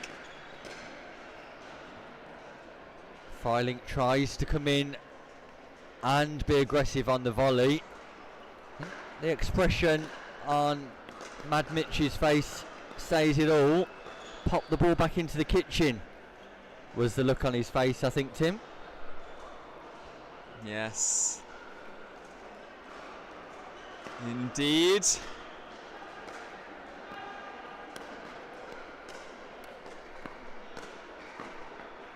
Don't worry, Super Mitch is back.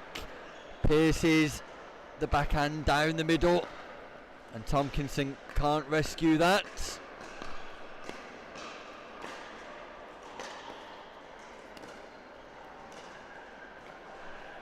Jay tries to find the angle but pushes that one wide, so that gap is narrowing, that gap is closing, and the finish line drawing nearer in our men's 4-0 50 plus final. And that's a good leave there.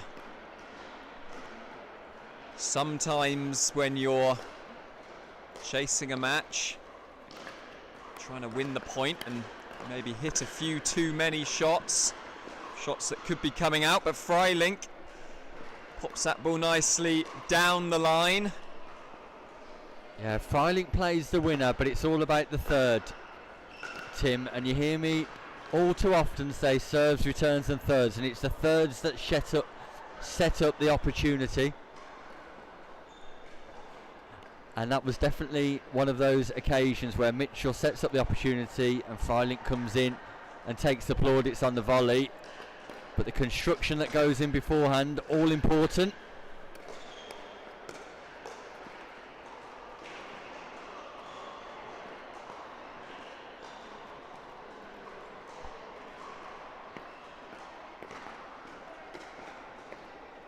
It's a deep return from Chris Mitchell there, making it awkward. Chris Mitchell's on fire, Tim. The levels of consistency he's deploying in this final, phenomenal.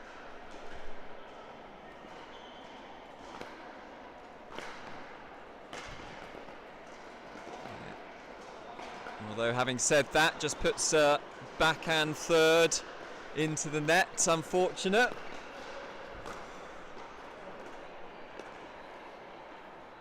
But a good serve there.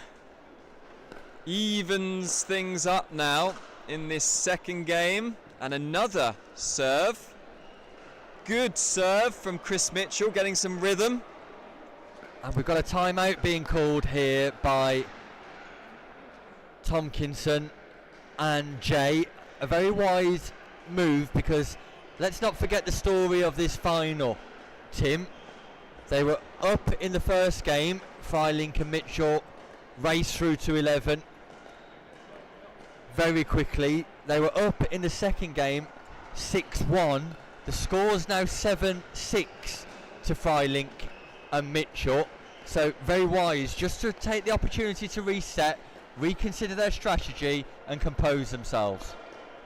Yeah, exactly right. And particularly when someone gets some rhythm on their serve, just breaking up that rhythm is a sensible play. And it worked, because there's the side out, so an opportunity here for Kevin Jay and Julian Tompkinson, and the importance of these two opportunities will not be missed by anyone. Yeah, worked their way nicely back into this point. Oh, Freilink can't believe it. He went left, he went right, he went for the dynamite, and it exploded on his own side.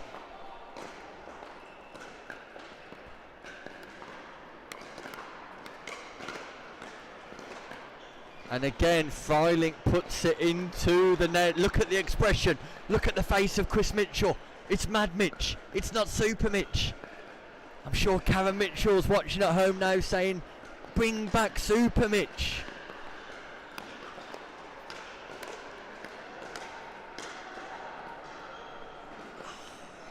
Ball did just drop wide. For a second it looked like it was going in, but a good smash there from Chris Mitchell. I think he's back, Nick.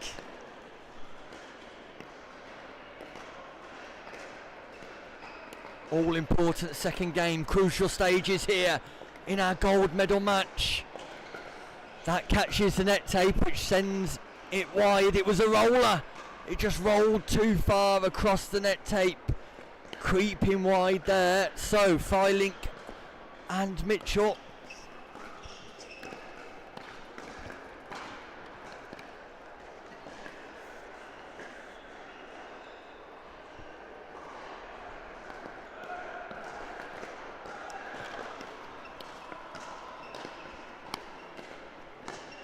That goes wide as well. That's called out. So we'll just get a quick score update here. 8-8-2. So it's Freilink and Mitchell. 3 points away from gold. And that's a good drop. Drops coming nicely. Great hands by Mitchell, great defence. Resets into the kitchen. Resets again. Dinking battle, and it just catches the net tape. And Jay has a wise smile on his face. So Tompkinson, Jay, must win this second game to take us into a third. Great serve out wide, great rescue from Mitchell, deep block and volley. And it's Jay who can't reset. And once again, Tim, that consistency from Mitchell is there for all to see. Yeah, indeed, playing really well. And it's nervy times as we reach the conclusion of this second game. All important second game as well. Freilink and Mitchell, if they're first to 11, they walk away with a gold medal. Indeed, and they've got the ball in hand, and a nice easy point from a good serve from Chris Mitchell, deep and hard.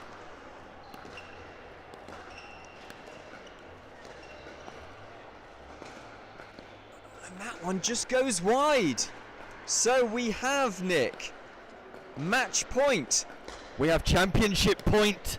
Tim, much better than that. It's gold medal point. And it is, there you have it. Congratulations to Chris Freilink and Chris Mitchell. They walk away with a gold medal. Chris Mitchell doubles his medal haul for the weekend after getting bronze with Karen yesterday. He's now got a gold medal to add to his growing catalogue of successes. Chris Mitchell, Chris Freilink are our men's 4-0 50 plus champions here in Royal Tunbridge. Commiserations to Julian Tompkinson and Kevin Jay. I'm sure they'll be pleased with their efforts, and they walk away with a silver medal in what was a deep division with talent scattered throughout the draw. But ultimately the plaudits go to Chris Freilink and Chris Mitchell. Congratulations to them. We'll be back with more action after this short break.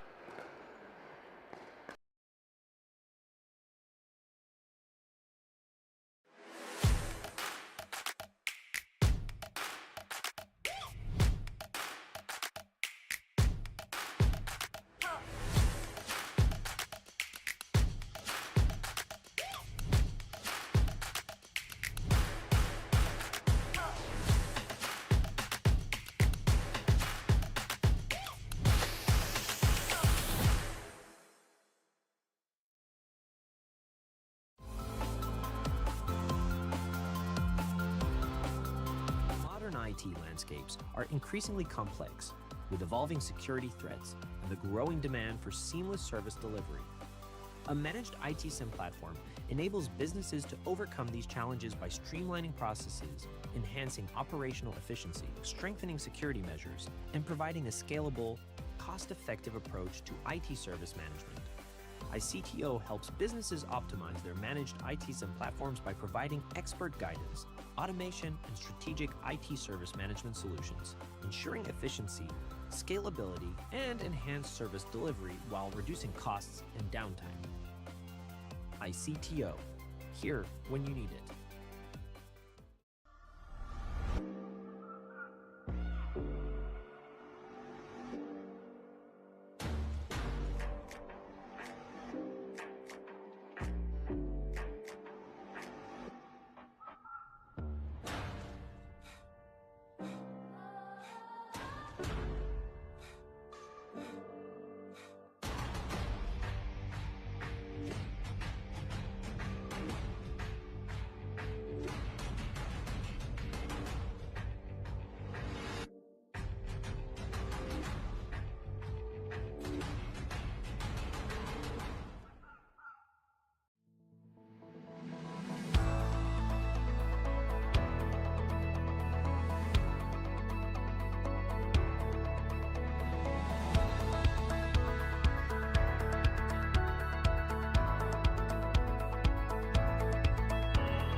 McGuffin here with JOOLA Pickleball. This is the new Magnus Lion CAS paddle, stands for carbon abrasion surface. Carbon abrasion on the surface here. It's a double frame carbon fiber construction, great for performance, very durable, and it's edgeless, it's lightweight, it's aerodynamic, and it looks the part, I'll tell you what. It's the same elongated shape that I've been playing with since day one. JOOLA did a great job with really making the hitting zone very forgiving. It has a ton of pop, and it just seems like the hitting zone is very consistent. This paddle is going to take your game to the next level. Go JOOLA.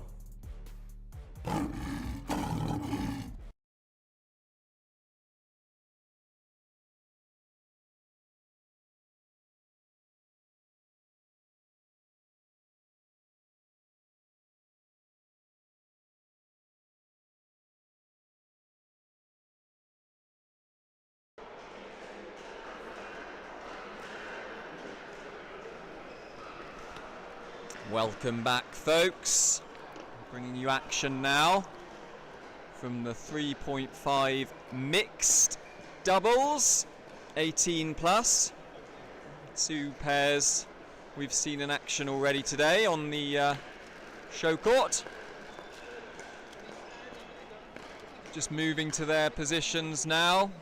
So top of your court, top of your screen, we've got Deepinder Bath and Sheetal Jangid, and bottom of our screens, Amy McConnell and Lloyd Attrill.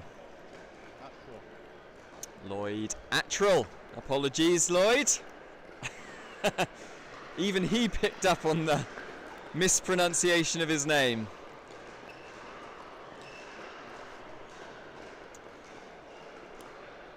So, Bath and Jangid will get play underway here. Both teams performing well in their early games. And good point developing for the first one. Good play by Amy McConnell here. Good defence by Lloyd, but put away nicely by Bath.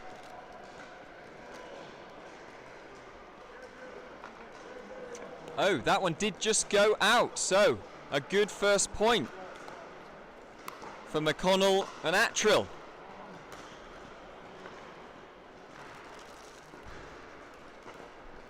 Smash just put in the net there by McConnell.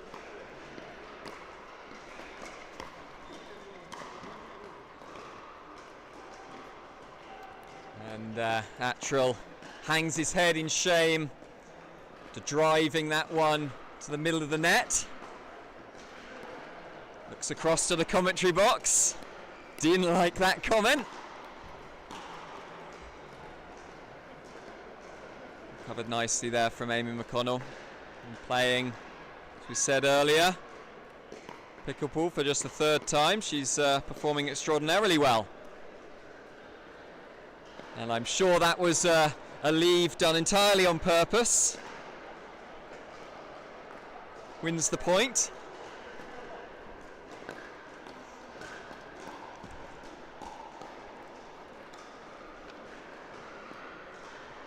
That drive just misses. Nice idea from Amy.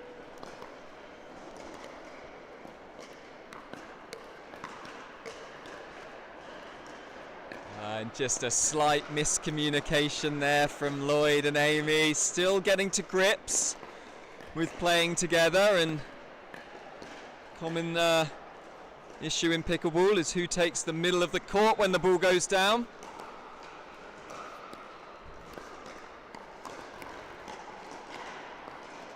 Good defence from Attrill.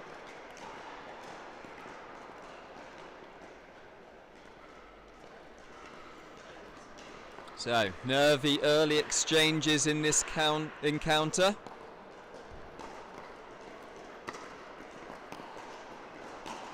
Yeah, that's a really nice slice backhand return from Lloyd Attrill there. Putting the pressure on. And driven into the net by Bath.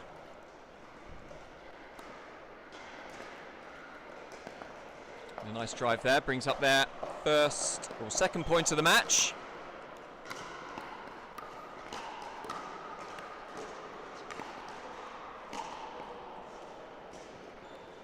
Yes, good play there from Amy McConnell, just redirecting the drive back with the slightly unusual backhand technique, but it worked well for her. Although that drive didn't work as well, slightly too far forward in the court to hit that one down by her feet.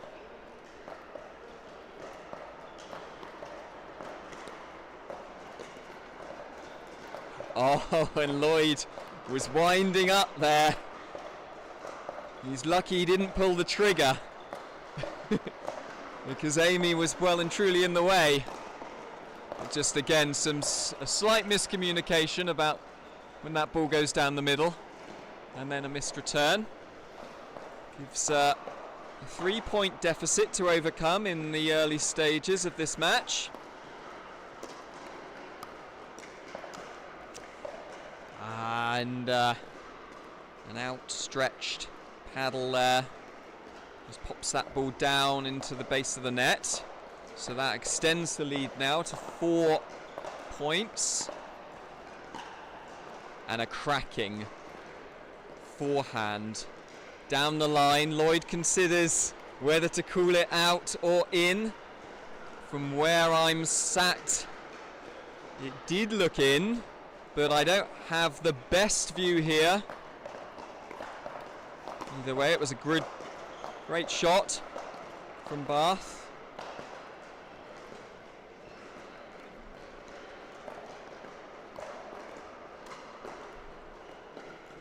So, an early lead here for Bath and Jangid. A missed serve there gives the opportunity for McConnell and Atrill to get back in this game, and it's a good defensive shot. And it's just that follow-up shot, hitting one good shot and then a poor shot into the net.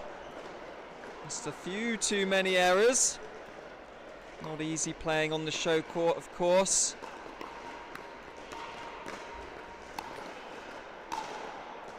Oh, and they're not even getting the luck of the net cords either. But they're still smiling, which is what we want to see. Played in good spirits so far this game. And some nice power play from Lloyd. Atrill at the net, dominating.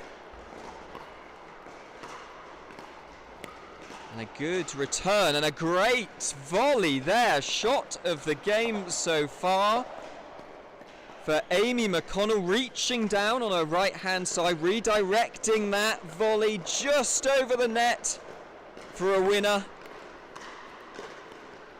And a good drive here, and it's a shame for Atrill, just shakes his head there. Felt like they were getting a little bit of momentum. Get back into this match, but it is a non-scoring side out after some good play from both players, and I'll be slightly frustrated at that. Jangid and Bath really stepping up their game on their opponent's serve, and that brings us to 6-0 at the change of ends. And Bath and Jangid looking pretty happy with themselves.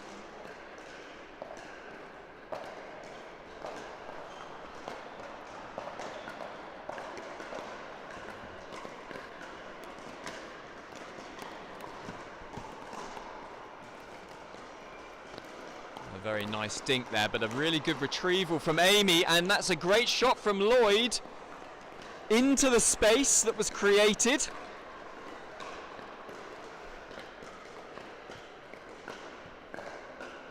So we are getting some nice play from McConnell and Atrill, but they've been unable to perform on their serve so far.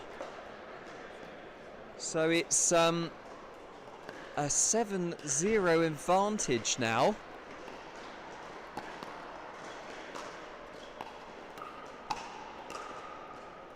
And a missed block volley there from Amy McConnell means that deficit is extended to 8 points.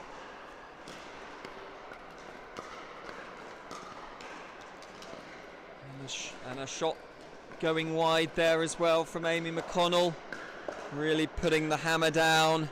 Bath and Jangid on their serve. Lloyd stretched nicely for that ball, and Amy McConnell puts a limp one into the net there. It's unfortunate, and that brings up our first match point.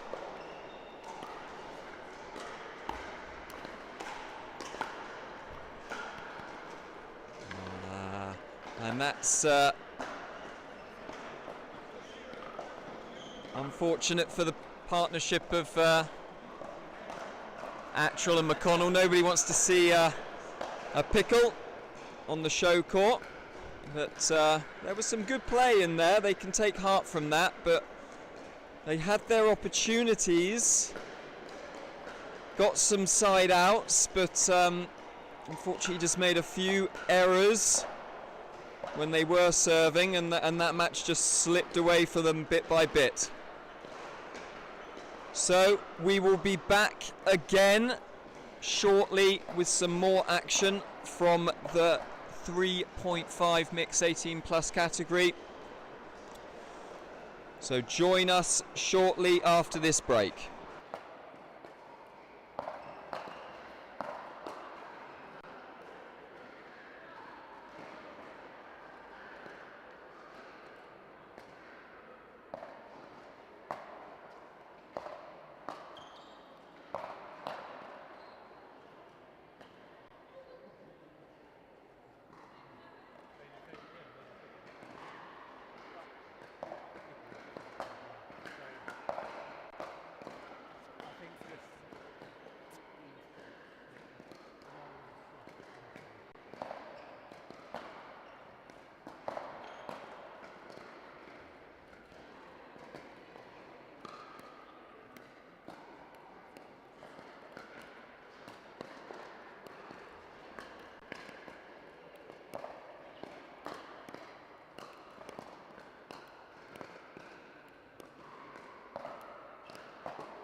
Welcome back to Royal Tunbridge Wells in Kent.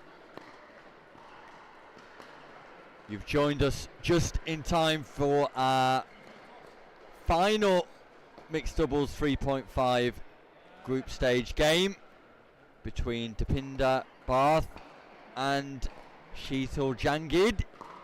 They'll be taking on Dawn Casali and Pete Bowden in a race to 11, win by 1.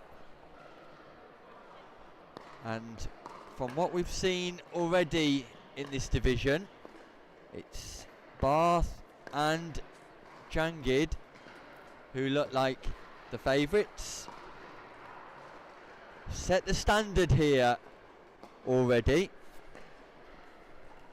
But Casali and Bowden, after an impressive comeback earlier on this morning, will have other ideas, I'm sure, about the results and the outcome of this game. Nice deep return from Dawn Casali. I was particularly impressed with her ability earlier on today. Pete Bowden standing in for his brother, who's gone to watch the second biggest sporting event in London this weekend, the cup final between Liverpool and Newcastle.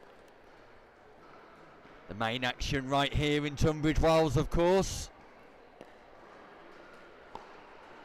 Headline sponsors JOOLA Pickleball, footwear sponsors Skechers Pickleball, and it's the footwork of Bowden that takes the first highlights of this match, stretching across the kitchen line and just piercing the volley down towards the baseline. Well played, Pete Bowden. That's one for his kids to be impressed about. Theo and Imi, hope you're still watching. Sure Daddy will give you a big wave at the end of this game.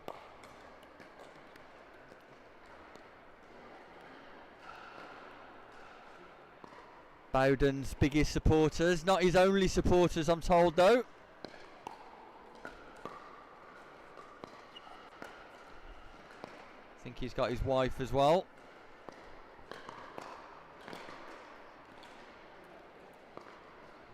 So, Jangid and Bath looking to close the gap, because it's been a good start from Bowden and Casali here. 2 points now the difference. They've got real ambitions and aspirations to be in the final. Great angle from Dawn Casali. Not an easy shot to play, and it's an underrated shot in pickleball. Lots of players, when they see that ball popped up, think hitting it as hard as they possibly can is the best bet, but just creating that angle can sometimes win that point without any fuss whatsoever.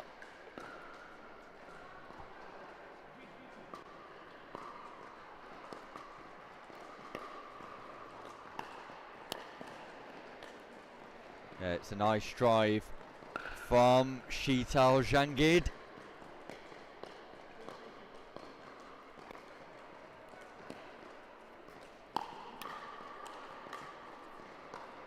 And again, the volley from Pete Bowden just goes long, but he's in a good position to be able to execute that shot. Just probably a little bit too low and getting beneath the ball. The drive from Deepinder Bath straight into Casali, not able to defend against it, and that sees the morning line favourites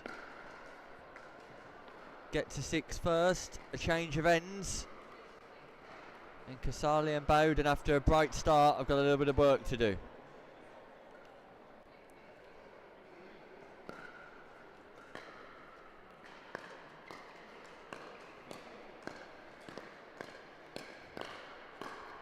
Got a feeling Bowden and Casali are on the wrong sides here, but nevertheless that needs to be identified by the players.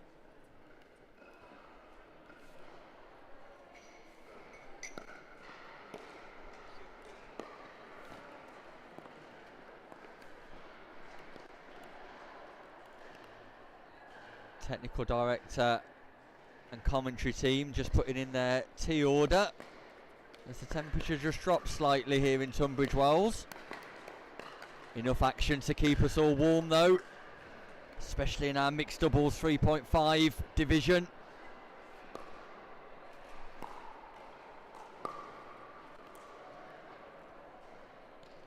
Pete Bowden just sends the third wide, so Jangid and Bath could be sending Casali and Bowden for an early one.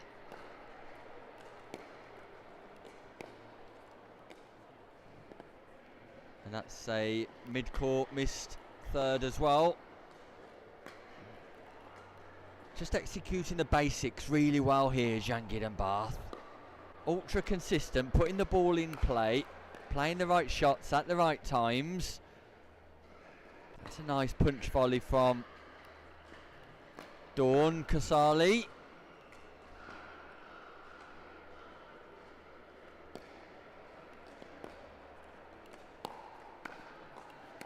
Question is, will there be a new Dawn come in? Will there be a brighter Dawn? Looks to be unhappy Dawn there. Just sends that volley over the baseline. Great defences from Bowden. And just slips at a crucial stage.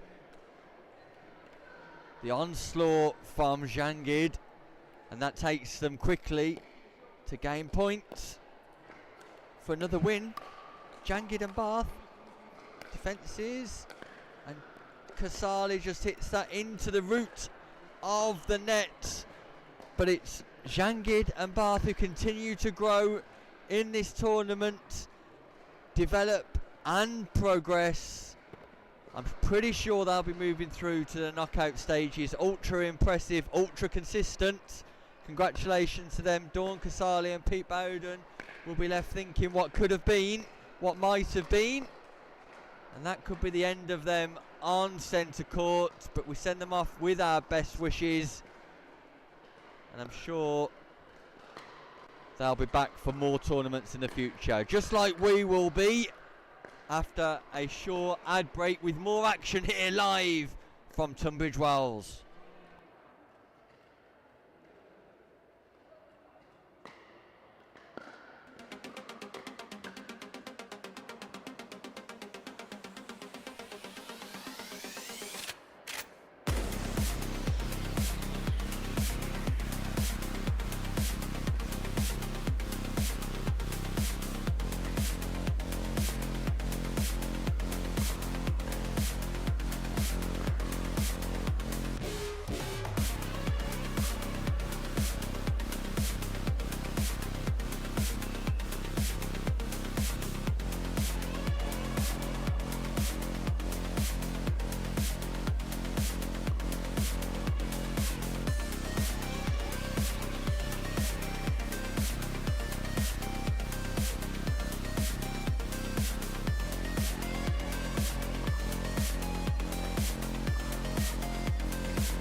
Good afternoon and welcome back to Tunbridge Wells here live in Kent. We're ready to get our mixed 4-0 18 plus category underway. First group game in an exciting category this afternoon, which sees entries from Chantal Griffiths, Spencer Smythe, Will McLean-Bell playing with Sheena McLean-Bell, Nicola Milam, who was successful yesterday, partnering Scott Tift, her usual partner Mark Kennard, injured and unavailable this afternoon, and Jose Gonzalez and Anastasia Kotkudaka. And up first on show court, it will be the partnership of Gonzalez and Kotkudaka playing Scott Tift and Nicola Milam. Scott Tift a late stand-in this afternoon.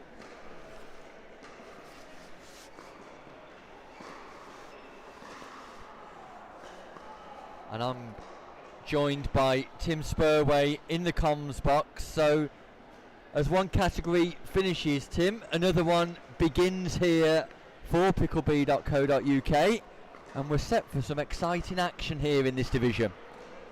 Yeah, this should be a good one. Some strong players in this division. So just 4 teams, which means that each team each other twice. So you'll be seeing these partnerships a fair amount on the show court for the rest of the afternoon.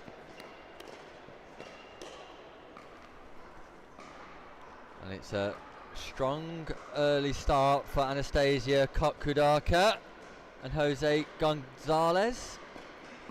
They go into a 1-0 lead.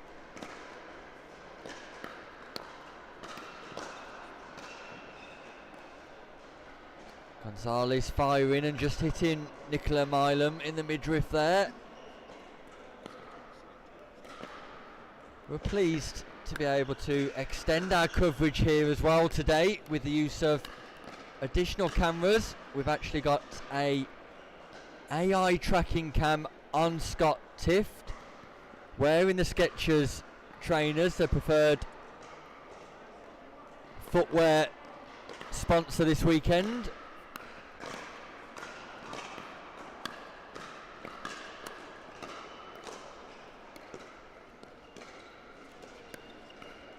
Nice rally developing here with some really good defensive play. A net cord, Jose Gonzalez. Quick action at the net and really nicely put away by Tift and Milam.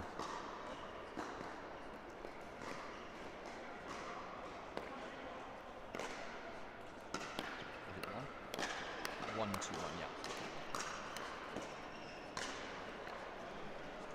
And you can see that Scott Tift is fresh after the action here this morning as a late stand-in, already acclimatised to these conditions. All action here in the opening stages of our 4-0 group game.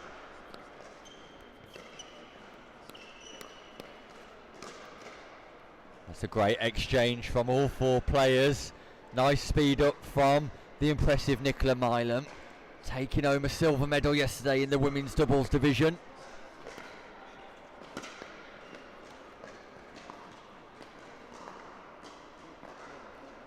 And that ball just dropped in from Jose Gonzalez. A nice slice, kissing the line, but a missed return gives Tift and Milam an early lead in this game, first game in the 4-0 division, so both teams will be looking to put their mark.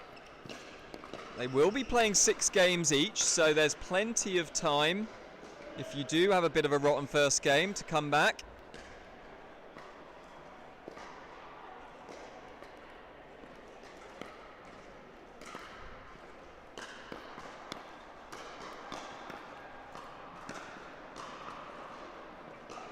And Jose Gonzalez there, just driving that backhand to middle of the net. And hitting the serve long as well, so that's a non-scoring side out, which gives Tift and Milam the opportunity to extend their lead further. Although Tift just having an error on the backhand side, and there's a discussion now about, I think, positioning.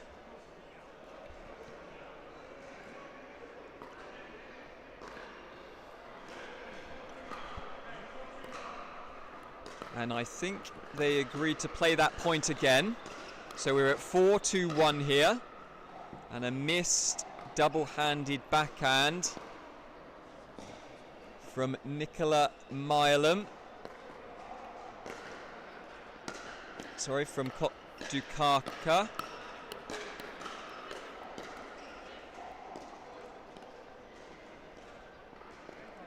And that means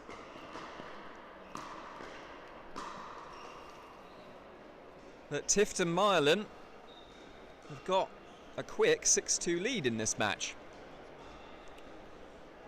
Consistent play from them, and they'll be happy at the change of ends. Playing with a high intensity.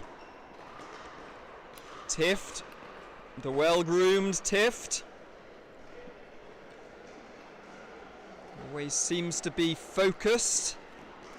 And certainly focused right now, 6-2.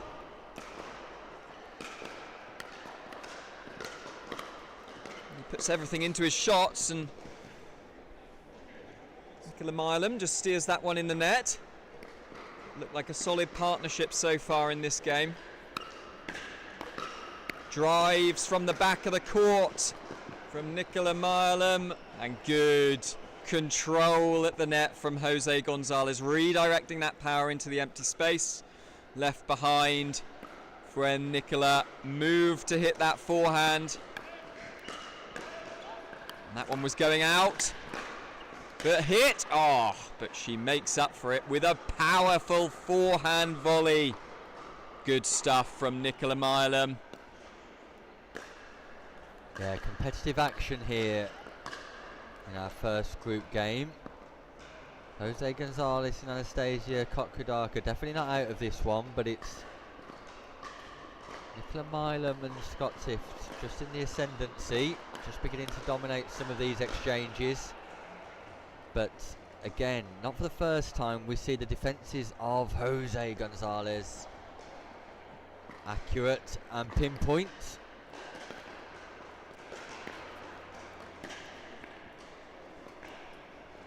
That's a couple of errors, so non-scoring side out, which gives Gonzalez and Kotkudaka the opportunity to get back in this game.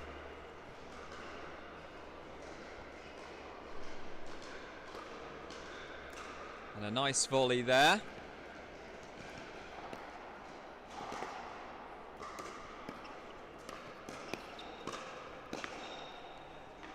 Jose Gonzalez just reaching for that one on the backhand side.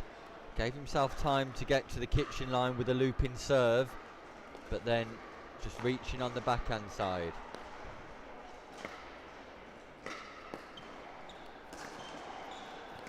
Yeah, nice third drop there, but Kotkudaka really lovely. Halfway between a drop and a drive there, stretching the partnership of Scott Tift and Nicola Milam. Good play from them. Slice return from Gonzalez, nicely picked up from Milam. But it's Kotkudaka who just puts the volley straight into the net. So an unscoring side out for Tift and Milam, who adopt the short stack here. Double-handed backhand from Kotkudaka just goes into the net. And they're getting their opportunities, Nick, Gonzalez and Kotkudaka, but a lot of these thirds are hitting the middle of the net, and they're going to have to turn that around if they're going to go any further in this game. Yeah, just need to increase that efficacy somewhat on third shots, but that's a nice deep return.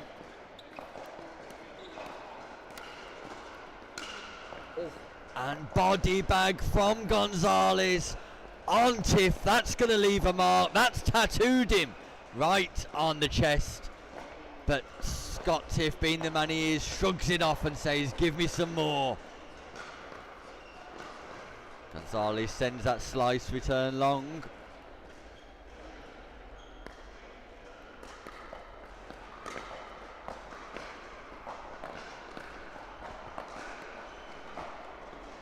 So 6-point gap.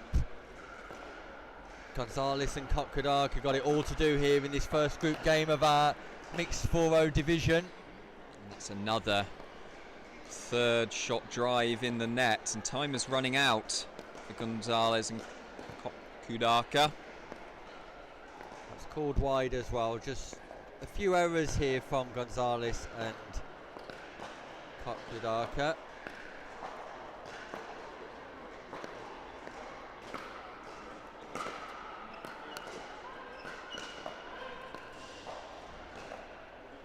Gonzalez just trying to put a bit too much on the backhand roll.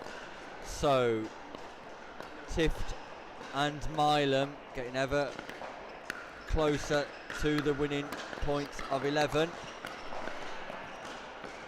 Hands battle, again it's Tift and Milam who come out on top. And Scott Tift, after playing in the 4.5 division this morning, just dominating this 4-0 level.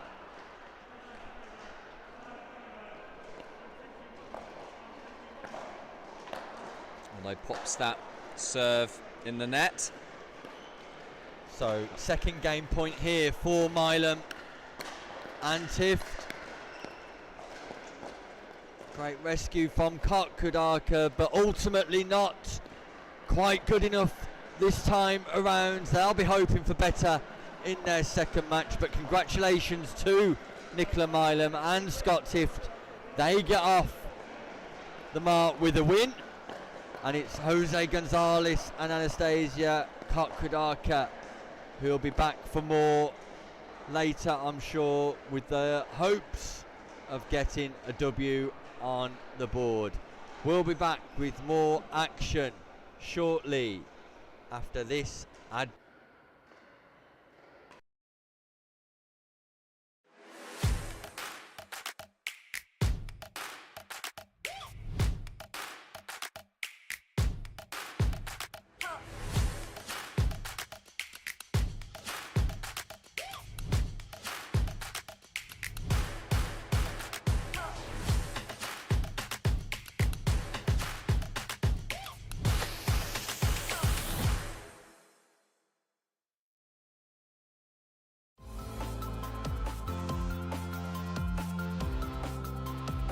IT landscapes are increasingly complex, with evolving security threats and the growing demand for seamless service delivery.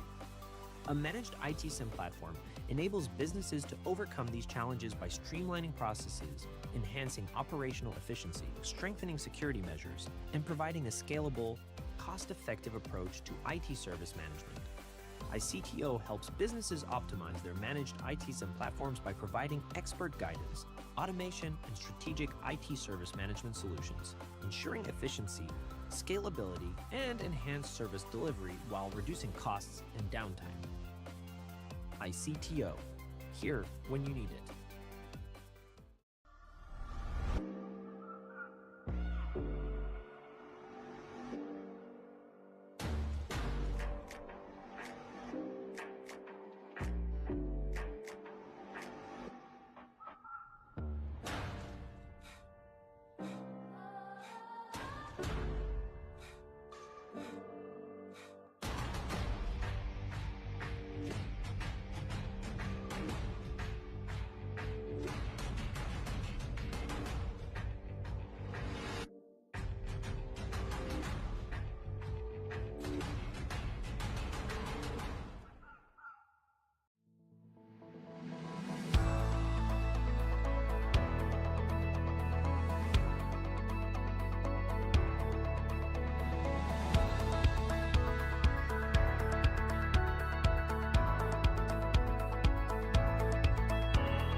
McGuffin here with JOOLA Pickleball. This is the new Magnus Lion CAS paddle, stands for carbon abrasion surface. Carbon abrasion on the surface here. It's a double frame carbon fiber construction, great for performance, very durable, and it's edgeless, it's lightweight, it's aerodynamic, and it looks the part, I'll tell you what.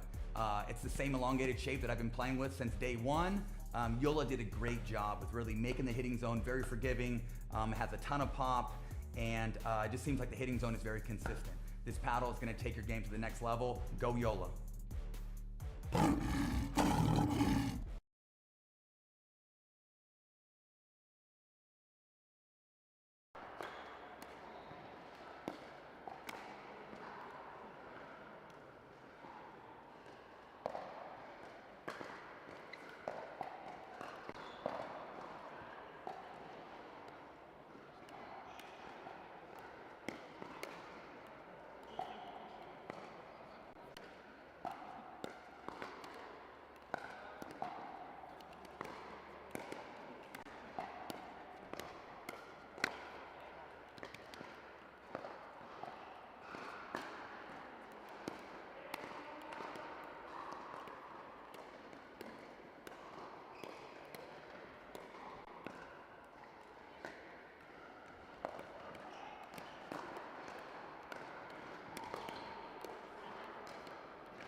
Sophia.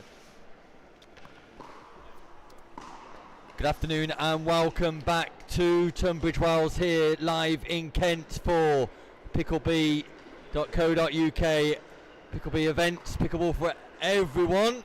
Our headline sponsors JOOLA Pickleball and our footwear sponsors Skechers for the weekend here on Super Sunday, and it's quarter-final action in our mixed doubles 3.5 division. On screen at the top we have Sasha Woolley and Jack Mitchell, and they'll be taking on Sophia Clunies-Ross and Taras Kosciuszko. And great start here from Mitchell, who just sends that drive out to the far wing of Clunies-Ross. So they get an early point on the board in this quarter-final. Race to 11, win by 1. Just wide there from Woolley. We saw Jack Mitchell in a cracking encounter at the end of play yesterday in the 3.5 gendered doubles. Got the gold, so he'll be hoping for a repeat of that this quarter-final. Double-handed backhand from Kosciuszko. Just goes long, and you can see him repeating that shot there. So quarter-final action in this deep draw. 2 groups in our 3.5 division. Tim, highly competitive stuff. Yes, and players playing on the show court now in this division, so they'll be having to get used to playing in front of the cameras, hoping to put on a good performance. We're very familiar with Mitchell though, of course, who won gold late last night on day 1 here in men's doubles yesterday. And that's crashing from Kosciuszko, who takes a look over to the commentary booth as if to say, I hope you got that one. Well, yes, we did, Taras. Great overhead smash.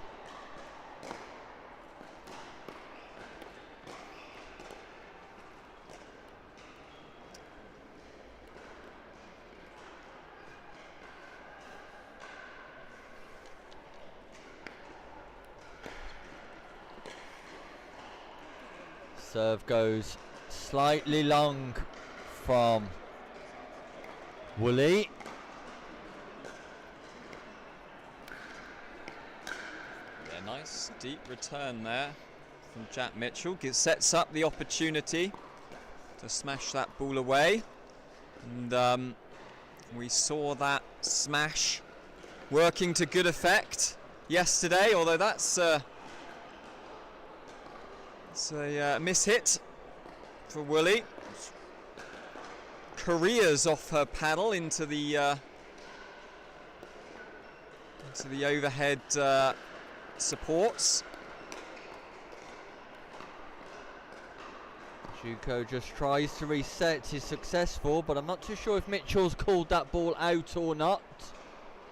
No, that ball's called good.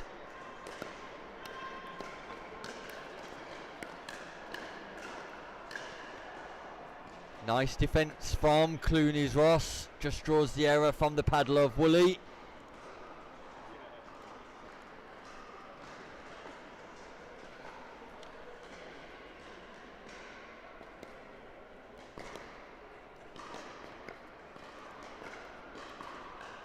Errant third on this occasion from Clunies-Ross, but it's a great start from the partnership of Clunies-Ross and Kosciuszko here in the quarter-final. Both teams got aspirations to move through to our semi-final. It's a hot dog attempt from Mitchell.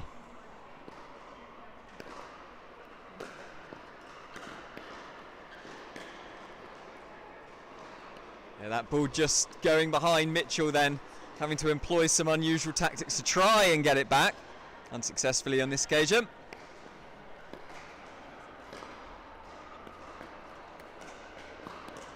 Deep return from Woolley.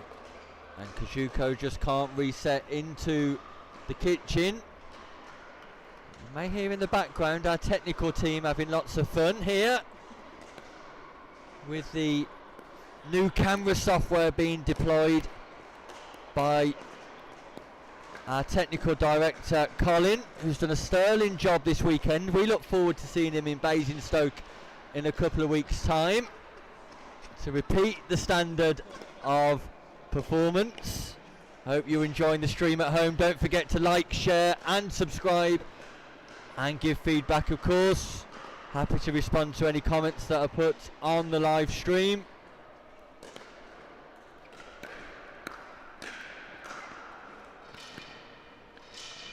It's a good shot there from Kosciuszko. Kosciuszko. Easy for you to say, Tim. If only it was. Great defence by Mitchell. That just goes long. As you could see, our tournament director operating the cameras, so if you do happen to miss any of the action, Steve Beale at pickleball.com for any email complaints.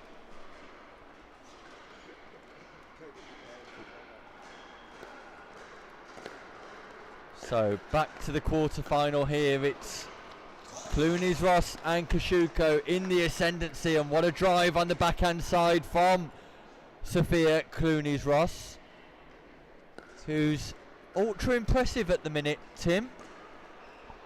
Yeah, very nice shot there, and bringing up a 6-point advantage, although no change of ends.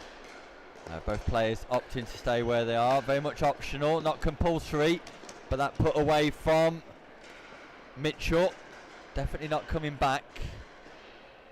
I like the team bandanas down here, Tim, the headwear, the headbands, equally matched. Yes, indeed, yeah. It looks good with the H's on the front. I'm not quite sure what the H's stand for. But surely it stands for Pickleball ball of choice, the Hula Helios. Well, we certainly can assume that, Nick. Semi-final awaits for one of these two teams. Net cord not rescued by Clooney's Ross. A little bit of fortune there for Mitchell. So they just reduce the deficit to 4 points, 4-8-2 here. Woolley just sends that ball slightly long. Well wrapped up, Woolley, there at the top of your screen.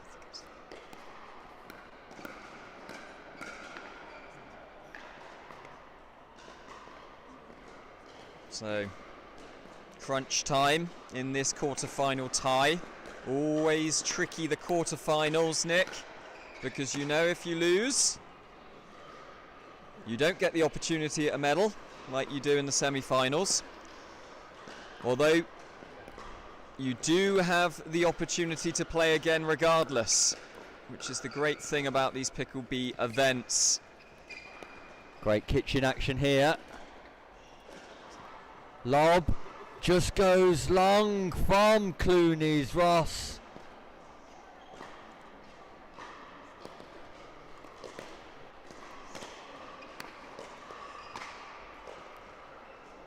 And that's nice from Kosciuszko.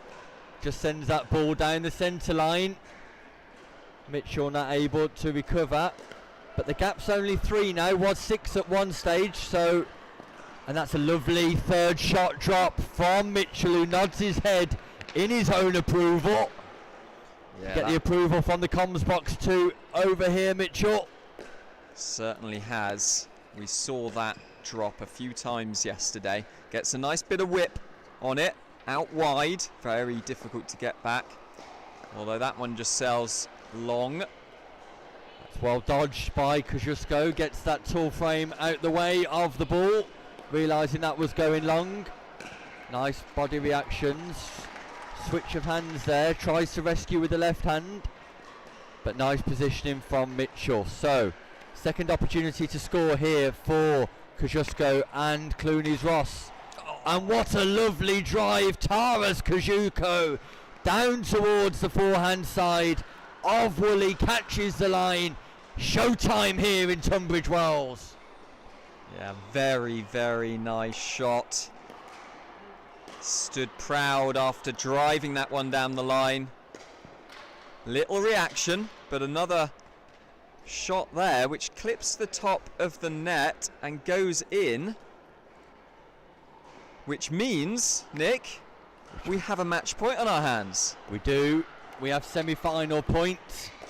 Can they get the job done now? Yes, they can. And a very sporting Mitchell and Woolley congratulate their opponents. It's Kosciuszko and Clooney's Ross who advance into the semi-finals.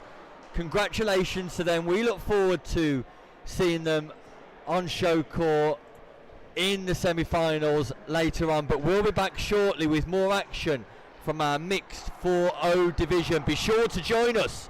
Don't go anywhere. Action's warming up here in Kent. We'll be back after this short break.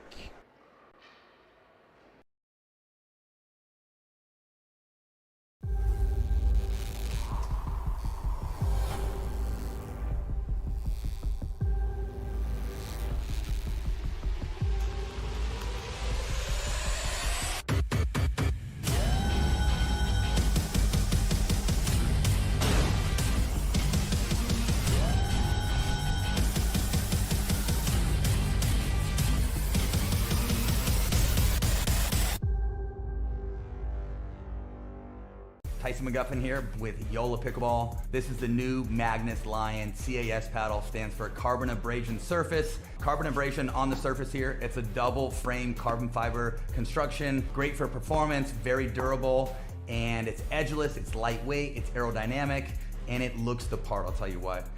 It's the same elongated shape that I've been playing with since day one. JOOLA did a great job with really making the hitting zone very forgiving. It has a ton of pop, and it just seems like the hitting zone is very consistent. This paddle is going to take your game to the next level. Go JOOLA.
shape, yeah. We'll go. Have a good one, guys.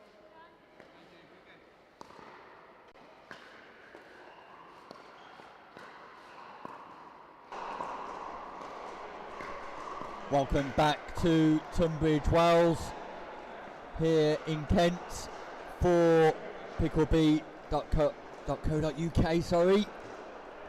Bit of a mouthful. pickleball.co.uk.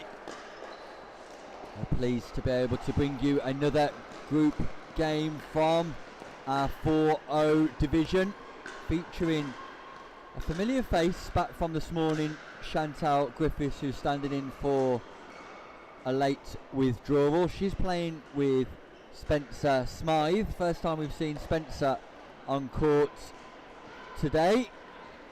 And again, it's Scott Tift who's back after another late withdrawal, standing in for an injury, and Nicola Mileham.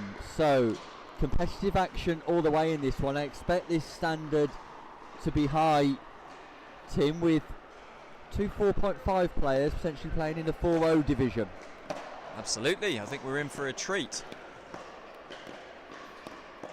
And we saw Chantal working that backhand nicely this morning, although just puts that one in the net. So not normally allowed to play in more than one division. However, in order to maintain the fairness and equity of the groups, where there's a late withdrawal, the tournament director will seek the opportunity for somebody to stand in to ensure ultimately people get their fair opportunity to play games. We've got a court invader here on the far side. Not quite a streaker, Tim, but somebody imposing themselves on show court, that's for sure. Maybe a player for the future. Maybe, Nick, maybe. We're focusing on this game now, though. And that dink just goes wide from Spencer Smythe.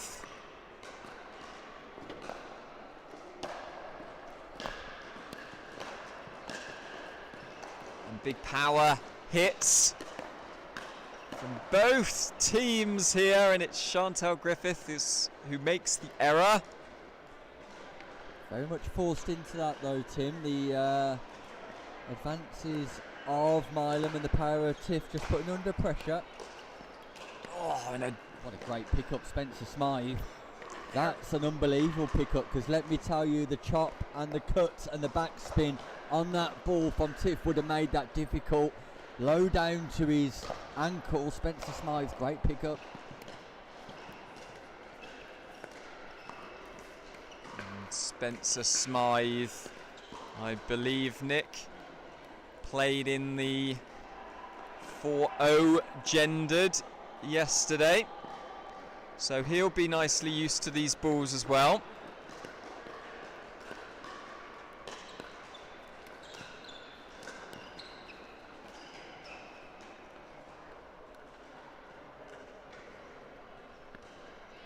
Playing with Jamie Champion in that and winning the bronze.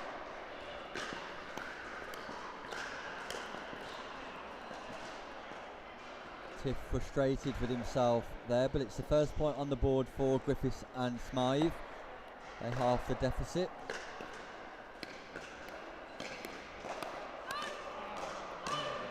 No, said Nicola Mileham. Scott Tiff not listening, volleys that ball straight into the net. Communication were there, but not the discipline to let that ball go. Very much underrated skill in pickleball, the ability to leave a shot. It's the easiest shot you'll ever make, is to not play one at all. Chantal Griffiths at her best there, working her way through the transition zone on the double-handed backhand, but not for a second time. So nice win of 3 points in a row there for Griffiths and Smythe. 2 into out forehand seemed impossible for Tift. And this is great action and brilliant put away by Spencer Smythe. Good fast hands to make the opportunity and nicely put right into the corner.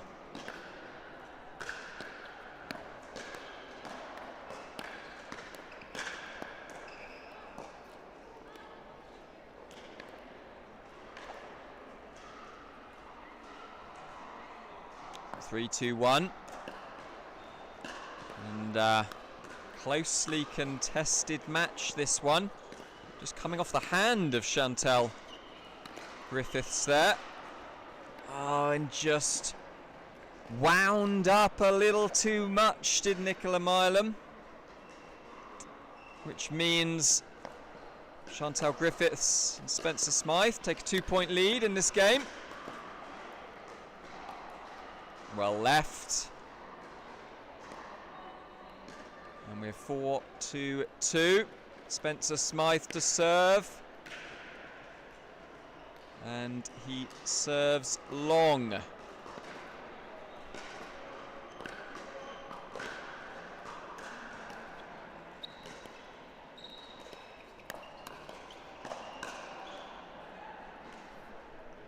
Speed up from Scott Tift, but he's on the receiving end of the power from Chantal Griffiths. So second opportunity to score, not much in this game, and again it's an errant third from Scott Tift. So can Smythe and Griffiths just pull away here? And Spencer Smythe hammers that backhand, double-handed backhand into the bottom of the net. And I don't think he can really believe that shot.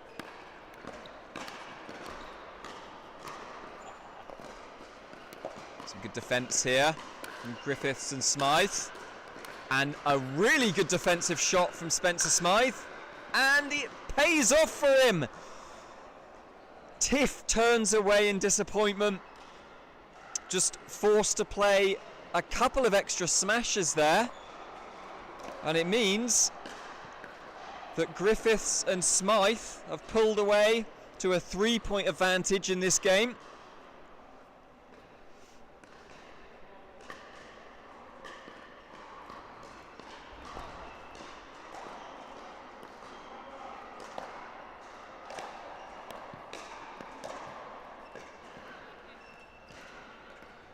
Good discipline there from Spencer Smythe to leave that shot. It's just sailing out. Just one or two errors creeping into the game of Tift and Milam. Tim just need an opportunity to reset themselves. Yeah, errors in the service as well, Nick, when they're serving. Missing those thirds, missing the serve, so important, as we always say.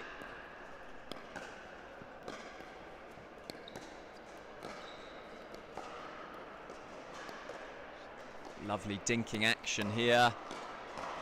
Oh, Body bag, Tim. Completely tagged her right on the chest. Chantal's so quick. When someone speeds it up at you, that ball's coming back with double the pace. Just unable to adjust, Nicola Milam. So Tim, from a strategic perspective, what advice are you giving to Tift and Milam to try and claw their way back into this group stage game? They've managed to be fairly successful in winning back the serve, but as always, it's those errors early on. Serves, returns and thirds. And they've made the opportunities, it's just being a little bit more incisive in the putaways. Like that from Scott Tift. So that wins back the opportunity. So we'll see if they can start to convert some of these opportunities now.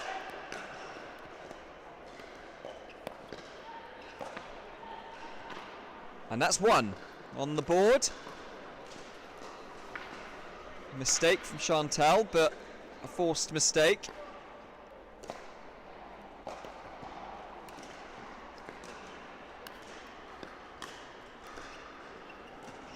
A lovely drop. But got up to the net nicely. But almost his momentum when he got there made him overhit that shot quite far out in the end. But a second opportunity to reduce this deficit. Got to be more consistent, Tift and Milam, if they're to begin their advance to 11. Got to show a little bit more intent on their third shots on their own serve. Force Griffiths and Smythe to play. That's good defence. Scott Tift. She really cranks up Milam. That forehand volley, and Tift just overplays that. Sailing long, which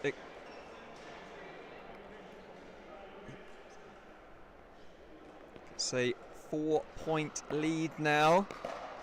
Chantal Griffiths and Spencer Smythe. Having watched Scott Tift for, just let this point play out. Having watched Scott Tift him for the last couple of days, very nice player to watch. Got all the skill in the world. Just needs to demonstrate a little bit more patience would be my advice at times, and consider his shot selection, because there we see an example of just what Scott Tift can do, but it's about choosing to do that at the right moments, at the right stages in games. I think you're right, Nick. I think he makes these opportunities like this one. That one paid off for him, absolutely mullering that ball. It's another point on the board, but perhaps just overplays occasionally.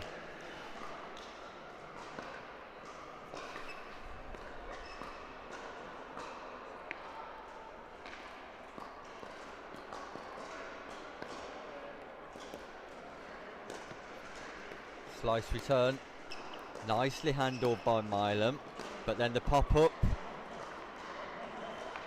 I think it might have gone long. So, pop-up from Milam, not punished by Smythe. He'll regret that one.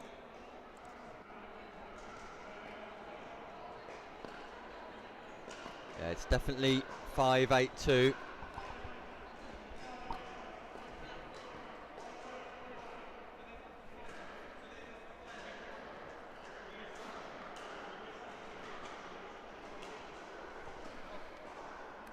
And we've got a little bit of a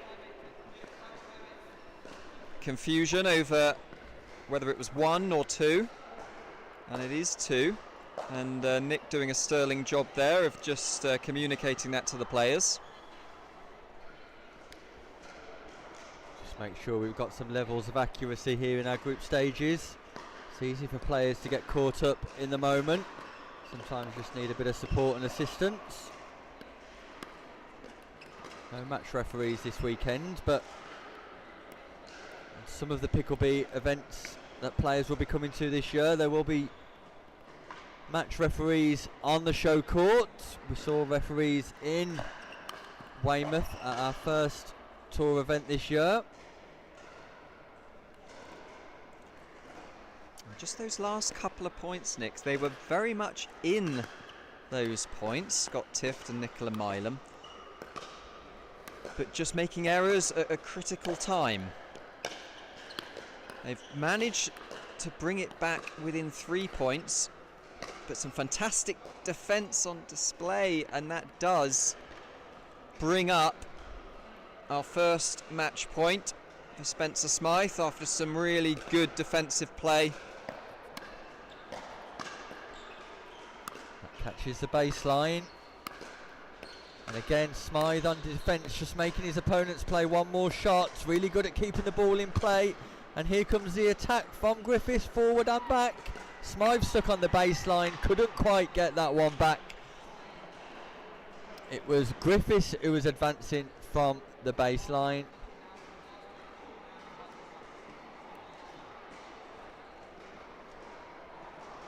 So second opportunity here, second match point.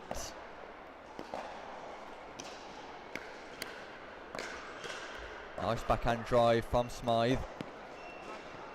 Oh, and that is And out. that goes wide. So Tim, victory goes to Smythe and Griffiths. Not unexpected, I have to say. But congratulations to them. Commiserations to Tift and Milam. They'll continue this afternoon during the course of these group stages, I'm sure. And for viewers and listeners at home, the stream will continue, but not from me. I've enjoyed my time here in Tunbridge Wells this weekend, both yesterday and today. I'll be back in Basingstoke.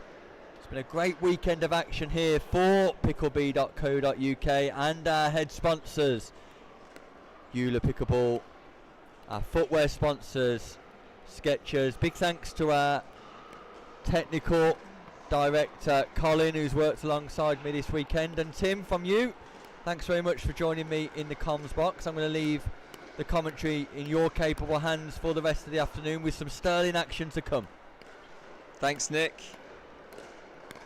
Fantastic job commentating the last couple of days. I'm sure you'll be missed for the remainder of this day, but we look forward to seeing you in Basingstoke. Yeah, see you there, and we'll be back after this short break.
Welcome back, folks.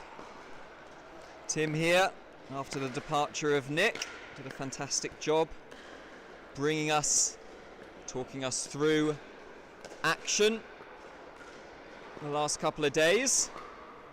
It's got a long drive home. So we're now moving on to our 18 plus mixed doubles 3.5 semi-finals. So for these two pairs, this will be their first time on the show court this weekend. So they'll be looking forward to seeing if they can pull out a performance and get through to the final. And the top, just finishing the warm-up. Two players that you can see on court now are Michael Yip and Katie Taylor.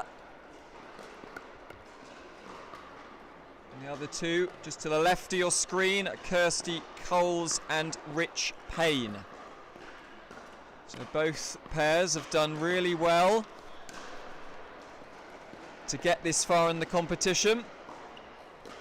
As you can see from our stream, Kirsty Coles and Rich Payne from Canterbury Pickleball Area Club. Very fetching outfits, matching, always nice to see.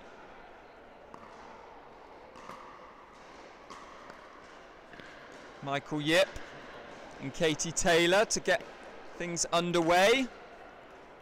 So we're looking forward to some 3.5 action here in Tunbridge Wells. And it's a side out for the first point.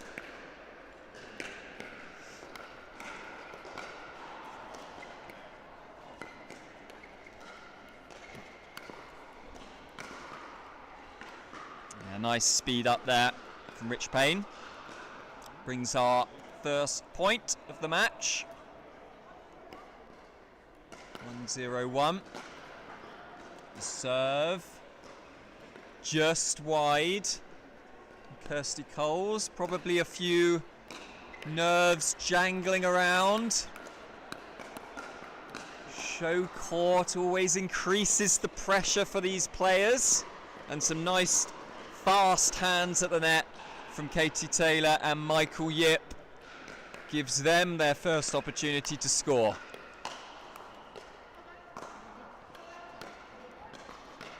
I'm bringing themselves back into this point. Michael Yip just moving forward into that shot, overplaying as a result. That forward momentum, adding a little bit of extra zip to the ball.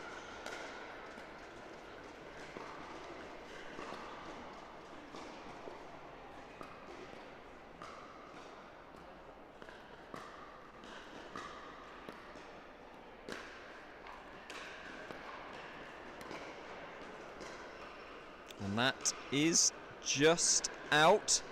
So that brings up the first point. Oh, excuse me. Second point for Yip and Taylor. Nice whip on that forehand by Michael Yip, but well dealt with from Rich Payne. So tight exchanges in the early parts of this game.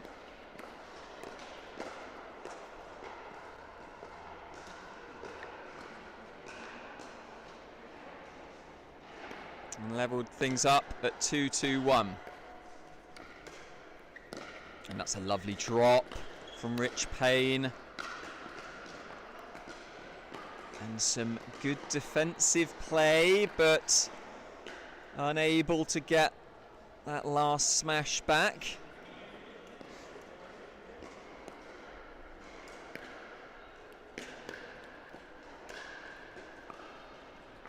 And a third driven into the net by Rich Payne there. So back and forth.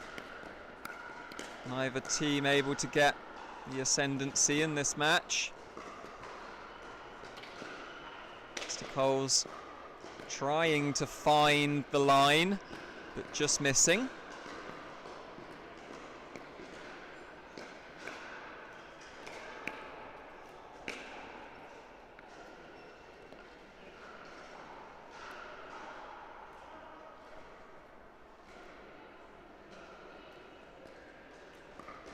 Just a tiny bit of confusion about the serving side, but employing, of course, the stack. Michael Yip favouring his forehand.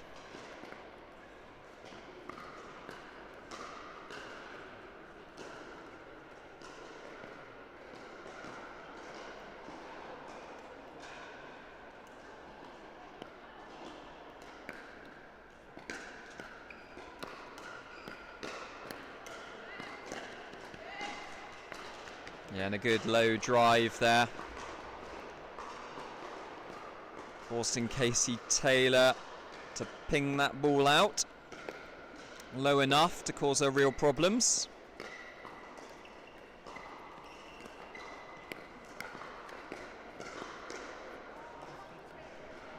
Oh, and I think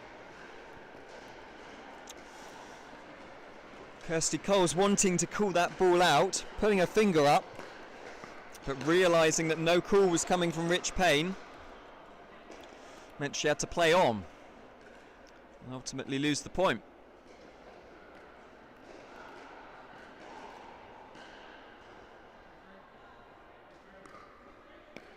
So we're at 3-3-1 in this semi-final,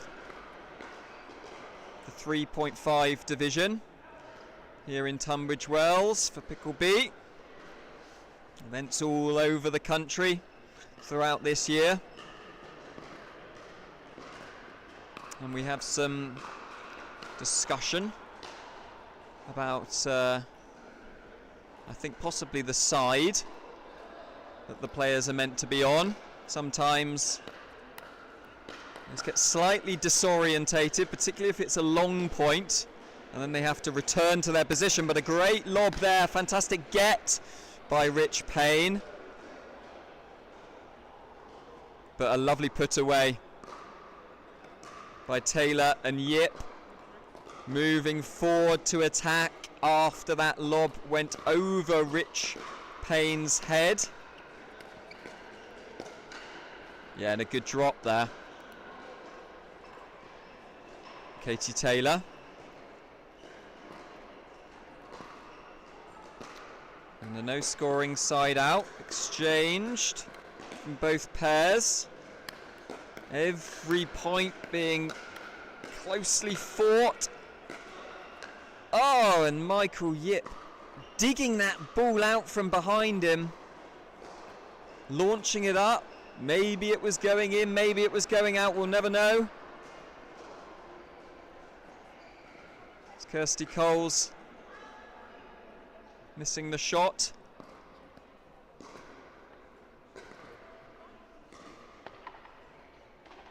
And we do have a change of ends here. Apologies. Scoreboard incorrect. I believe Michael Yip and Katie Taylor have taken a 6-3 lead.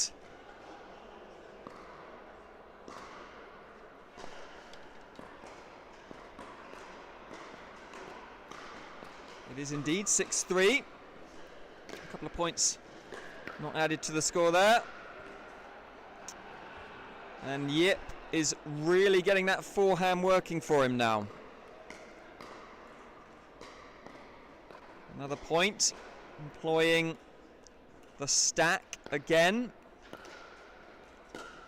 Those that don't know it, stacking, a very common tactical play employed when you have a player that favours their forehand side, allowing them to run across to their forehand side even though they're meant to be starting on their backhand side.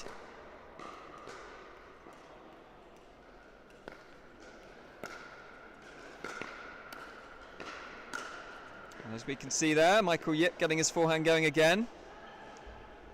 Perhaps that one was going out, but again, played. The partnership of Kirsty Coles and Rich Payne. And a real nice run of points here.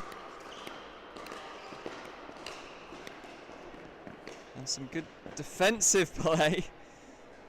Kirsty Coles running across. Kirsty Coles, of course, left-handed, so very sensible tactic to employ, the stack, making sure that both players, if the ball goes down the middle, have a forehand to hit rather than a backhand.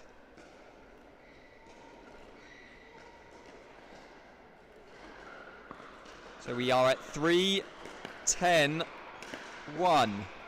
So time is running short for the partnership of Coles and Payne.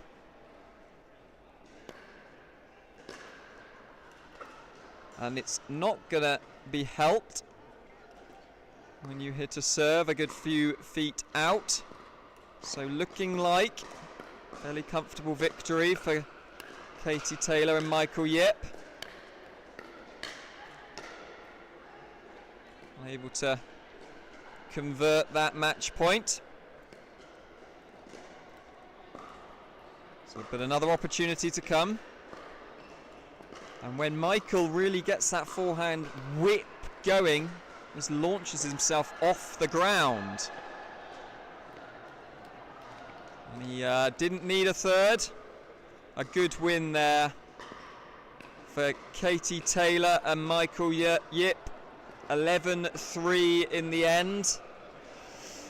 They'll be very happy to progress through to the final here of the 18 plus mixed doubles 3.5 division.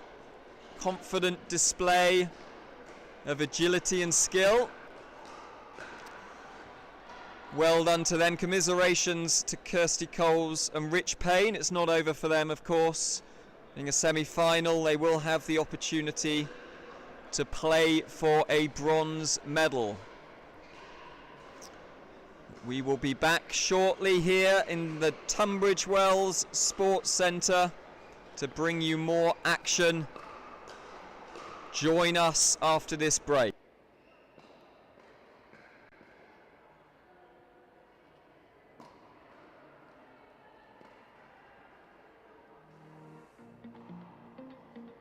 Navigating the complexities of international taxation can be challenging.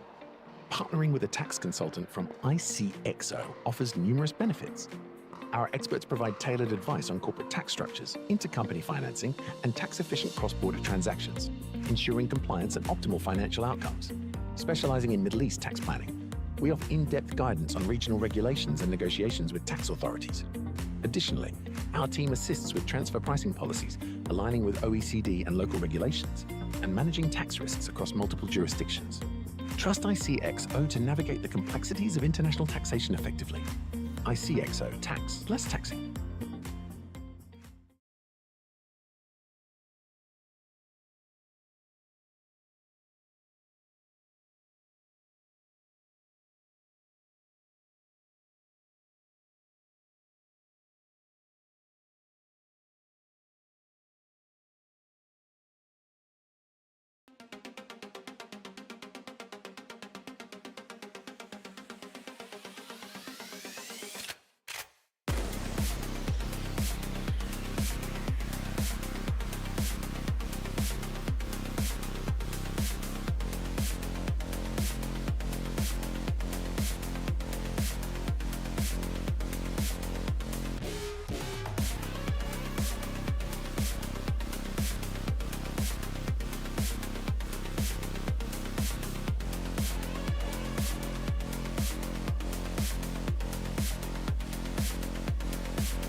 Welcome back, folks.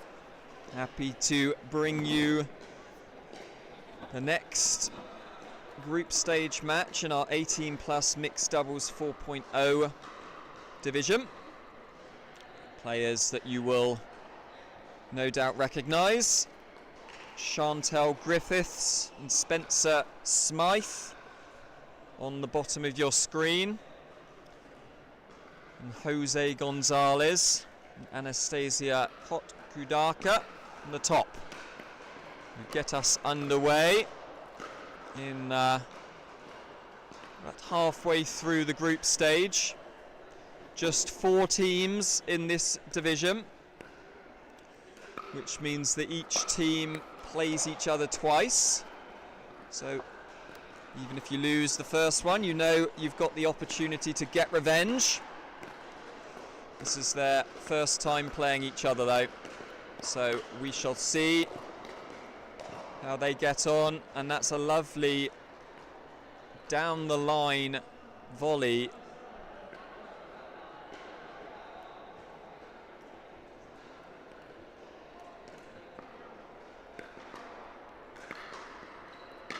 I think it just skimmed the bat of Jose Gonzalez in the previous point. So 2-0-2 for Griffiths and Smythe. And a poach from Chantel Griffiths, a successful poach, launching herself into the centre of the court there, putting away a volley. Very nice play from her. Not followed up. Forehand drive. Put in the net.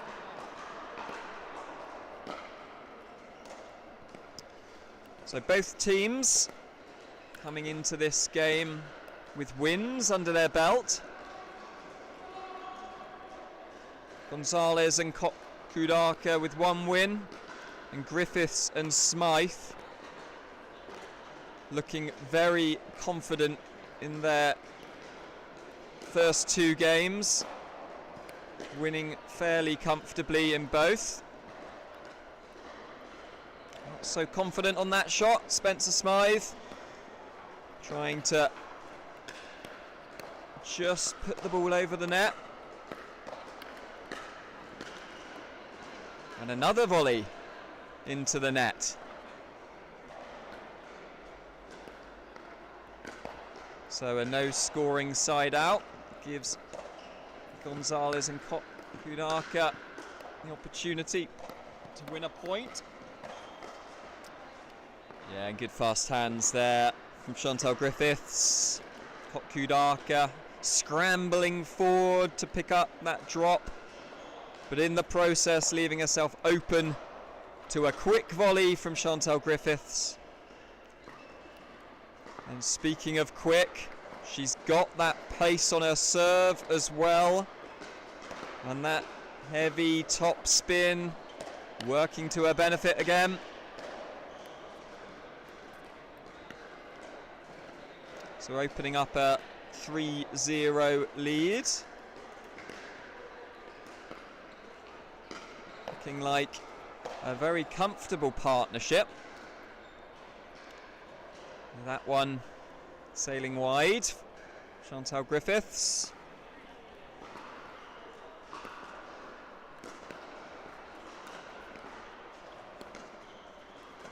A good slice drop from Jose Gonzalez. You've got to go for them, Jose. If the opportunity arises, you've got to give it a try, but probably not wide enough for that ATP.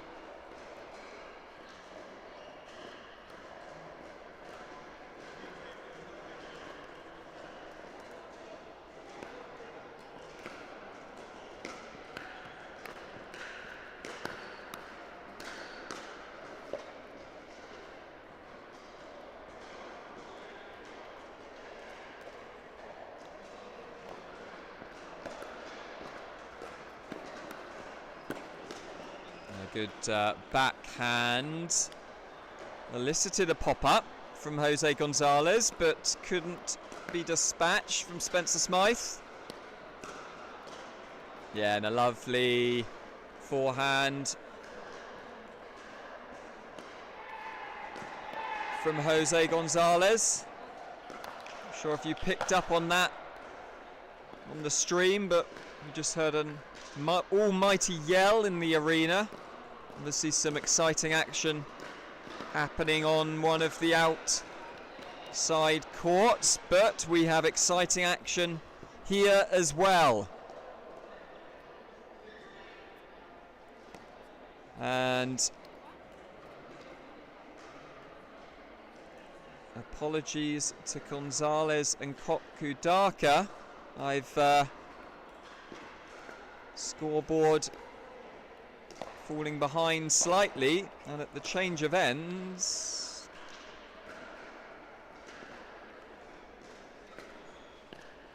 six, 4, 2.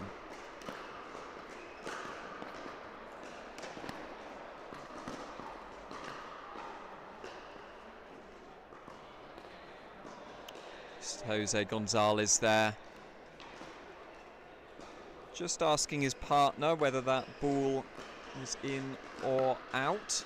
It certainly looked in from here, and that's the call they settle on. And Chantal Griffith taking the court here.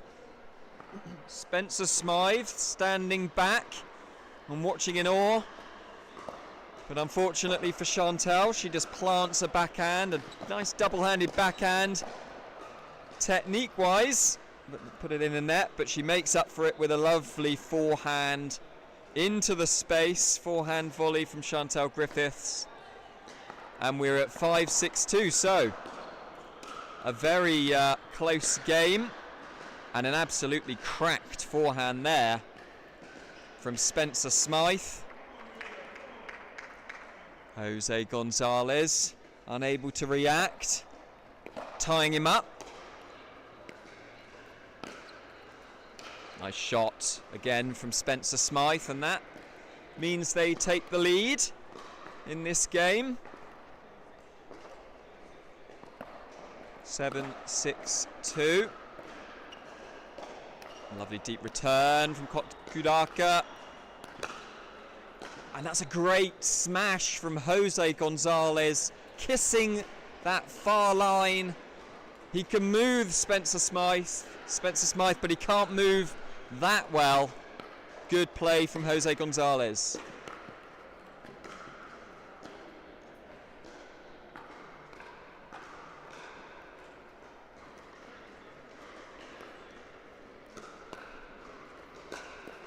Being 6-4 up.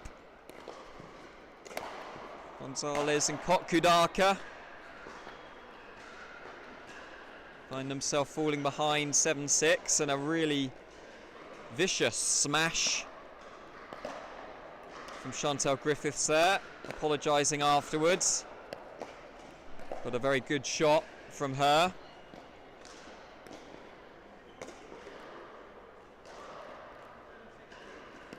Always played in good spirits, these games.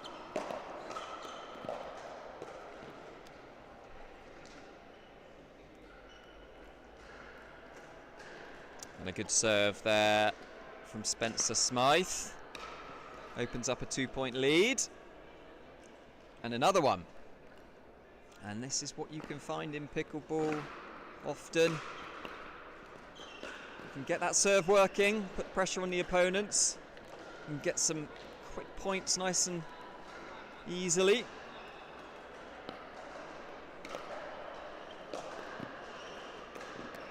And that is a lovely drop. Oh, but Chantal Griffiths on the back foot, managing to generate a huge amount of power on that smash.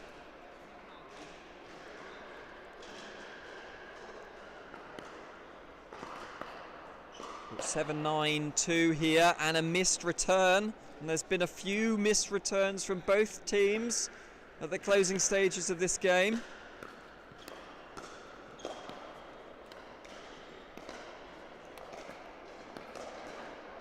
Very much in the ascendancy, Griffiths and Smythe in this point, but battling hard. Very nice play from Kotkudaka and Gonzalez on the defence. And that evens things up in this group match. Oh, and Kotkudaka's drop just goes over, but well handled by Chantel Griffiths. And we are even Stevens here, 9-9-1. But that ripper from Chantel Griffiths on the backhand side brings up match point.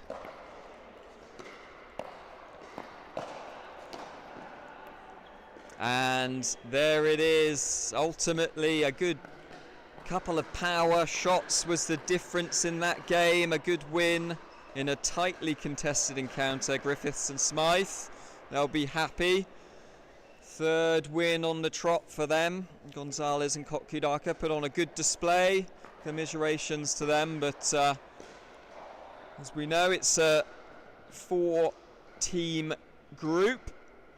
So all teams will qualify for the semi-finals. It's just a matter of where you place will decide who you face.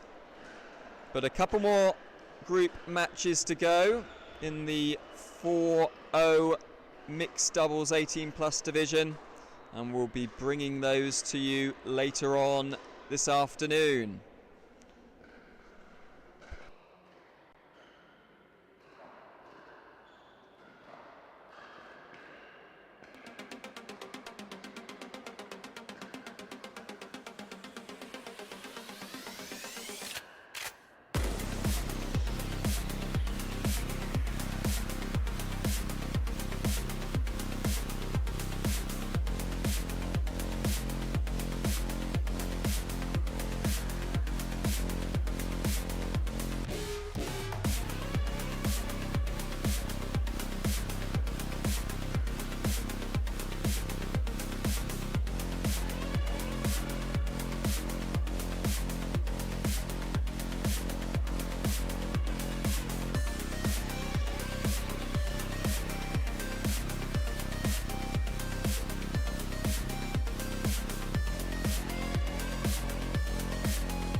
Let's go. Yeah.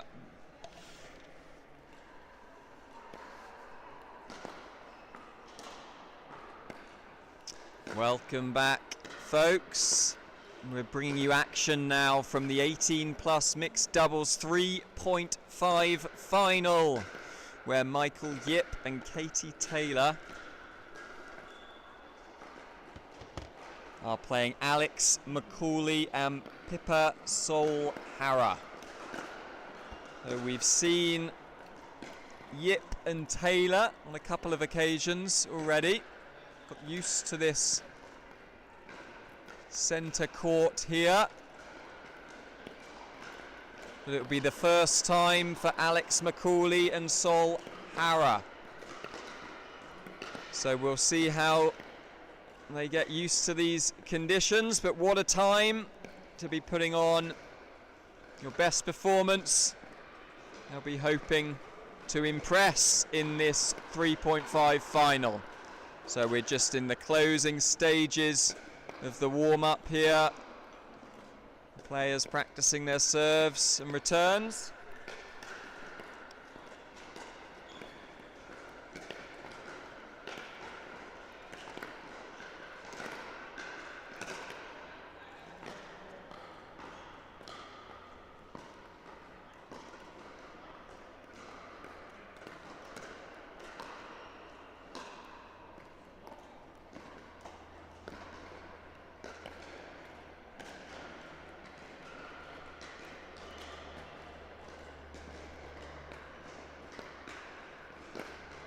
Extended warm-up here. Guys just wanting to make sure that they're ready before proceedings begin in this final.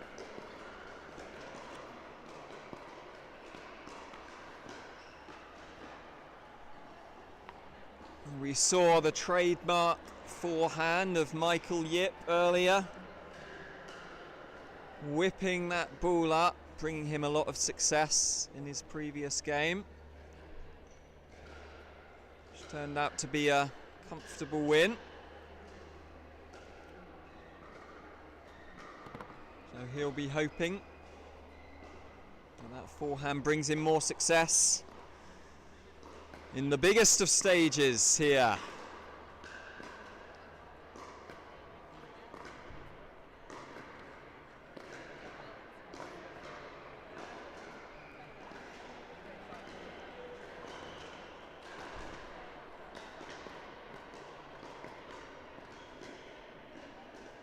Just organising who's going to serve first here.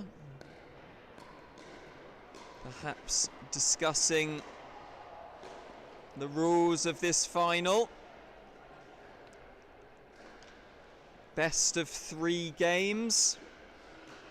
First to 11 each game. Change of ends only after the game is finished, unless it goes to a third, in which case you change at 6.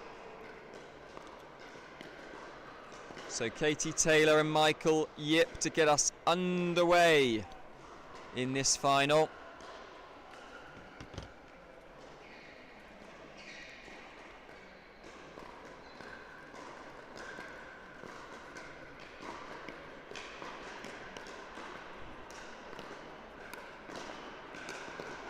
And on the second shot, we see that forehand in action from Michael Yip. And moving up to the net nimbly. And that's a good start for them. 1-0-2. They both look honed in for this final. It's almost Nadal-esque, the way he whips that forehand through and up over his head in the follow-through. But good solid play from McCauley and Solhara to win the service back.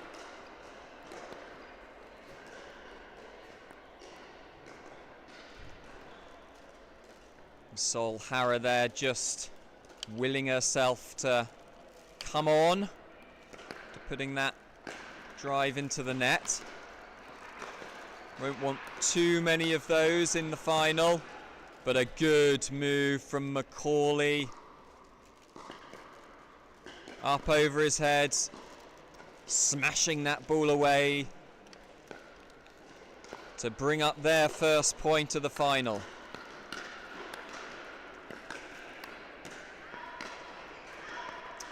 Yes, just going long, Michael Yip.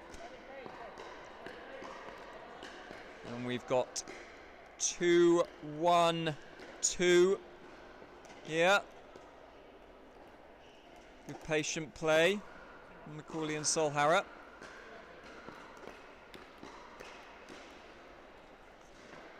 Although a frustrating serve into the net there from Macaulay.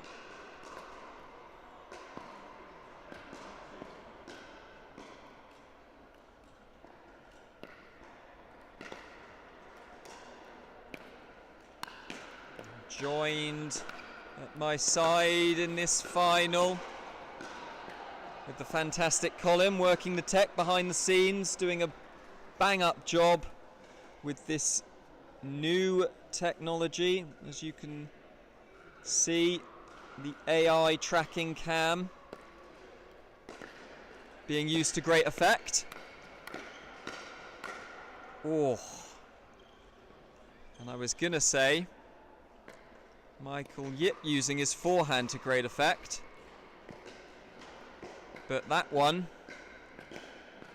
almost landed outside the arena. But a bit of luck there for Katie Taylor.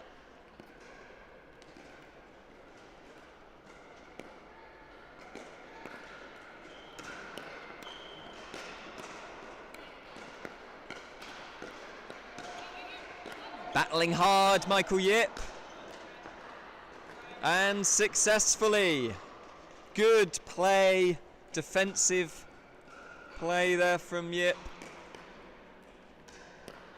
Forcing the error, and that forehand, normally so consistent, the last couple, just been overhit.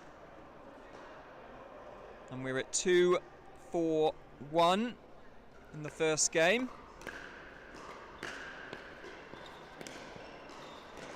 It's interesting to see the different styles of serve from the players.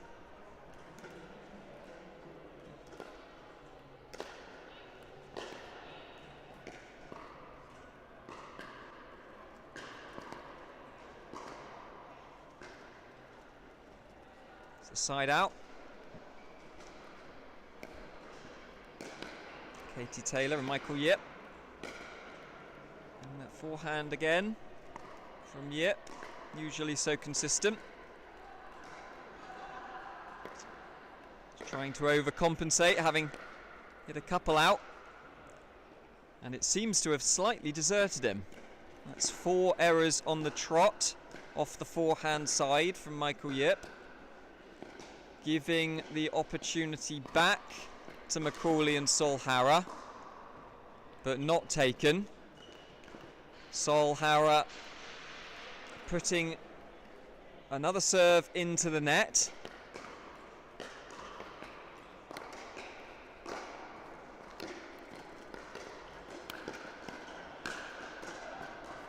Yeah, nice play there. Katie Taylor taking the opportunity, waiting for the right moment to attack. Hitting a very heavy smash.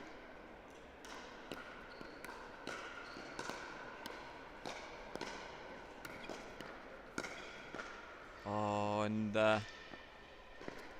just mistimed that forehand, Michael Yip.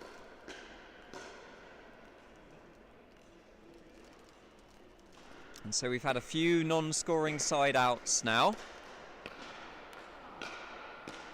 Oh, and the Yip forehand is back in the business now. Lovely whip dipping down the forehand side of Macaulay. And you know that Yip forehand is coming. He's got a big take back.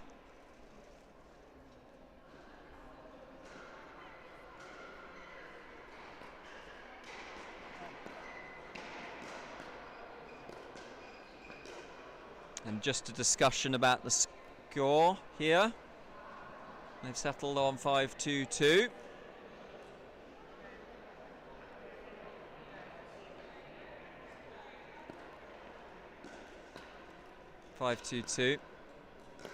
And I'm pretty sure that's correct. That's what we make it.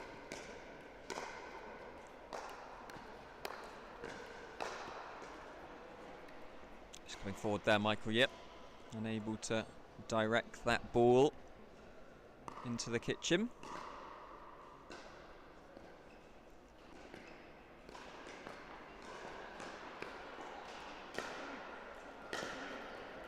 And Sol Hara just taking a moment before she served that game to compose herself. And that shot just falling wide, long rather. And they've had a few side outs where they've been unable to score. But that's a nice drop from Macaulay. And just couldn't follow it up with a second. So difficult to get yourself back into the point once you've fallen so far behind the baseline. And that's what Macaulay found there. You found you have to just be so accurate with your drops, particularly with this ball, when the opponent can hit with so much power. And power being on display there from Katie Taylor.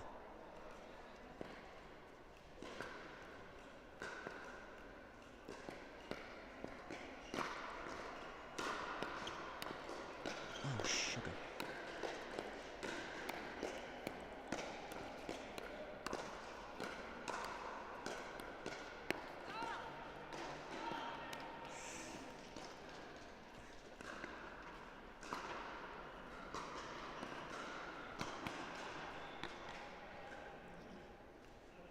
Good play there from Michael Yip. 7-2, opening up a 5-point lead.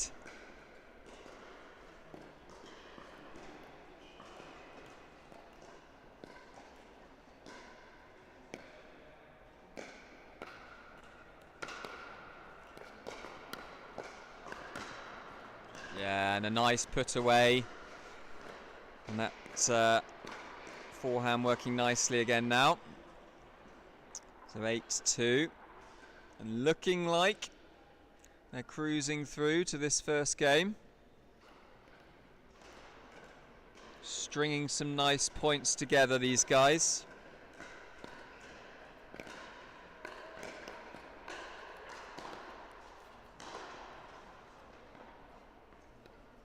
Well, they just mistimed that forehand. Michael Yip.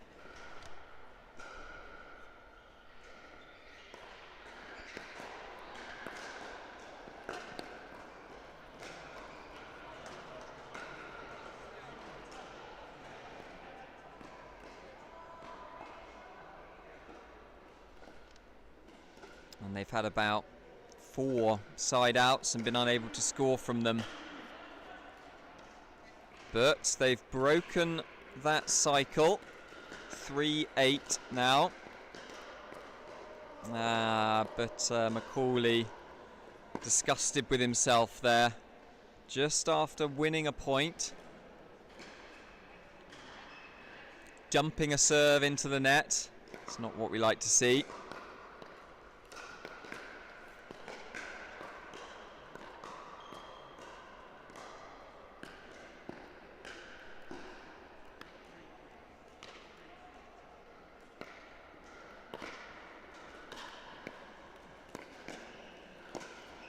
And that's a lovely forehand from Katie Taylor, helped slightly by the net.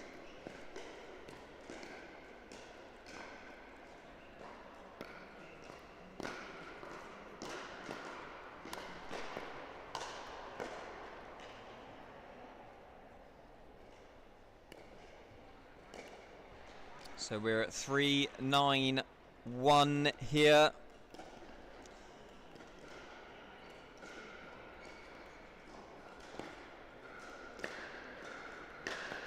Time running out for these guys in the first game, but this is a best of 3 match, and what a get by Macaulay. Saul Hara in the process of trying to cover Macaulay's half of the court, leaving some space on the left-hand side, which was taken advantage of. And that is another side out. So at 9-3, Michael Yip and Katie Taylor sitting pretty. But a miss serve.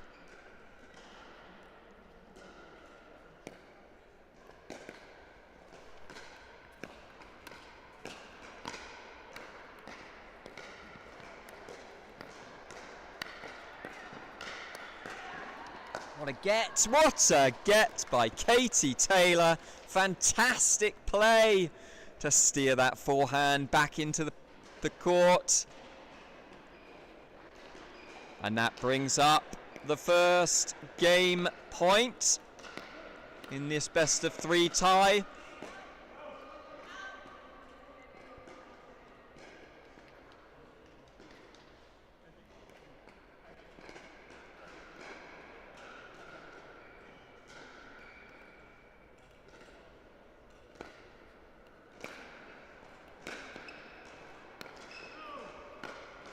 Oh, just that roll volley on the backhand side from Michael Yip. Trying to get some whip. Fortunately, just slightly mistimed. So up to 4 now, reducing that deficit. But good consistent play from Michael Yip, not overplaying those volleys. And very much a routine for Sol Hara, composing herself before each serve.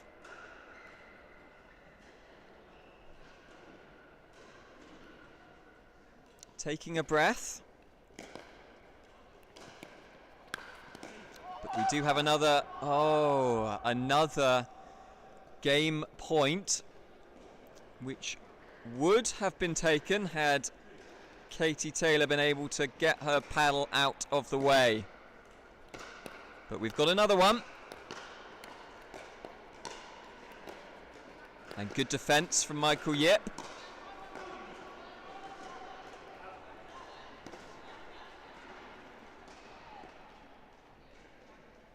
But a non-scoring side out. 4-10-1. You can see the partnership of Macaulay and Saul Hara. Matching pink tops from London Pickleball. Big club, lots of very strong players.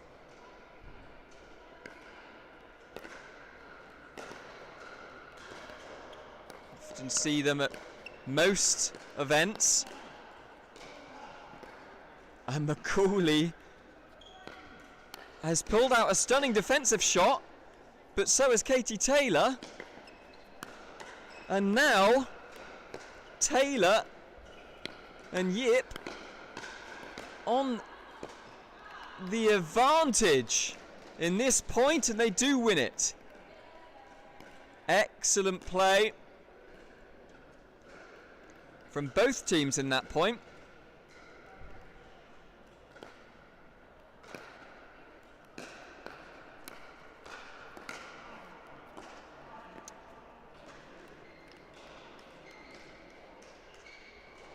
But not enough. Macaulay scrambling forward, but missed timing.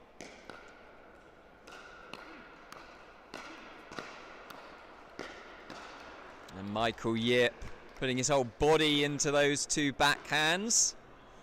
And that does bring them the first game after a short delay.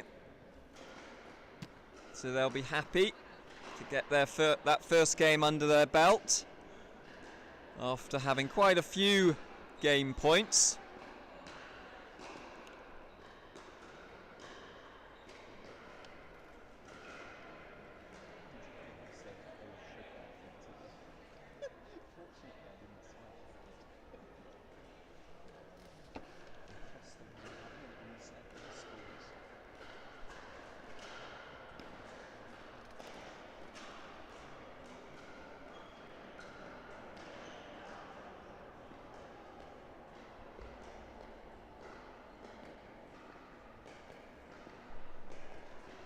So we're into game 2 now of this enthralling encounter.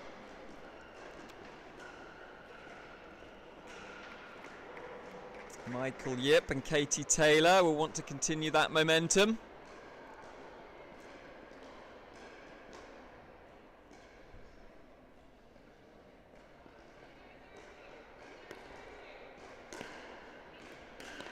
Cooley and Solhauer.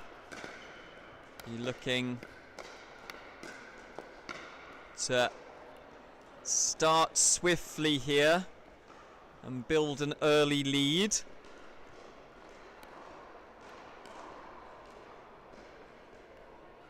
Yip and Taylor are the ones who have won the serve back in the first time of asking, and Yip just nods his head after that forehand. He liked that one, and we liked it too. Lovely whip. And I think they're feeling pretty good. Being a game up, they can take a few chances.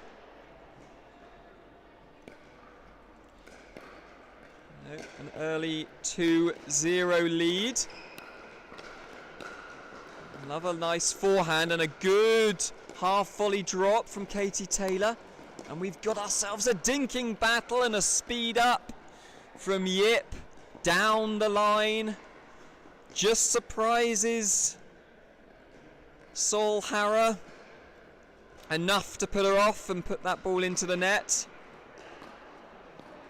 So 3-0 now.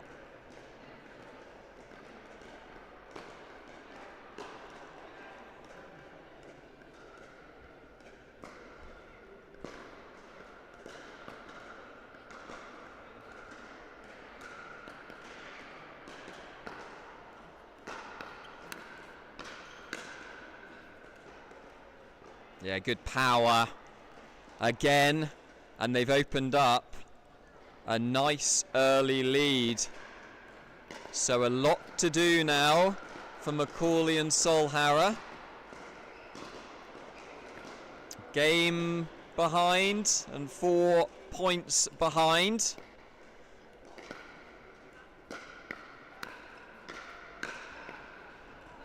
And that is a block volley that goes long from Solhauer. And it's a 5-point lead now.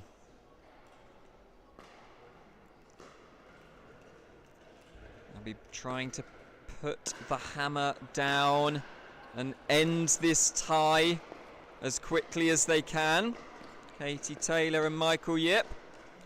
But we'll see what Macaulay and Solhauer can do now.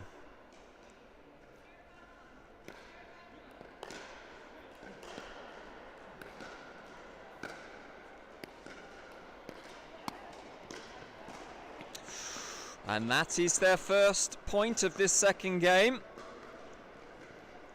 A mistimed backhand volley from Katie Taylor.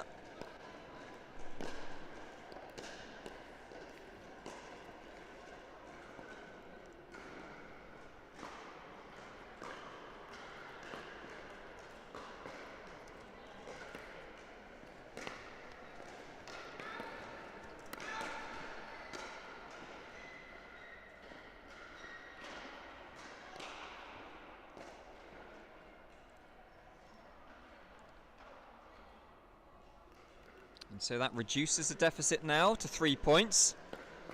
So they'll want to try and get another one if they can.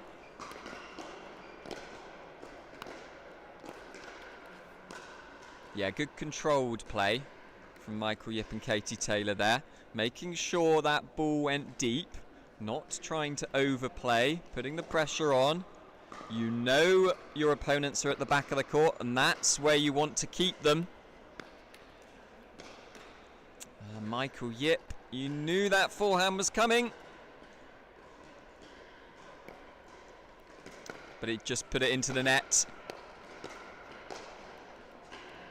But that was a good backhand.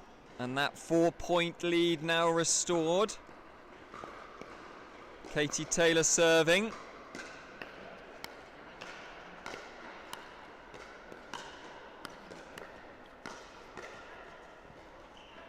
and it is just out from Michael Yip.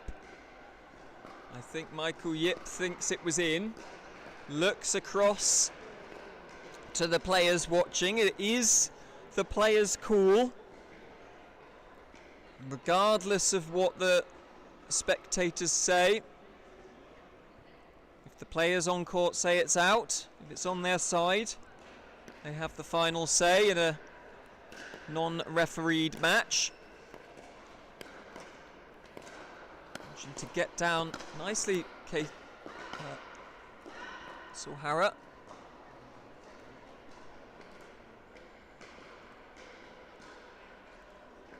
Three now. So chipping away at this lead. You just feel like they're digging in.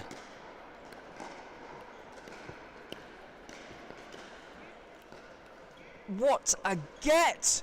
Unbelievable play there from Alex McCauley. God only knows how he got his hands in the right position to shovel that backhand back into play, but he did, and that reduces the deficit to 4-6. And then momentum stalled with a missed serve. Frustrating for Sulhara. There's nothing nicer for an opponent after losing a difficult point to immediately win the next one with a missed serve. So it's 6-4-1.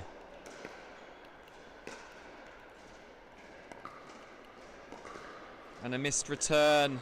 And Sulhara, the frustration evident in her face there. She looks to the spectators, shaking her head.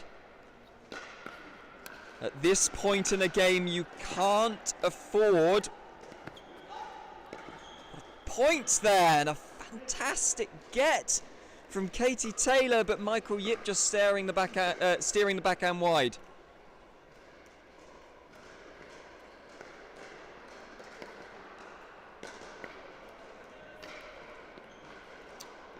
Couldn't steer that forehand into court, so chance now for McCauley and Sulhara.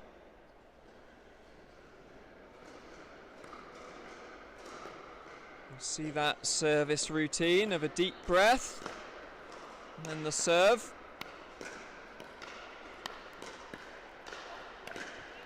Good hustling by McCauley to remain in this point, and a good drop.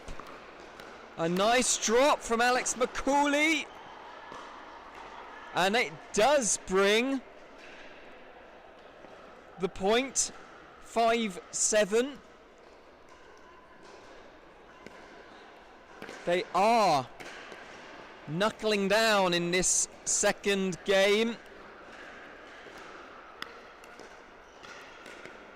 Brilliant defensive shot from Alex McCauley and a great drop as well. Really playing at high quality stuff, making them play an extra shot, and sometimes that's all you need because the deficit now reduced to just 1 point, 6-7-1, and this second game is anyone's. Momentum all with McCauley and Sulhara now, 7-7-1. And a fantastic deep serve there from Sulhara. Puts them ahead in this game. But a missed serve. So frustrating for her. Shake of the head again. What a contest we have here, though. A great drop, and Alex McCauley makes the move, poaching to bring up a 2-point lead in this second game.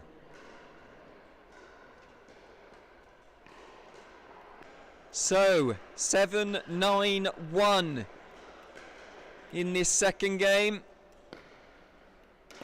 After being ahead for most of it, Yip and Taylor find themselves behind, but Yip clenching his fist after that impressive forehand volley put away. Good play from him.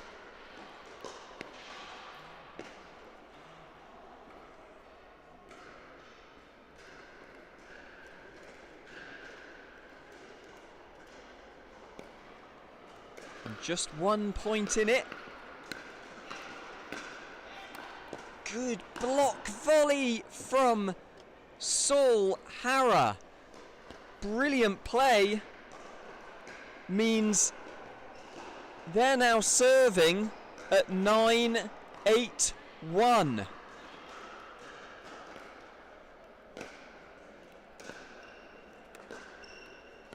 Good drop. Tentative at the net here. Good patience from both players until Michael Yip tries a roll backhand volley that doesn't pay off, and that gives us a game point for Macaulay and Saul Hara to take us into a third. And the defensive play, quite incredible here. Just out from Macaulay, but they will have another opportunity to take us into a third. Their second game point. And that breath even deeper than usual for Saul Hara. Deep return. Good roll volley. And just missed from Macaulay. Which means 2 opportunities to take us into a third have gone begging. And Michael Yip drilling that forehand. Great play. Oh, and Macaulay snatched at that backhand. He'll be frustrated himself there. And we're at 9-10-1. Just 2 points to win it. But that's 1 gone begging.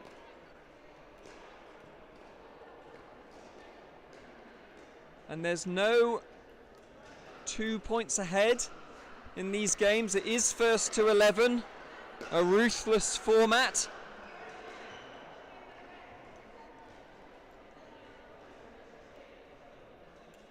So we have a disagreement or a misunderstanding about court positioning there. They're replaying the point. And Michael Yip, that backhand roll volley, mistimed, which does give Saul Hara and Macaulay another opportunity to take us into a third at 10-9-1.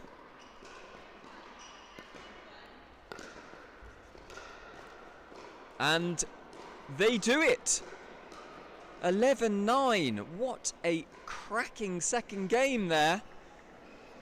Michael Yip and Katie Taylor at one point looked to be cruising to a gold medal. But Macaulay and Saul Hara digging in, really cutting down the number of errors they were making Michael Yip and Katie Taylor play more shots and giving them more opportunity to miss. So we go into a third in this final, which is what everybody here wanted to see. We're seeing some really high quality stuff. And discussions now from Michael Yip and Katie Taylor.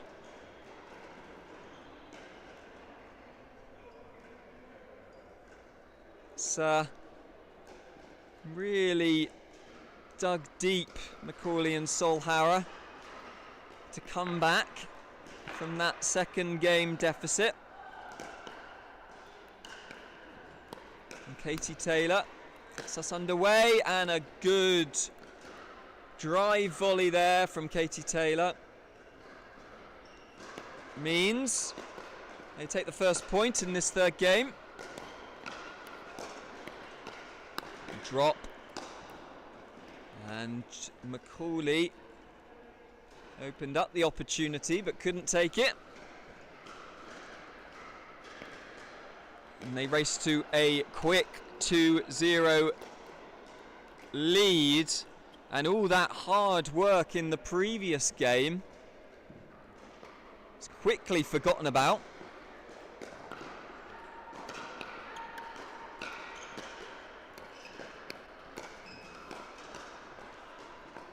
And Yip and Taylor really hammering down those forehands, putting the pressure. And that is a Michael Yip special. Forehand down the line. And they race to a 5-point lead in this final. Oh, and Michael Yip, he can't do anything wrong on that forehand. 6-0 in the final game. And Macaulay and Solhara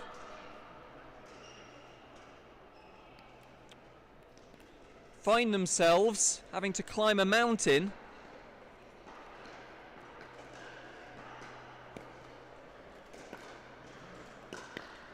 So a change of ends in this third game. And that one just went long from Michael Yip. The first forehand we've seen hit long in some time to give a little bit of breathing space for Macaulay and Solhara. Hopefully, or they will be hoping, they can reduce this deficit slightly. Yes, good move there from Alex Macaulay. Pouncing on that opportunity with a perfect poach. And that's their first point in this third game. And can they do it again? Macaulay and Solhara, after going down heavily in that second game, managing to pull it back, and they've pulled a couple points back in the third game.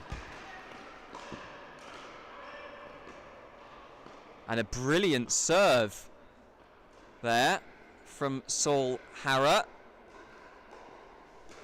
Reduces the deficit further. So we have a game on our hands, folks. And suddenly the errors coming thick and fast for Yip and Taylor.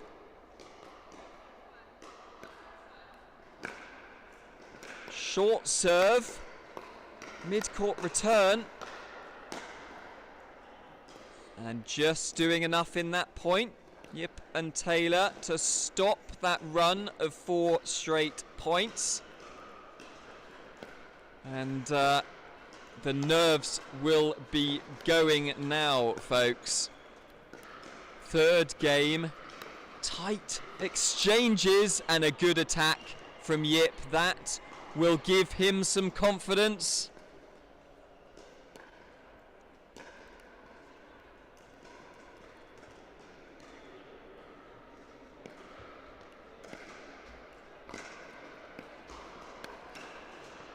Turn goes deep. Yeah, and a good attack from Macaulay there. No mercy on that pop-up. So, second opportunity here. Oh, and Macaulay just mistimes that forehand. Almost played that casually. So, 7-4. Oh, and Yip. Unfortunate. This time's a forehand roll volley. So, Macaulay and Solhara will have the opportunity to peg them back once again. 4-7-1. And that is a missed return from Michael Yip, and from being 6-love up, they find themselves just 2 points ahead.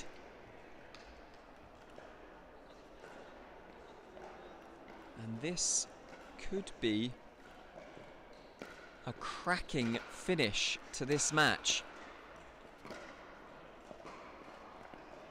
Macaulay just drops that one low into the net.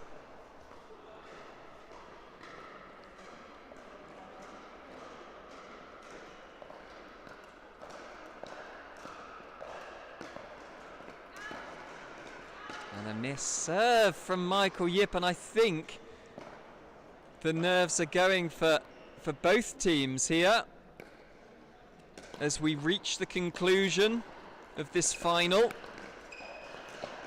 And a lovely put away from Katie Taylor there. Lovely technique going cross court. That will give her a great deal of confidence. And so re-establishes a 3-point lead.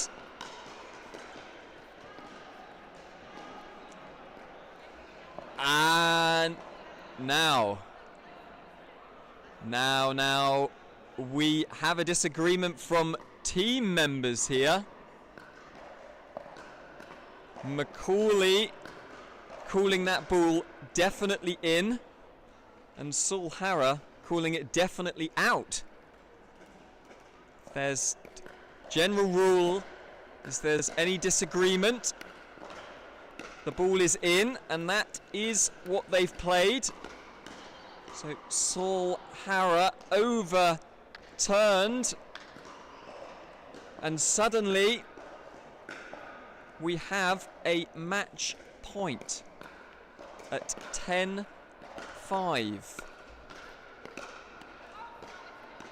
And there we have it. The victory goes to Michael Yip and Katie Taylor in this 18+ mixed doubles 3.5 final. Well done to them. They overcame adversity in that final game, going 6-0 up, being pegged back to 7-5, but ultimately held their nerve. And one wonders whether that point with the disagreement on the far end line just got into Macaulay and Saul Harrer's head at a critical time. But it was a fantastic contest to watch, and I hope you all at home enjoyed it. So, congratulations to our gold medalists, Michael Yip and Katie Taylor. Macaulay and Saul Harrer having to settle for silver on this occasion, but they should be really pleased with their efforts and putting on a really good display in that 3.5 final. So we will be bringing you more action from the Tunbridge Wells Sports Centre shortly as we draw towards the end of our coverage here. So we will be back after this short break.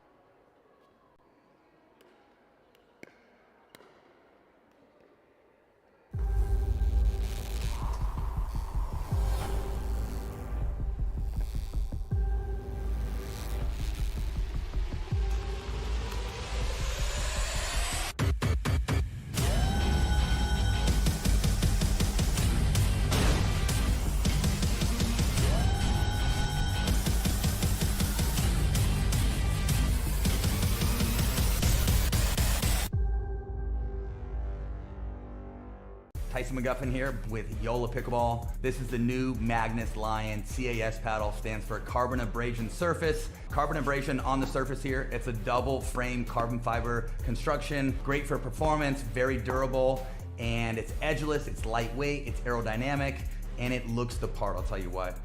It's the same elongated shape that I've been playing with since day one. JOOLA did a great job with really making the hitting zone very forgiving, has a ton of pop, and it just seems like the hitting zone is very consistent. This paddle is going to take your game to the next level. Go JOOLA.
Welcome back, folks.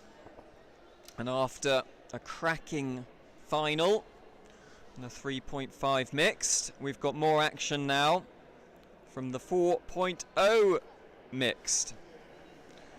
And we've got a couple of new players to watch on the show court.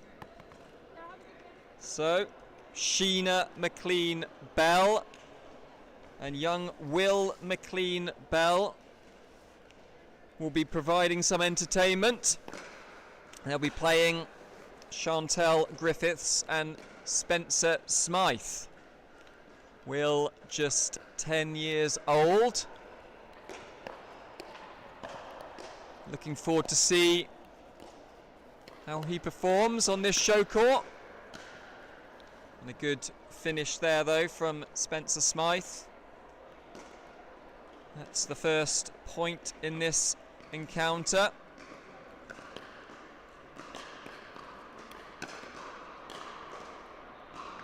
It's a good finish from Sheena McLean-Bell. 1-0-2.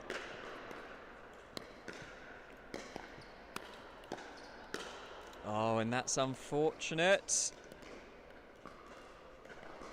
Will McLean-Bell just popping that forehand into the net, but displaying good technique. And a fantastic return there, though, from Sheena McLean-Bell. Skidding spin return that Chantel Griffiths could do nothing about.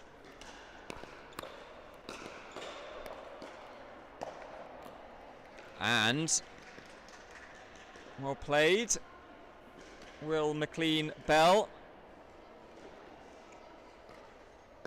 We have 2-1-1.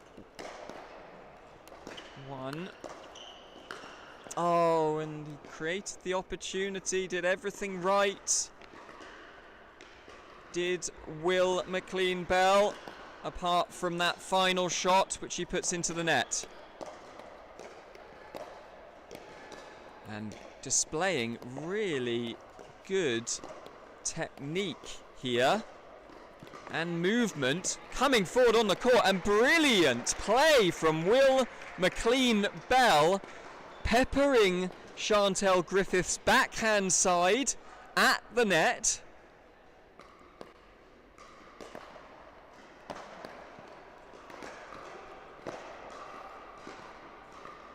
The good slice forehand there from Chantel Griffiths.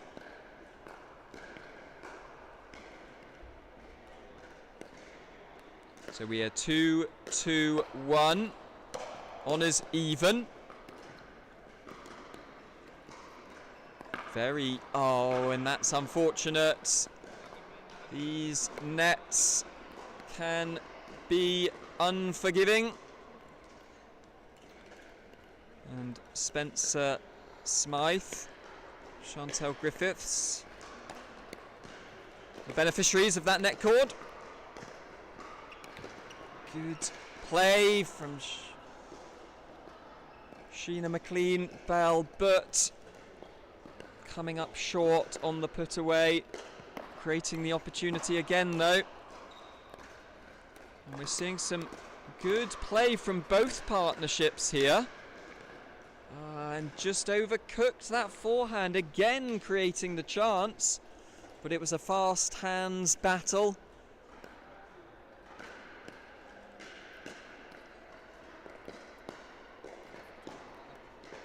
And a backhand put into the net by Sheena McLean-Bell. 6-2-1 at the change of ends. Just a few errors creeping into the game here. Let's see if the different end will improve their fortunes. Get back into this game. Discussion about the side after the change of ends. And an absolute ripper from Chantal Griffiths. How many times have we seen that today already? Chantal playing in the 4.5 mixed division earlier and stepping up as cover in the 4.0 this time. But I think Will won't be too unhappy about that, having been on the receiving end of a similar net cord earlier. That evens things up. So, an opportunity to get back into this group match. 2-7-1 behind. Good return from Chantal Griffiths. Not giving any easy opportunities for the partnership of Sheena and Will McLean-Bell to score, and tagged Sheena. Apologising to Chantal there, but it does bring up their 3rd point, so she won't be too unhappy. Miss serve from Will McLean-Bell. Right idea though. Getting a deep return back. And left. Not sure if it was on purpose or not, but either way, that ball sailing well long. Chantal Griffiths. Nice deep return from Will. And they do force a quick side out. No score. 3-7-1 behind. Good return from Chantal Griffiths, but Spencer Smythe just flicks that forehand wide. So we're now at 4-7-1. Chantal Griffiths and Spencer Smythe performed well so far in this competition, winning all of their group matches so far.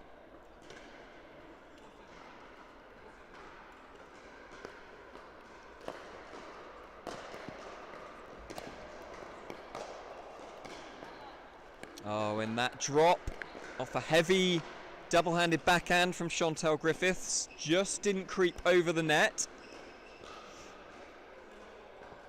So we find ourselves again at 7-4-1. And the volley from Sheena McLean-Bell goes long, which takes us to 8-4.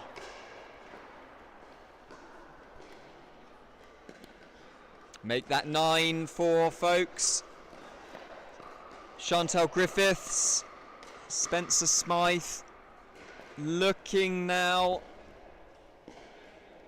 like they're on course for another group match victory for them. But a really good block volley from Sheena McLean-Bell. So important when you're playing two heavy drivers to be able to block that back, and she did really well on that occasion. And a nice return from Will McLean-Bell, and a miss from Chantal Griffiths. So, side out at 4-10. As it is the group stages,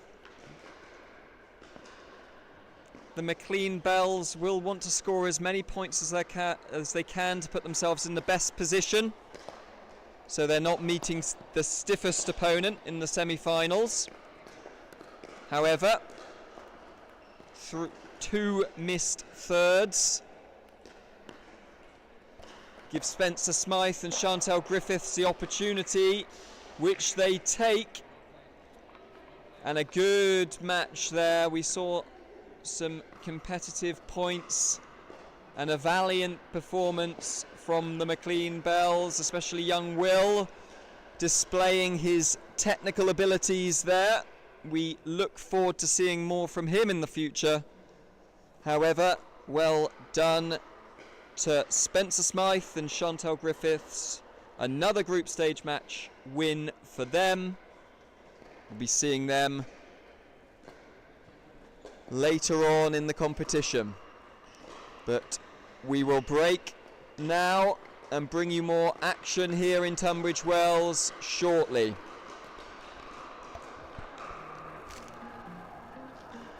Navigating the complexities of international taxation can be challenging. Partnering with a tax consultant from ICXO offers numerous benefits. Our experts provide tailored advice on corporate tax structures, intercompany financing, and tax-efficient cross-border transactions, ensuring compliance and optimal financial outcomes. Specializing in Middle East tax planning, we offer in-depth guidance on regional regulations and negotiations with tax authorities. Additionally, our team assists with transfer pricing policies, aligning with OECD and local regulations, and managing tax risks across multiple jurisdictions. Trust ICXO to navigate the complexities of international taxation effectively. ICXO Tax, less taxing.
Ready, Vanilla. Welcome back, folks. And we have the pleasure again of bringing you the McLean Bells, who we just saw in the previous game. So another opportunity for them to showcase their skills, and they will be playing Jose Gonzalez and Anastasia Hotducana on the far end.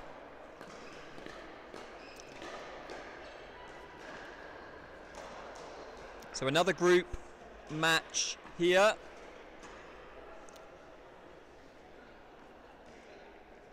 As we're drawing to a close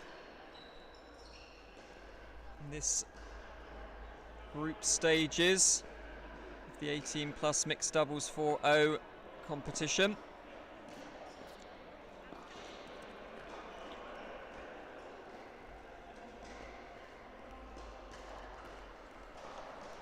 So it will be Hotducana to get us underway.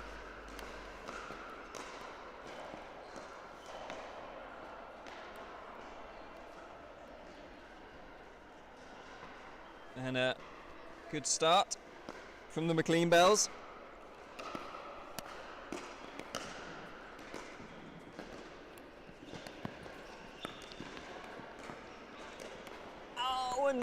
Bell has done incredibly well. Will McLean-Bell take a bow. Fantastic play. Both to get that first drop, which looked almost impossible, but then, even better, the reaction, and that brings up a 2-point lead early doors in this match.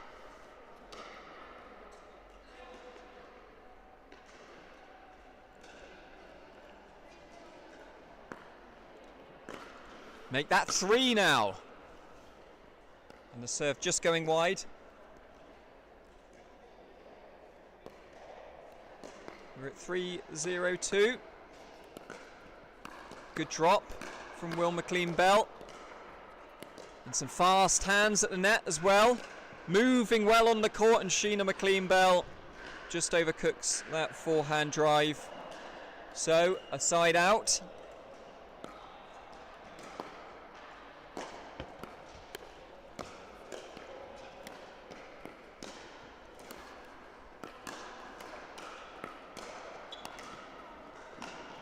Oh, and just slightly too high there for Will McLean-Bell. Just was reaching up to get that smash. So that brings up the first point for the Gonzalez and Kotakana duo.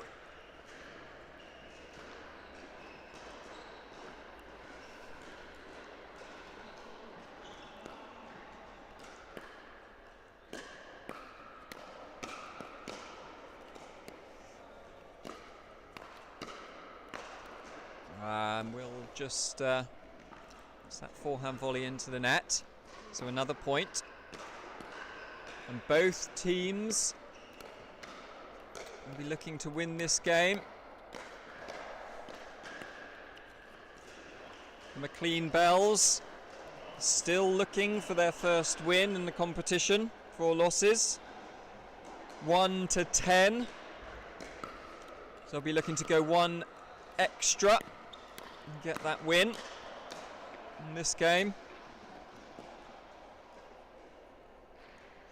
Jose and Anastasia with 1 win across their 4 games so far. And a fantastic drop volley there from Kotukana. Not even Will McLean-Bell could scramble to get that.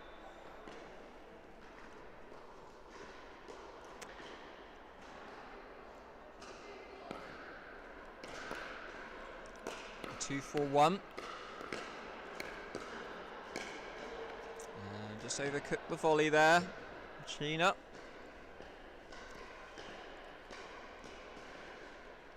This promised us to be a close encounter.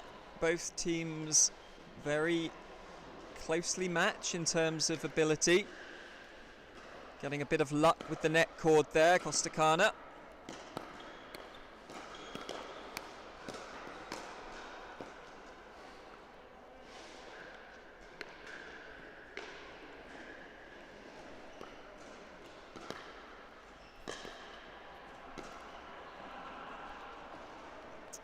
Swing and a miss from Sheena McLean-Bell. Not sure, that might have just hit the tape and skidded off.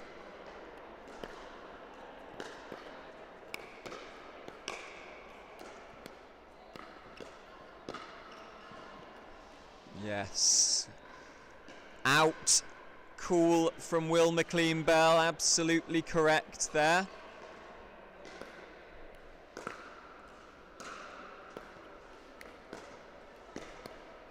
He's playing some lovely shots, is Will McLean-Bell. A nice third there. And adjusting well. And a brilliant poach in the end by Sheena McLean-Bell.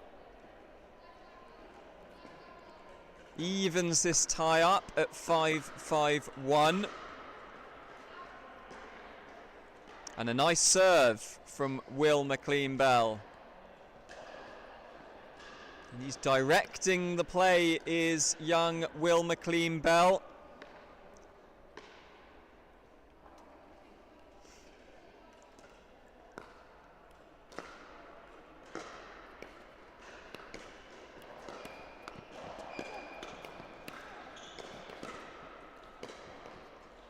And just wide on the stretch, Sheena McLean-Bell just found herself out of position there, but good scrambling from both players.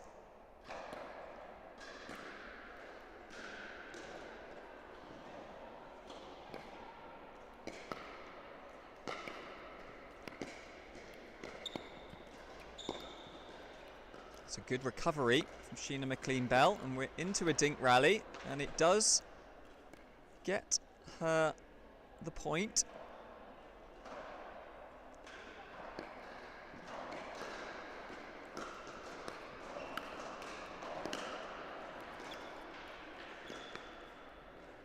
Yeah, good play again, Jose Gonzalez there.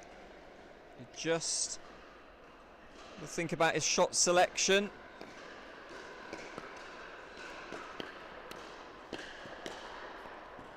Oh, Sheena on the stretch.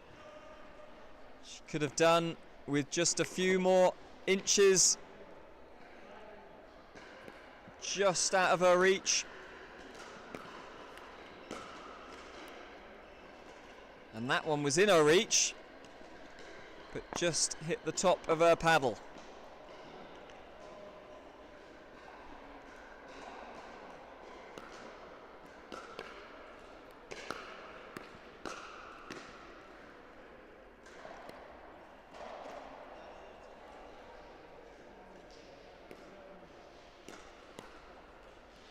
And as expected, this contest very close, and a great stretch earlier from Will McLean-Bell. And they're really showing their presence at the net here, forcing their opponents back and ultimately earning that point. Really good play from both players there, coordinating themselves well.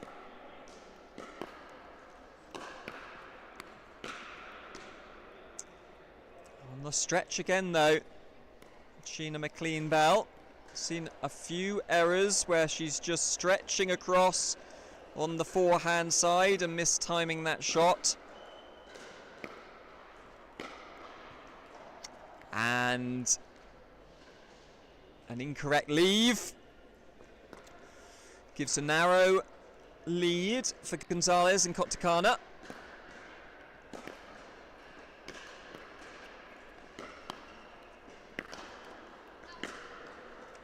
Oh, and the net cord there, I think, having it say, "Come on, mum," says Will McLean-Bell. And I think there's a 1-point difference in this match. And the half volley just mistimed. But a good drive there from Sheena McLean-Bell.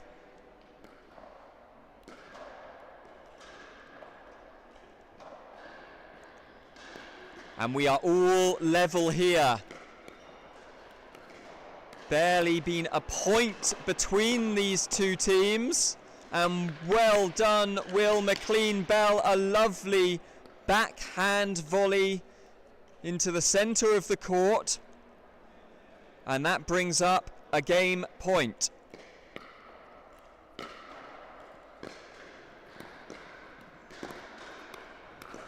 Good stretch from Sheena McLean-Bell. Fast action at the net. And Kotakana. Incredible hand speed showcase there. And we have a discussion.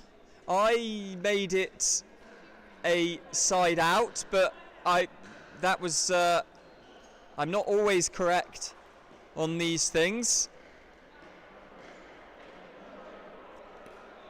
But they've chosen to take my advice. And a frustrating return. And we are 10-10-1. We'll have to check the tape.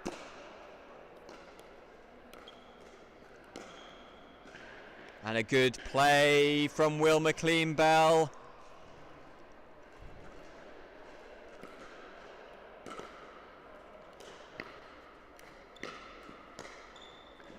and just steered long. Will McLean-Bell, very unfortunate. A really cracking contest there that really could have gone either way.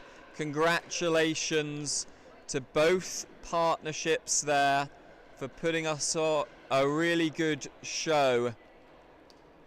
Will McLean-Bell really performed incredibly well, displaying again his ability at such a young age.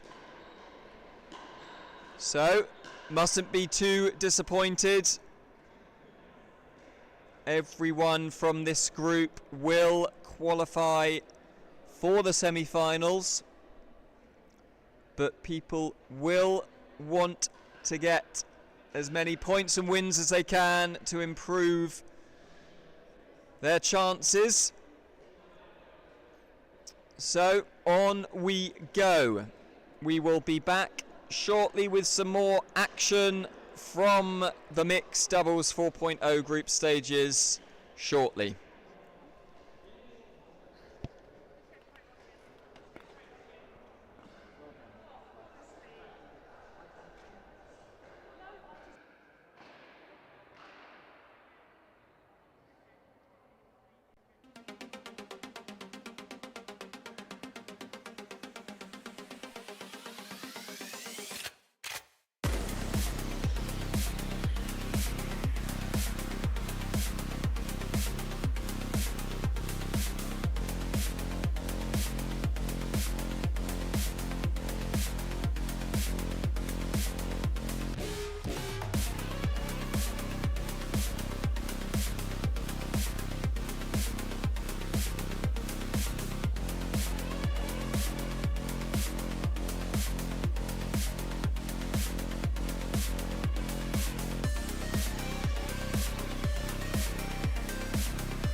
Oh, no, not ready, sorry. Not ready at all.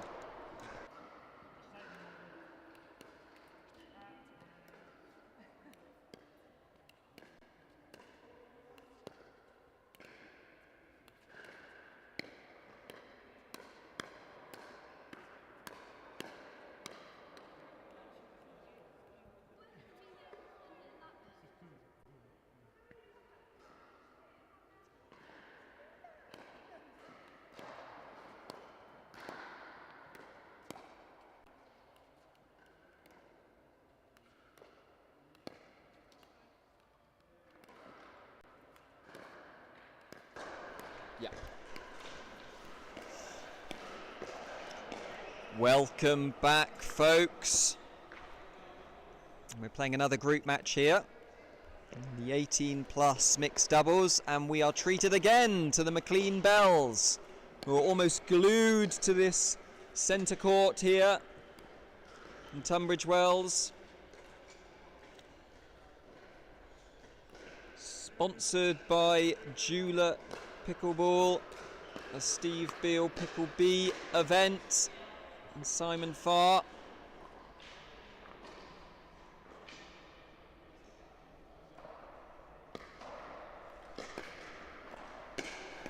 So we have Scott Tiff and Nicola Milam back to entertain us as well at the top of your screens. We've seen them a few times already in this competition. So the McLean Bells still after their first win in the group stages, after coming so painfully close in that last game, displaying some fantastic ability. This is the first time mother and son have played together in a competition.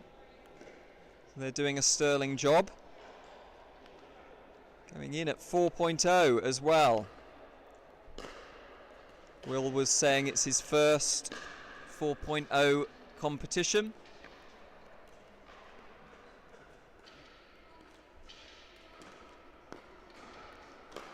Whether Scott Tift and Nicola Milam find themselves with a 3-point advantage early stages of this match, and that brings up the McLean Bells' first point of the game.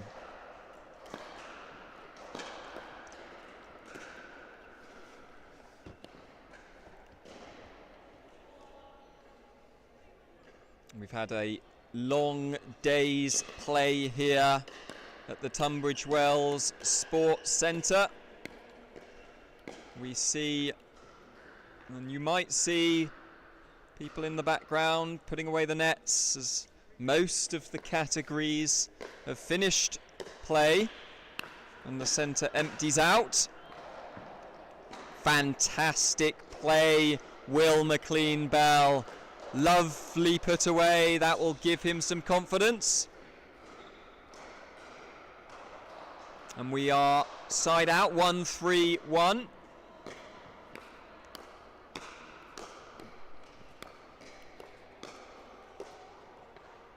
Just stretching there, Will McLean Bell. Unable to time the shot. Playing with what looks like some lead tape on his JOOLA paddle. JOOLA, the paddle sponsors of this competition.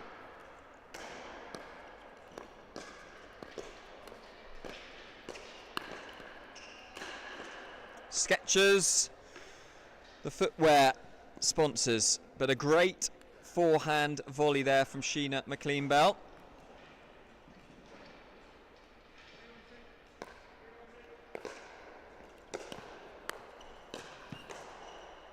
Nice technique on that single-handed backhand from Will McLean Bell. Sheena just making the mistake. And we have 4-1-2.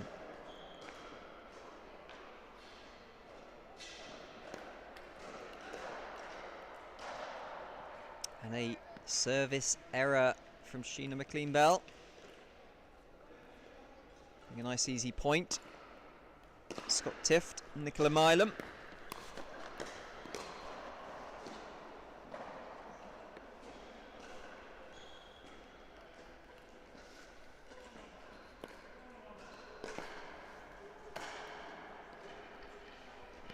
A looped backhand goes long from Sheena McLean Bell.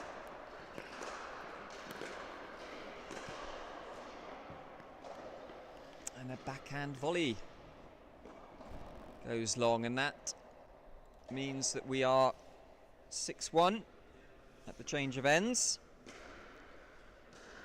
The Tift and Milam partnership looking assured, and a few errors from the paddles of the McLean Bells. They'll want to tighten up in this second half of the match.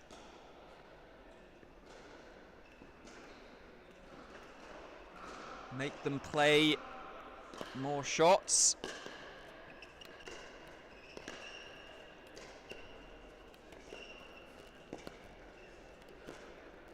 Lovely dinking from Will McLean Bell. Good reactions as well at the net. He can do it all. Volley or dink. Will's got it in the bag. Lovely play. And clench of the fist after that point.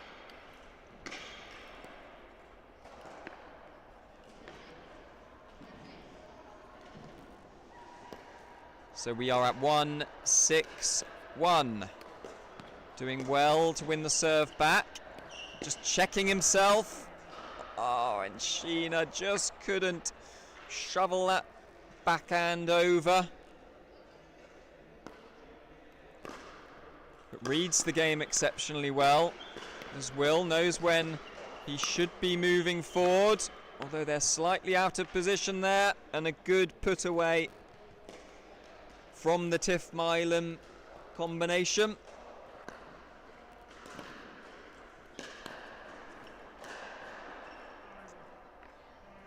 And Will McLean-Bell ducks down to avoid that shot, which does just clip the line. And we're at 7-1-1 now. Make that 8-1-1. Will trying to G up his mum here. Or maybe G'd her up a bit too much. A big forehand goes long.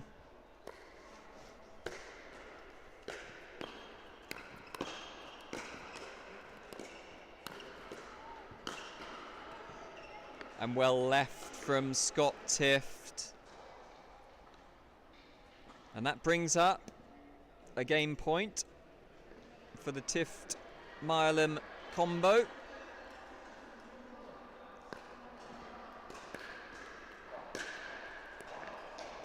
And a forehand return into the net gives them an 11-1 win. So a good performance from them. Giving no easy points away, good consistency. Deep shots, putting the pressure on the McLean-Bells. And we'll be back with you shortly for more action from the mixed doubles 4-0.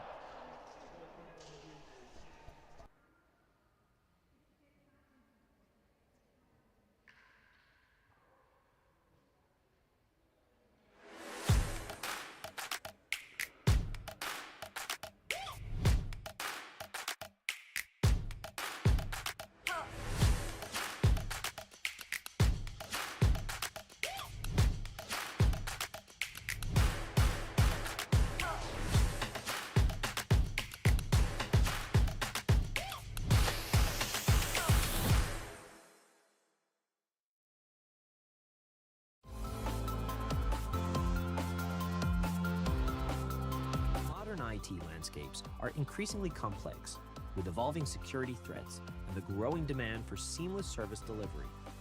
A managed IT SIM platform enables businesses to overcome these challenges by streamlining processes, enhancing operational efficiency, strengthening security measures, and providing a scalable, cost-effective approach to IT service management. iCTO helps businesses optimize their managed IT SIM platforms by providing expert guidance, automation, and strategic IT service management solutions, ensuring efficiency, scalability, and enhanced service delivery while reducing costs and downtime. iCTO, here when you need it.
Welcome back, folks. Bringing you action. This time not from the 18 plus mixed doubles 4-0, but a new category that's been generated given the DUPR ratings of a couple of the players, a couple of the stand-ins, which means that it would be unfair competition to have them play the 4-0 players. So a new category has been generated, the 4.5, and we have the final between Chantel Griffiths and Spencer Smythe versus Scott Tift and Nicola Milam at the top of your screen. So this will be a best of 3 encounter, and the remaining 2 teams in the 4-0 division will play a final themselves. So all 4 teams in the former 4-0 division guaranteed at least a silver medal.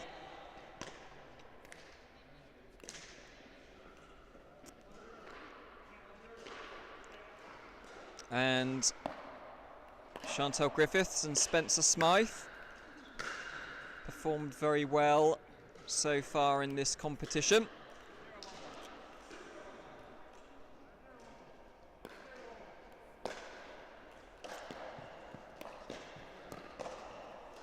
And this is the last match we are bringing you today from our live coverage of Tunbridge Wells in an almost empty centre.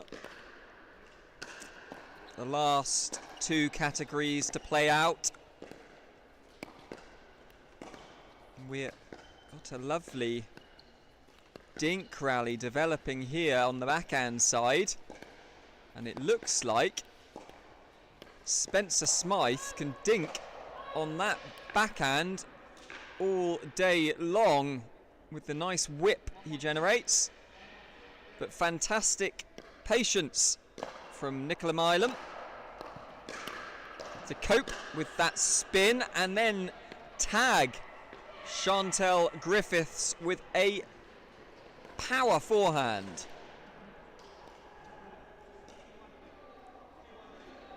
And that gives Tift and Milam a 3-1 lead in this final, best of 3. No change of ends, of course, at 6. Change of ends at the end of each game, apart from the 3rd game, if it goes that far, where you change ends at 6. Forehand from Nicola Milam. Just catches the net. Doesn't make it over. So 1-4-2. And a little bit of luck there for Spencer Smythe. It was a nice looking backhand, helped along by the net, and just flipped over the outstretched arm of Nicola Milam. And that inimitable forehand of Chantel Griffiths just misfiring slightly.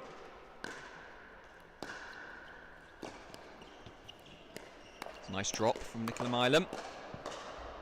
Oh, and absolutely pinged away off the paddle of Chantel Griffiths. Down the middle, hit with power and precision.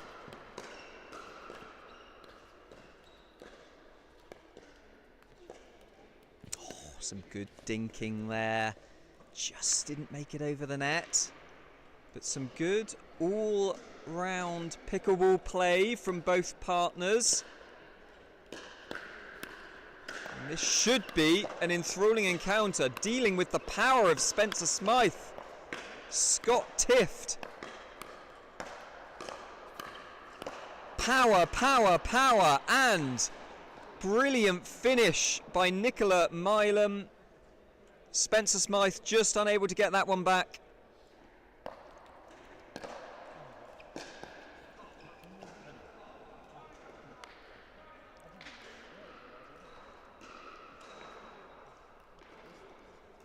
we are at 4-2-1 here.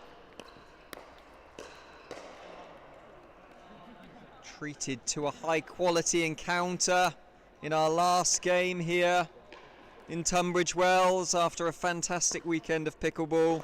Brought to you by Pickleball.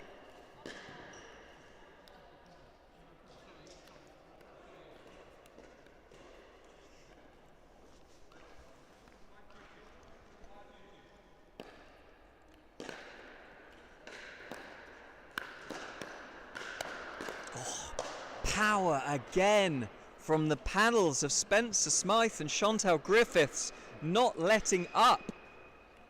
Those forehands like jackhammers. They're putting on a show for us in our final game here.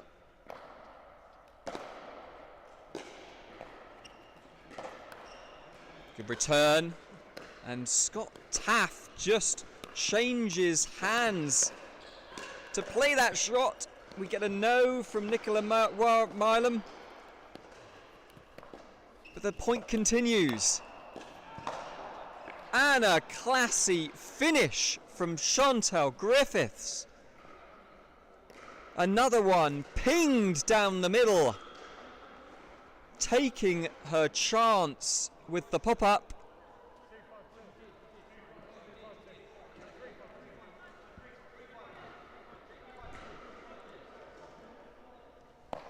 And we are at 3-5-2 here.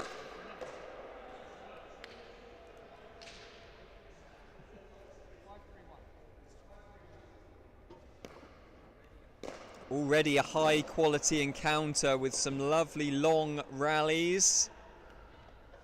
Some variety of play. Power from the back, precision from the front.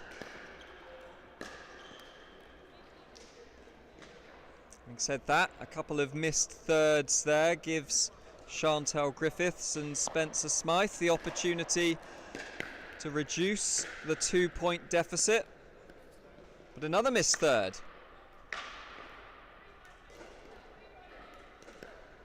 3-5-2. Another missed third again. That's 4 in a row. Gives a no scoring side out. Lovely return for Chantal Griffiths. Good movement into the net from Scott Tift. Oh, well played. Spencer Smythe, double-handed backhand, lovely technique. Whips it between the partnership of Tift and Milam.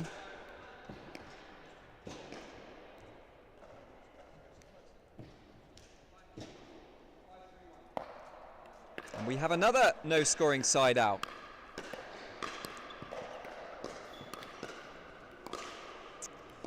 Blimey. Nicola Milam generating the opportunity there. But a point on the board for Chantal Griffiths and Spencer Smythe. Oh, but a cracking overhead from Nicola Milam. Pins them back again. 4-5-2.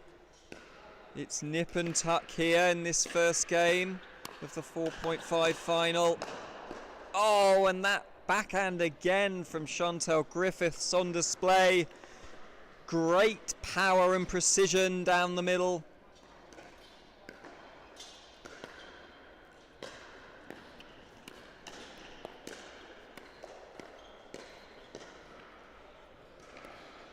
Yeah, good play. Keeping the pressure on. Scott Tift, Nicola Milam.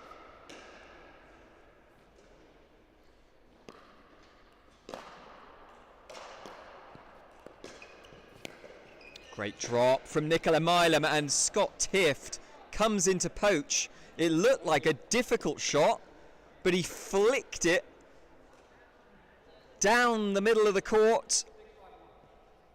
And that brings up a point for the Tift-Milam combination. And another one. So, some daylight between the two teams now in this first game.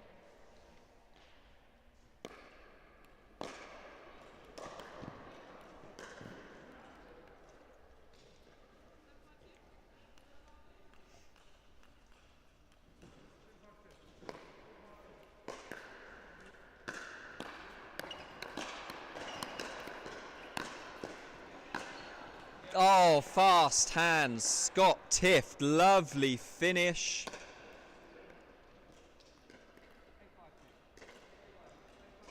And we're at 8-5-2 in this final.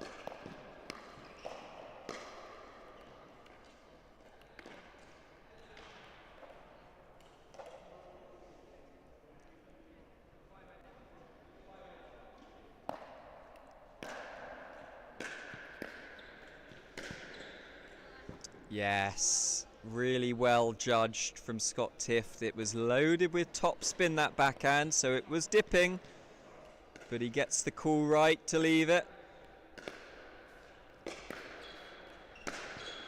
That one, however, was perfectly timed from Spencer Smythe.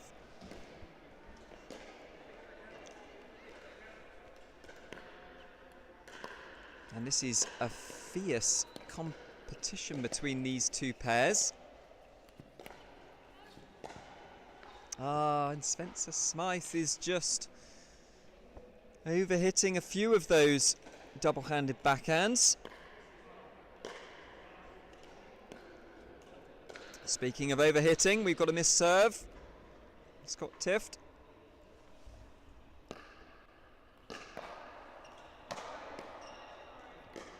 And a missed serve again. So, handing the opportunity to score back to Griffiths and Smythe.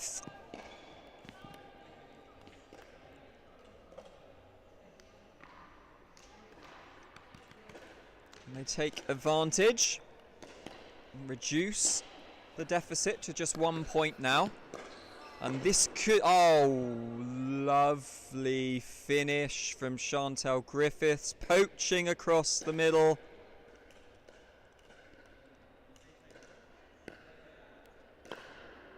And we're all square in this final. A good drive, well handled by Nicola Milam, sorry. Oh, Chantel Griffiths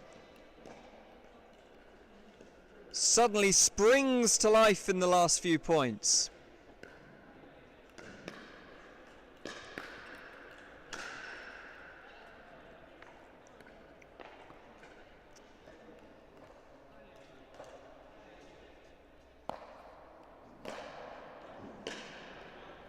And just overhit. I think Scott Tift looks up at the sky in disappointment. Chantel Griffiths handing the serve back though.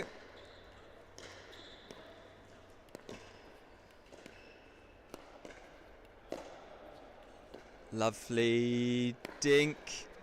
Chantel Griffiths, and Spencer Smythe waited for that opportunity and plants that forehand roll volley down the centre. Fantastic get from Spencer Smythe, stepping up to the plate in those last 2 points, winning the opportunity back at 9-8. 10-8, excuse me, and it is game point. That ball just in. Keeping them at the back of the court. Nicola Wareham and Spencer Smythe takes the opportunity to move forward. Drives that ball down at the feet of Nicola Milam, and that is the first game on the board for Griffiths and Smythe. A really competitive encounter in that first game. Could have gone either way, and in the end just a couple of points towards the end. Griffiths and Smythe just stepping up their game slightly. cutting out the errors, but keeping that power and precision. However, we've got a second game to come. We're looking forward to a high quality second game if it's anything like the first game.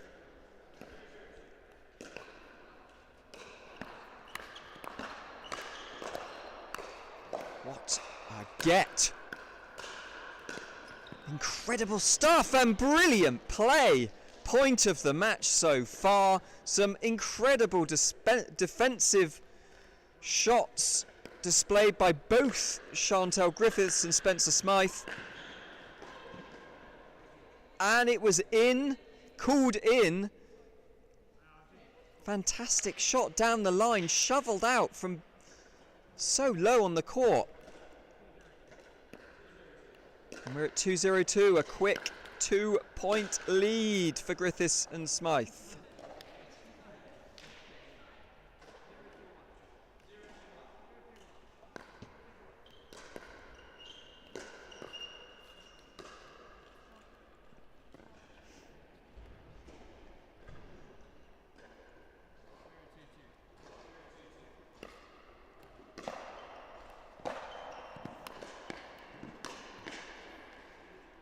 Good backhand from Spencer Smythe. Good, strong partnership. Definitely could handle themselves in the 4.5 division.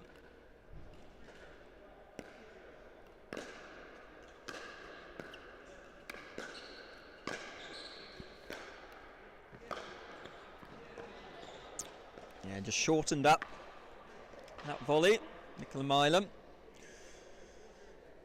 Griffiths and Smythe have retreated so far behind the baseline, couldn't scramble up to get that shot. Bang. Probably going long. Scott Tiff points beyond the baseline, but tough to leave it when it's coming so quick at you. He's putting everything into these shots, but a brilliant finish there from Nicola Milam. Just poking that ball past the advancing figure of Spencer Smythe.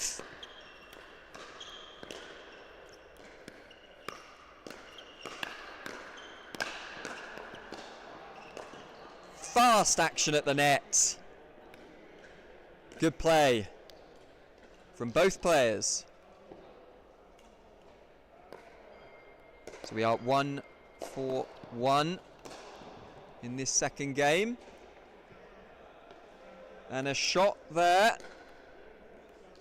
just clips the edge of the line. Oh no, it was called out. So we are 1-4-2.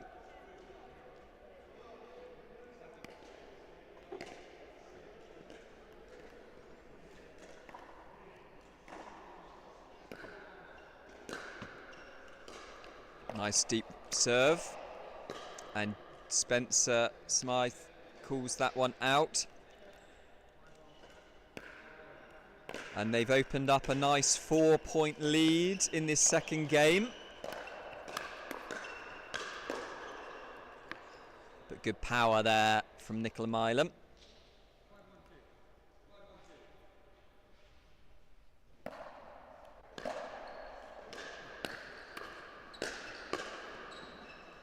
Bang. Another Spencer Smythe backhand special.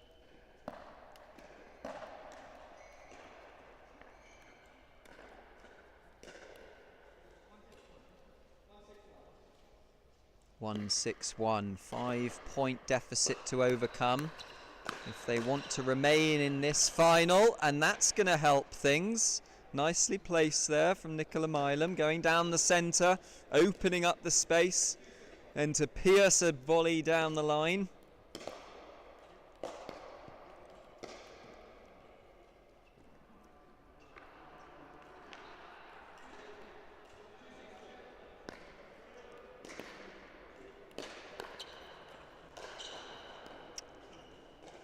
And two missed thirds there though. drive, both driven into the net. 6-2-1. Another missed third.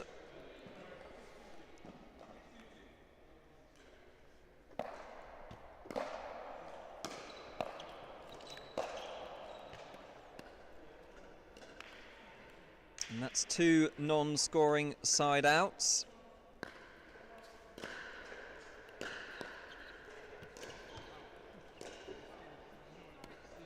I think we might have had a slightly dodgy bounce there. And that reduces the deficit to 3 points.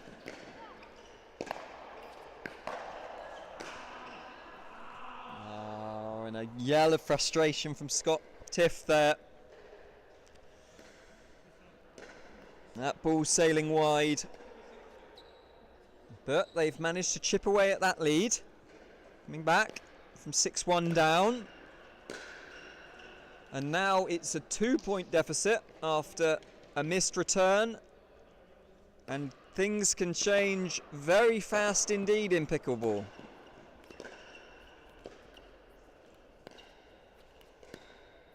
Gentle play at the net here. And just broken down in a dink rally, Scott Tift.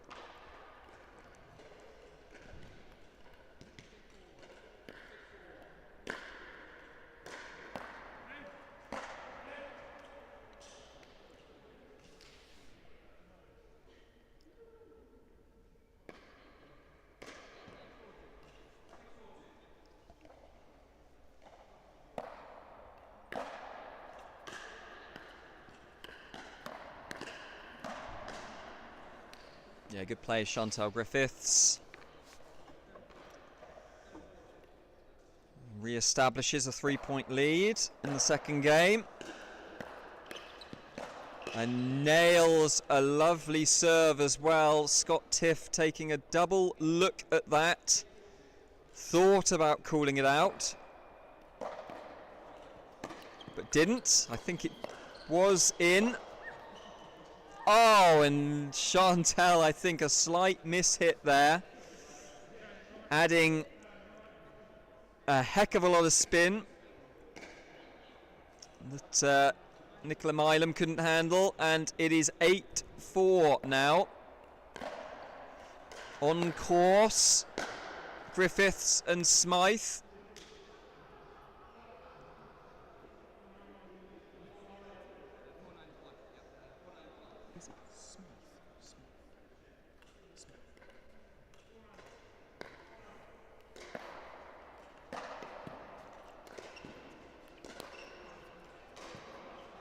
And the forehand mistimed from Scott Tift.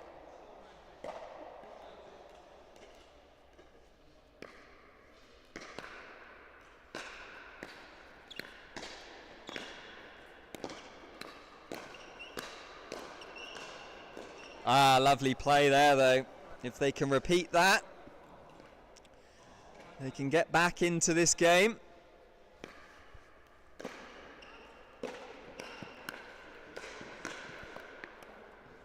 And 2 quick points. Give life to this second game here. The final game at Tunbridge Wells.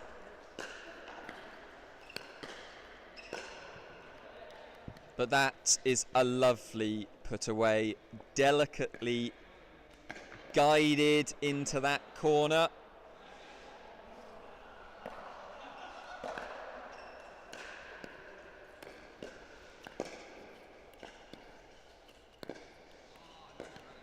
Yeah, lovely play there from Nicola Milam.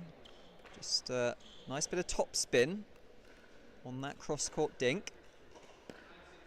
And we're at 9-6-2.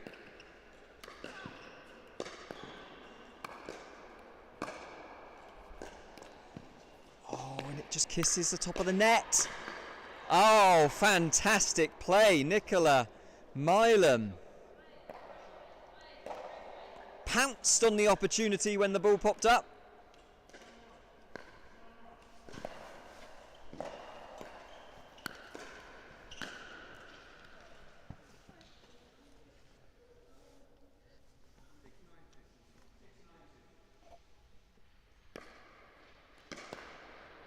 So can the partnership of Tift and Milam bring themselves back into this game and force us to go to a third?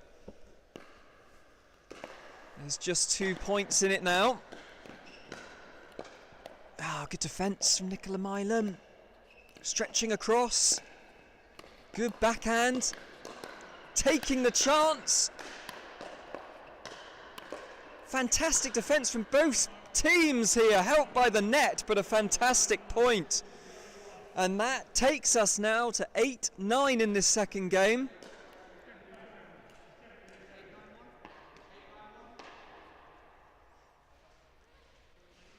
So a real chance now of extending this match into a final game.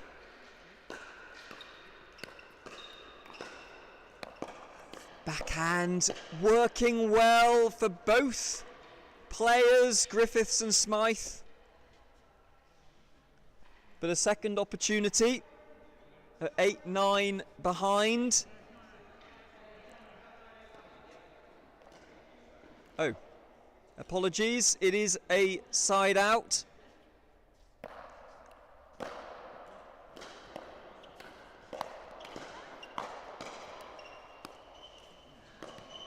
Oh, and sometimes the easier shots are the most difficult. Chantel Griffiths working hard to generate that opportunity.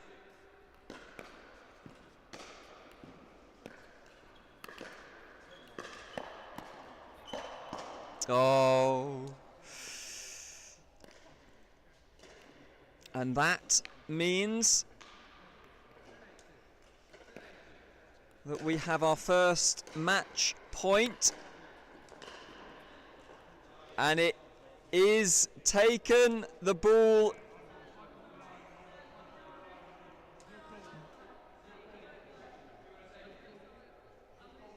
and some slight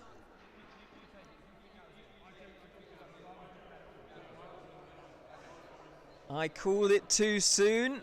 There is a big discussion about whether that last shot was in. And Chantal didn't see it, so they played the widely accepted rule that if there's any uncertainty, it's in. And suddenly, we are at 9-10. Oh, and that ball almost threatened to dribble over.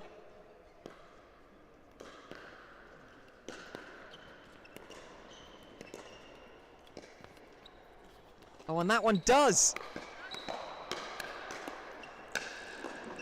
Cracking rally this. Defence. Ow! And Nicola Milam. The opportunity was there, putting on a great show. And we are at 10-9-1. Good third. Oh, and there it is. Chantal Griffiths and Spencer Smythe are the victors here today. After two incredibly tight games, they do take them, and that means they win the gold medal in the 18+ mixed doubles 4.5 final.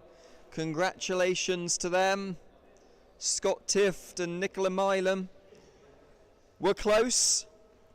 They perhaps had a couple of opportunities to extend that match into a third.